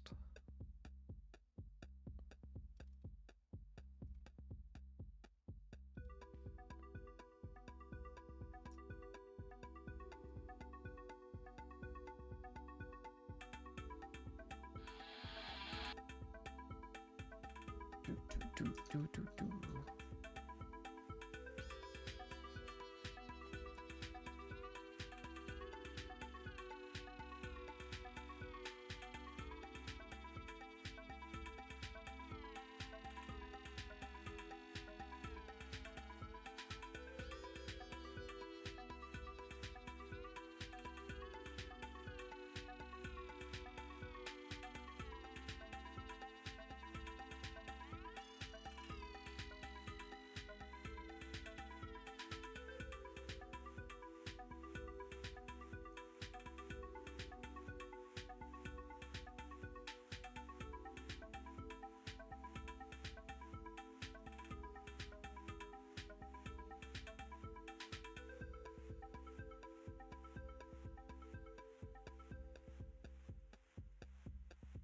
Cave Vapes.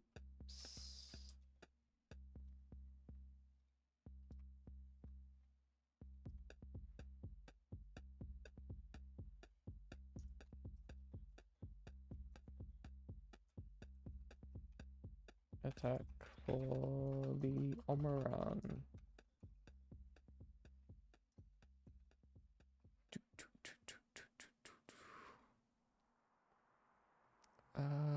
Where's...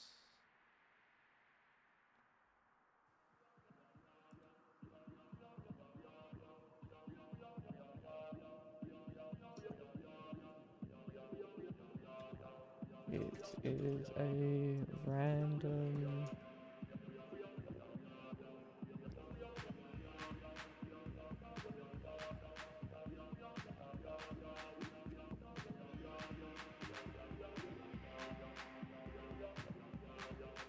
Does this...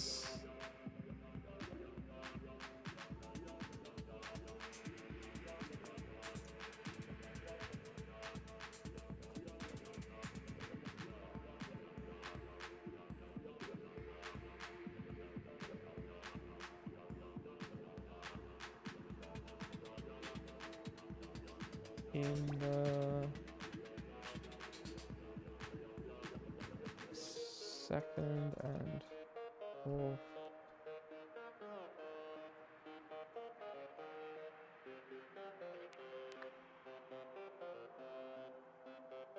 phase.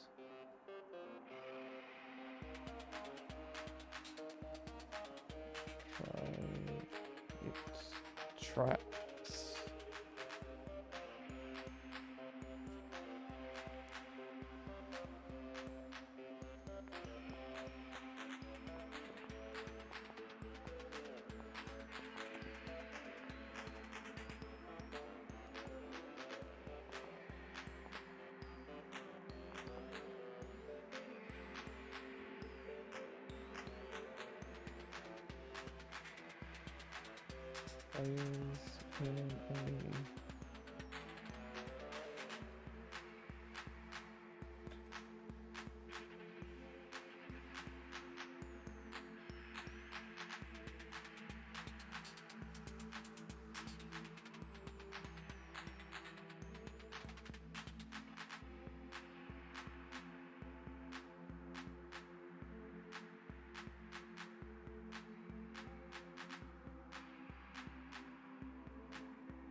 Can be in either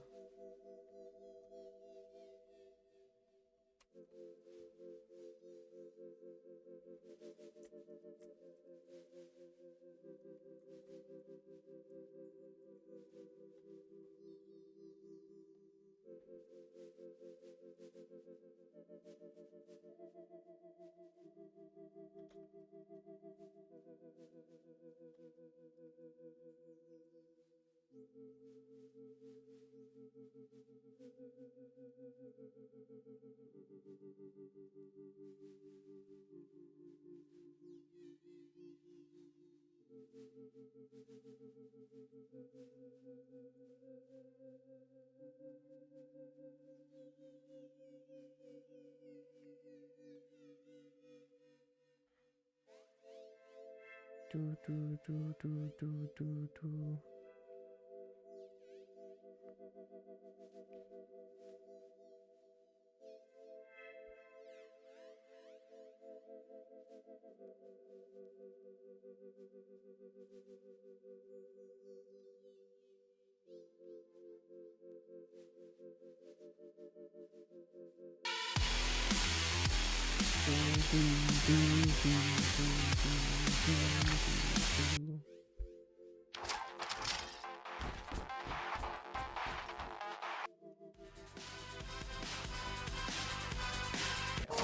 just want to get the new guy.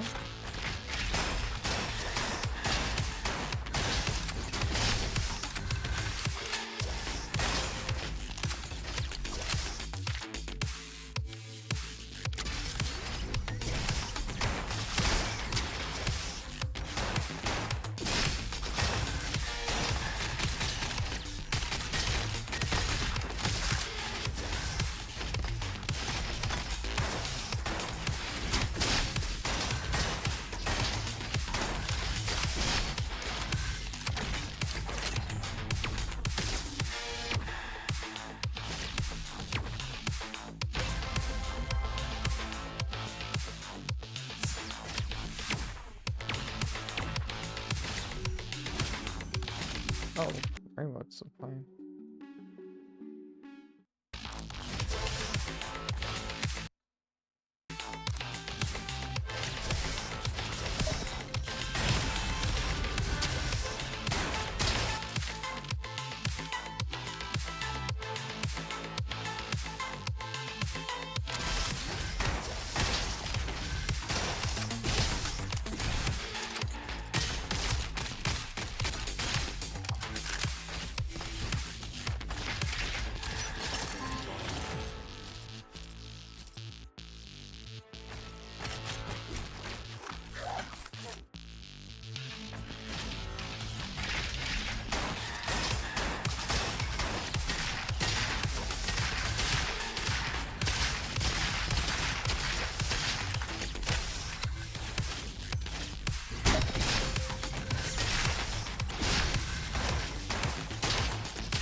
I don't know how I feel about the mark with death.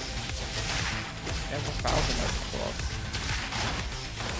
I think it's going to be very useful on many mission types. It's also going to be worse on the, like a lower hazard, because bigger enemies don't spawn as often there.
such a good game.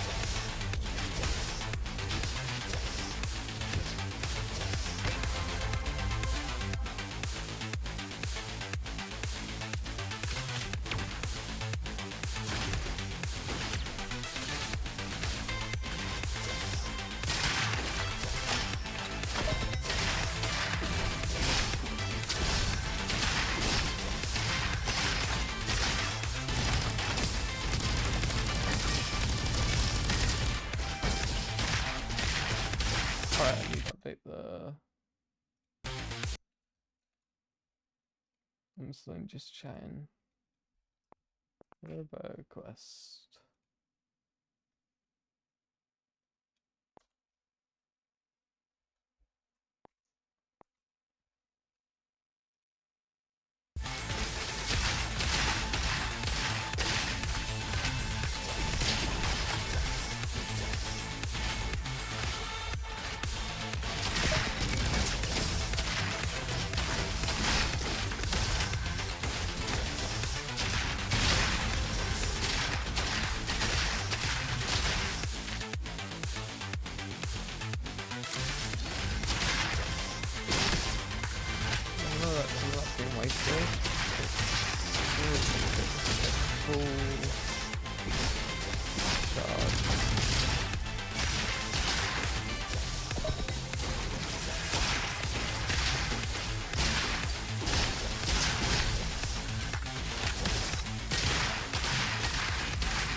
VOD cannon.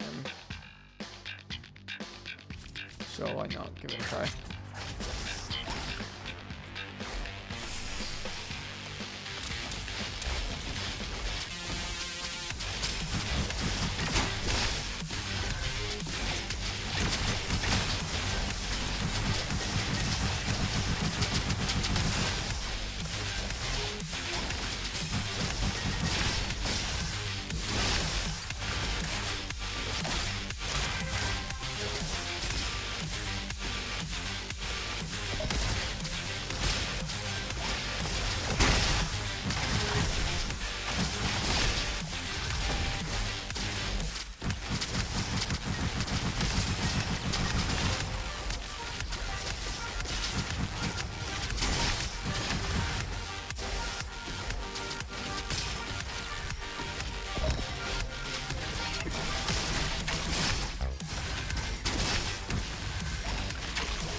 Damage with a chance to ricochet, so if I go full shot.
core.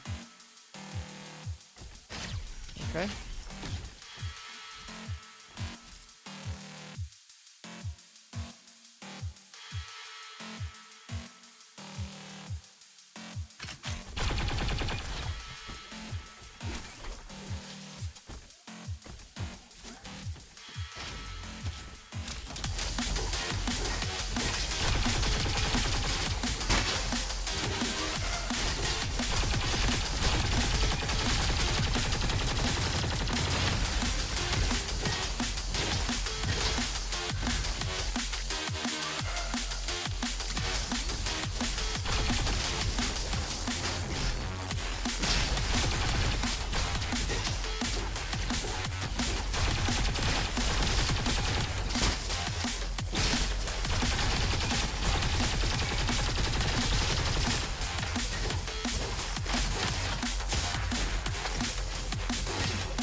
God.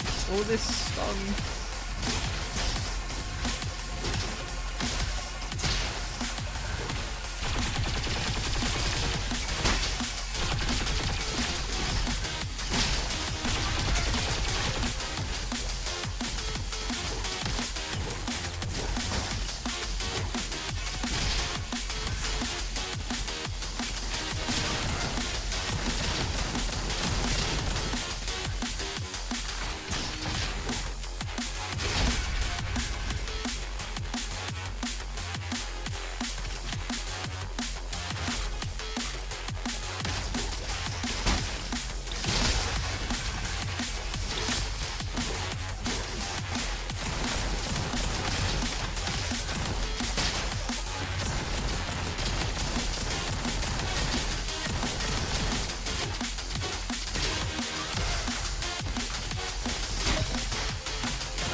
I got the code.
because...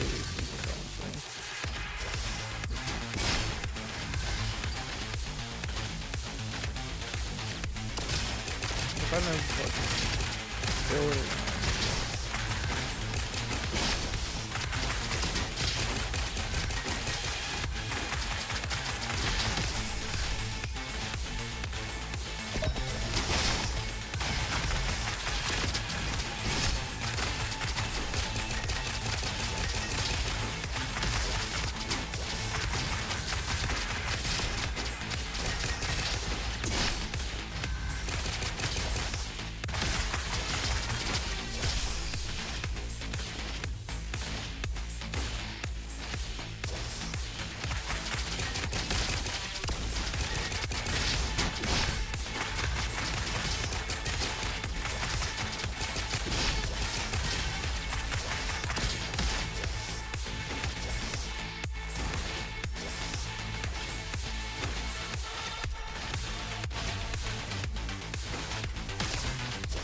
cooldown.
Big fan.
Oh, minion bots.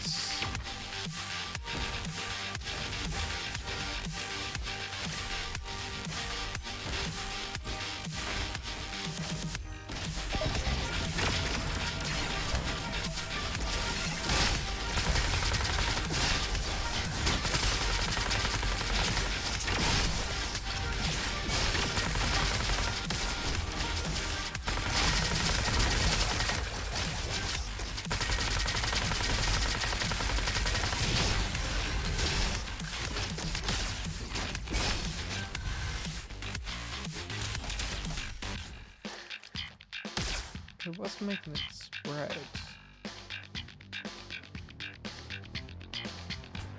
Oh, simple geometry.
is it?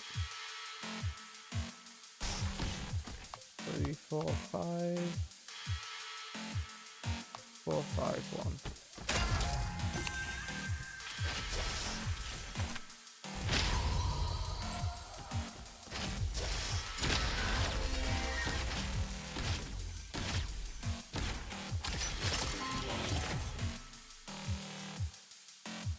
Oh, might want to go kunai.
power 7.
Increase the head clear.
Hello.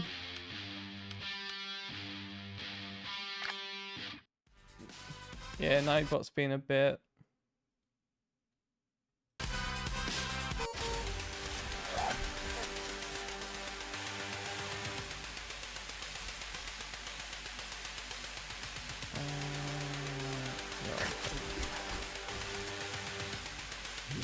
Movement speed.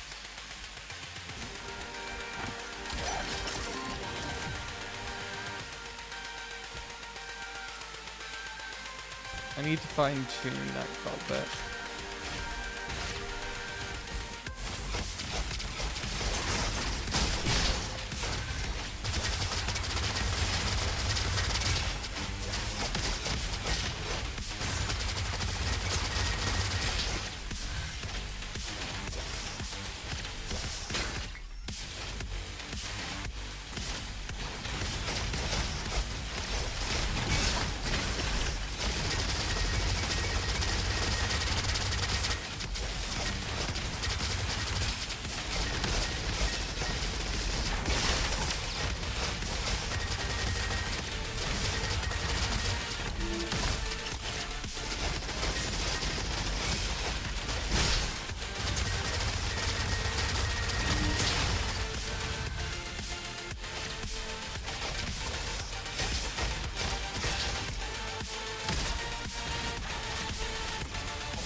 Oh.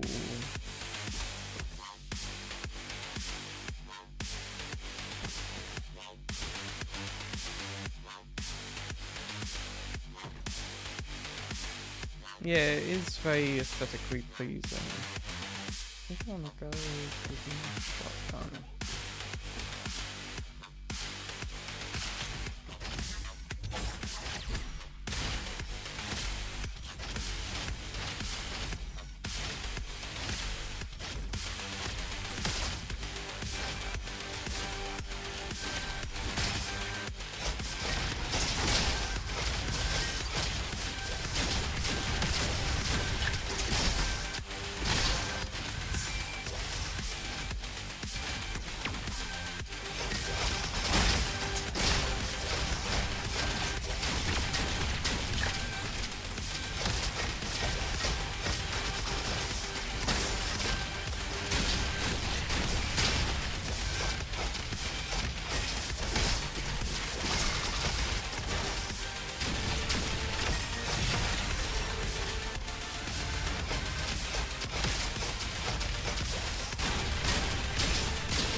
It's not headshot. Oh my god.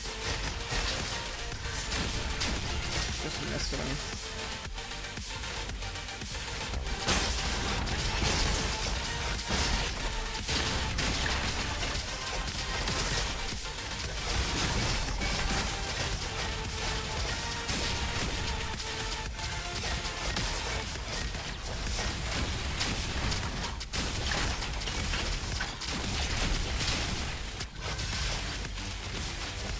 Oh yeah, I've got the red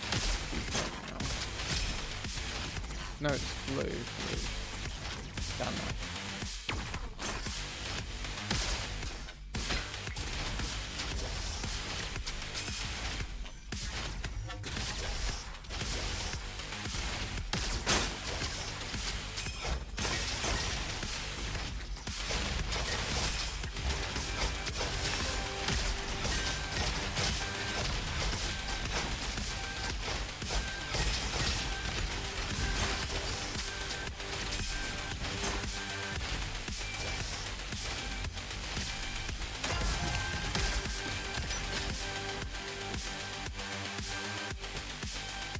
Oh god, that's good.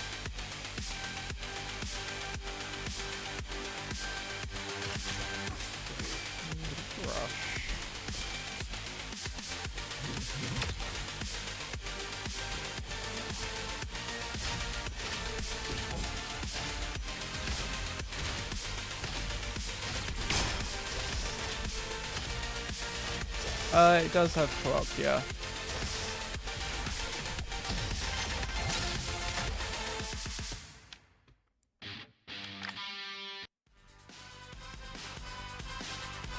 I don't know how robust it is.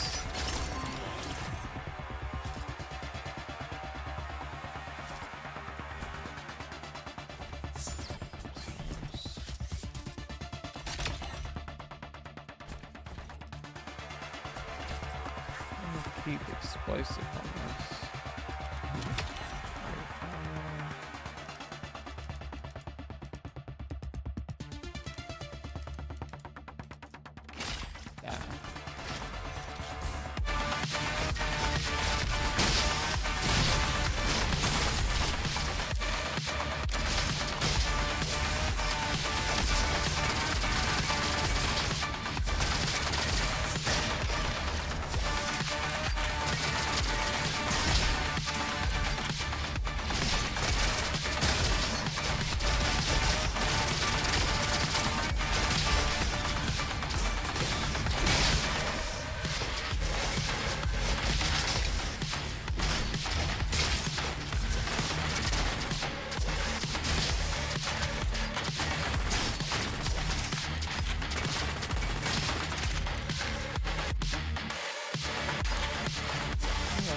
Stopping by.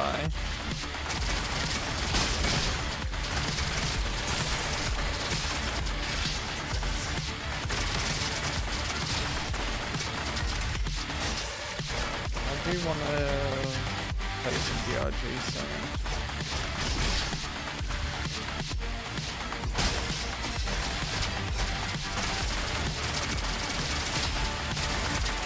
Season 5 is so good.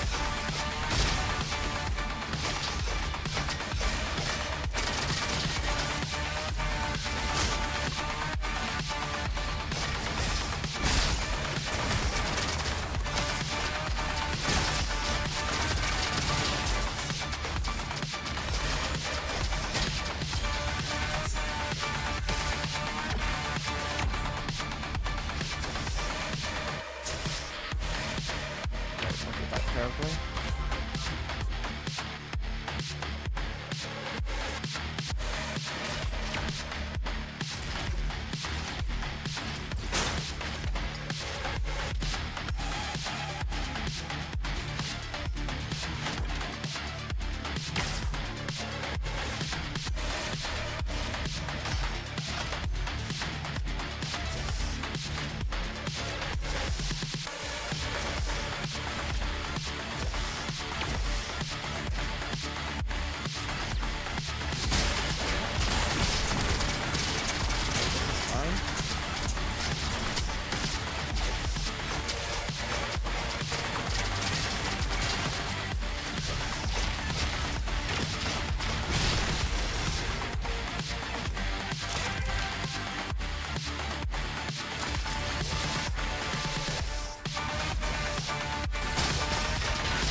No. Oh, I've got the new class. Let's see how they play.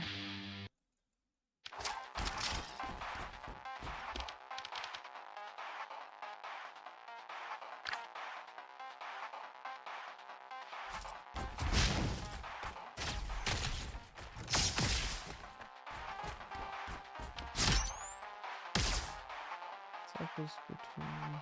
Oh!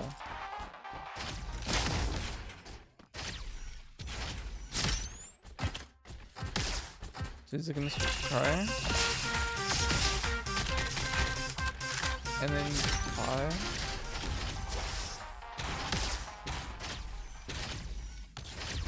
Must be correct. Okay. This is all elemental damage.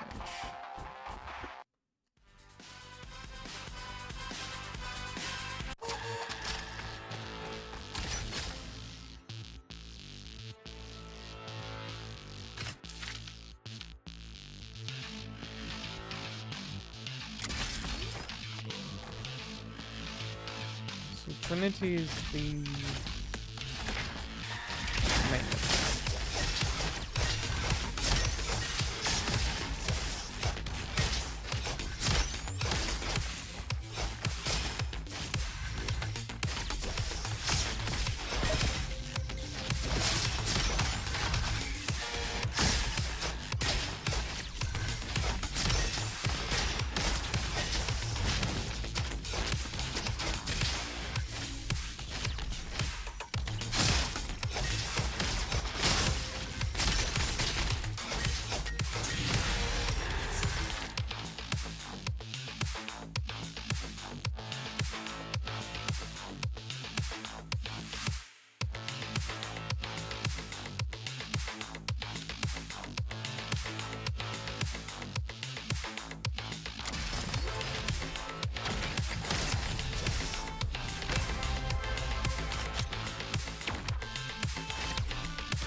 Oh, I like this one.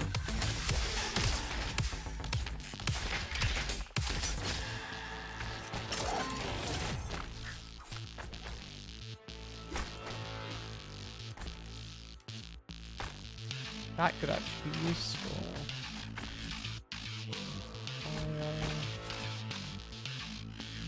Burning ricochet.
That is a really quick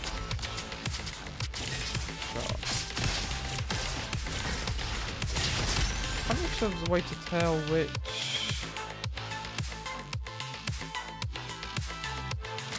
element is on your cosmic. Or I might just be blind.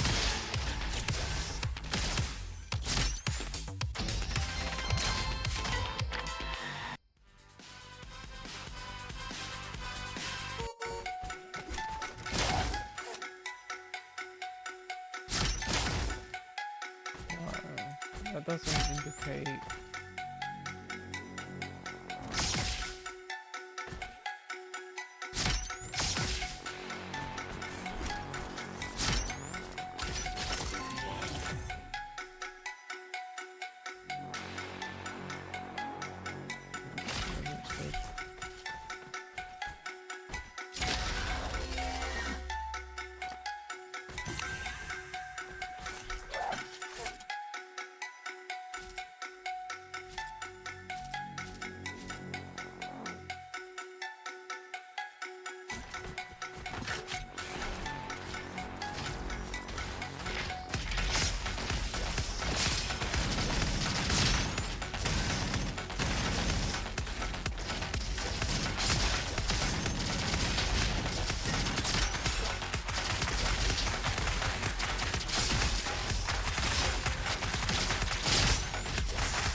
Oh, this is why I don't go down this road. Cameras.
Oh.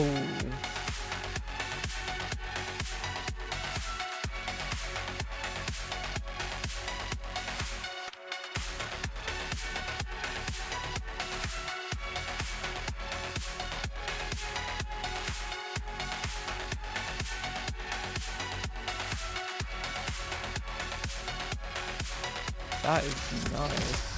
So I don't have to worry about getting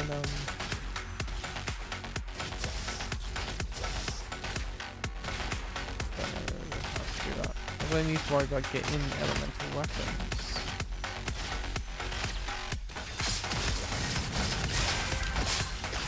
Or if I do get elemental weapons, the other one will... The marker's different than the effect. I just both of them.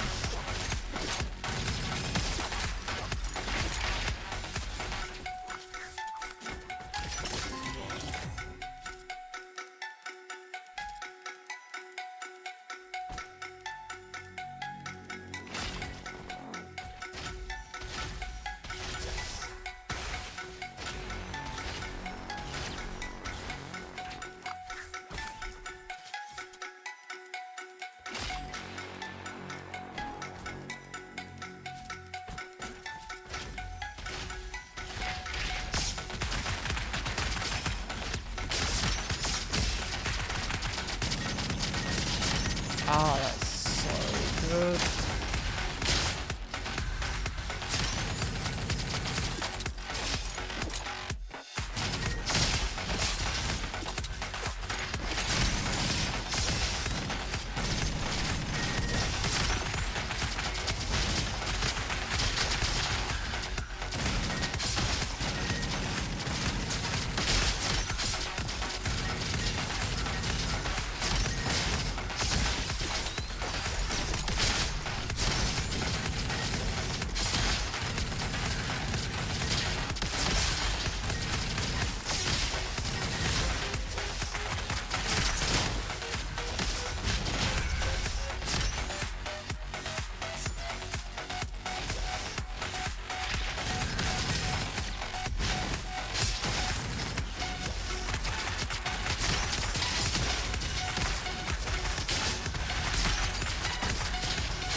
Oh, that's so good.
Pin charges. Consume charges.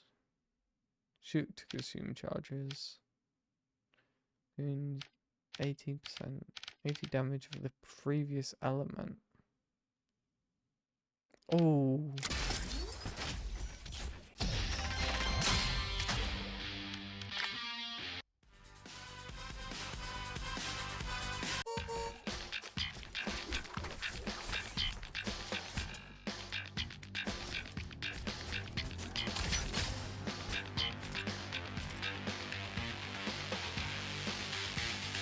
All of these are good. Oh, let's see.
Oh, 70 hours.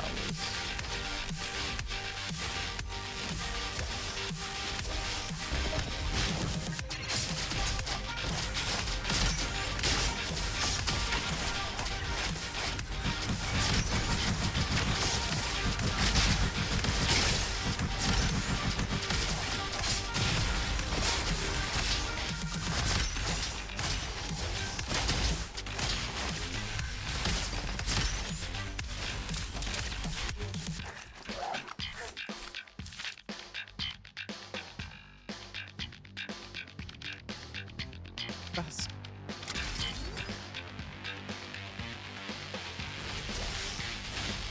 Oh, they just made this guy OP.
really like this character.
Ooh. Chain lightning fire. That's so good.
Ooh.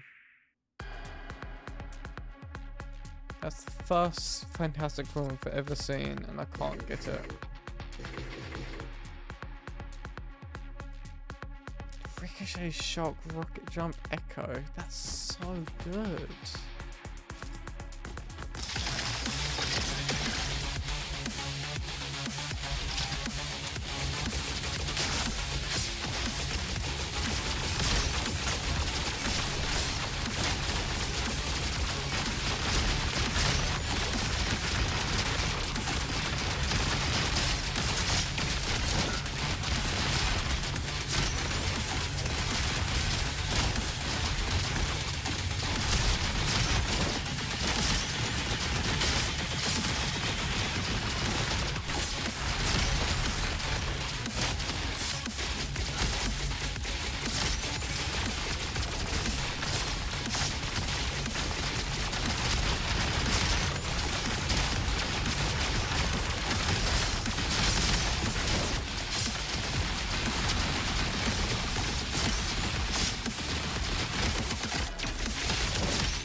do so much area damage to this anyway.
A little backtracking.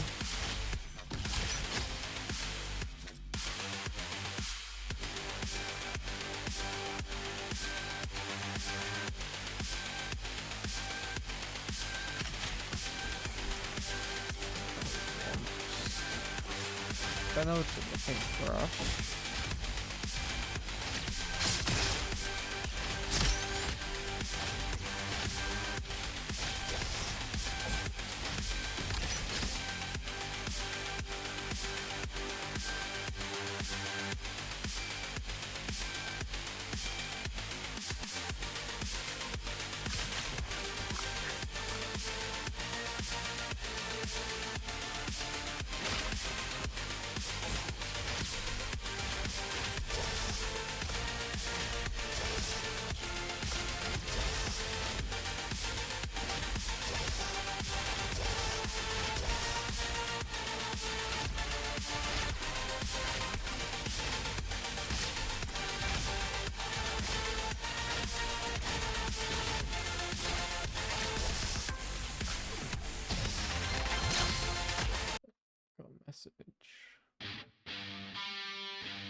I'm really upset I missed the fantastic one.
Costa.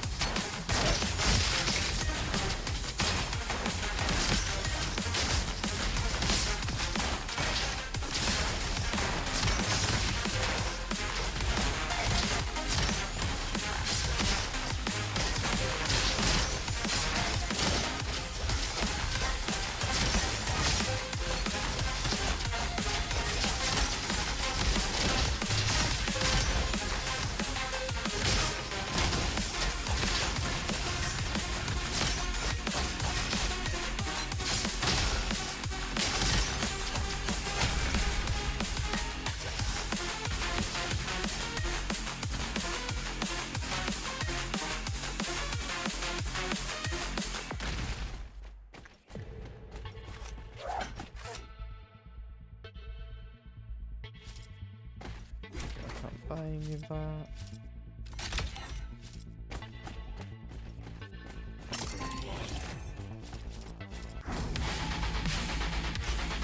Last one.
call it there.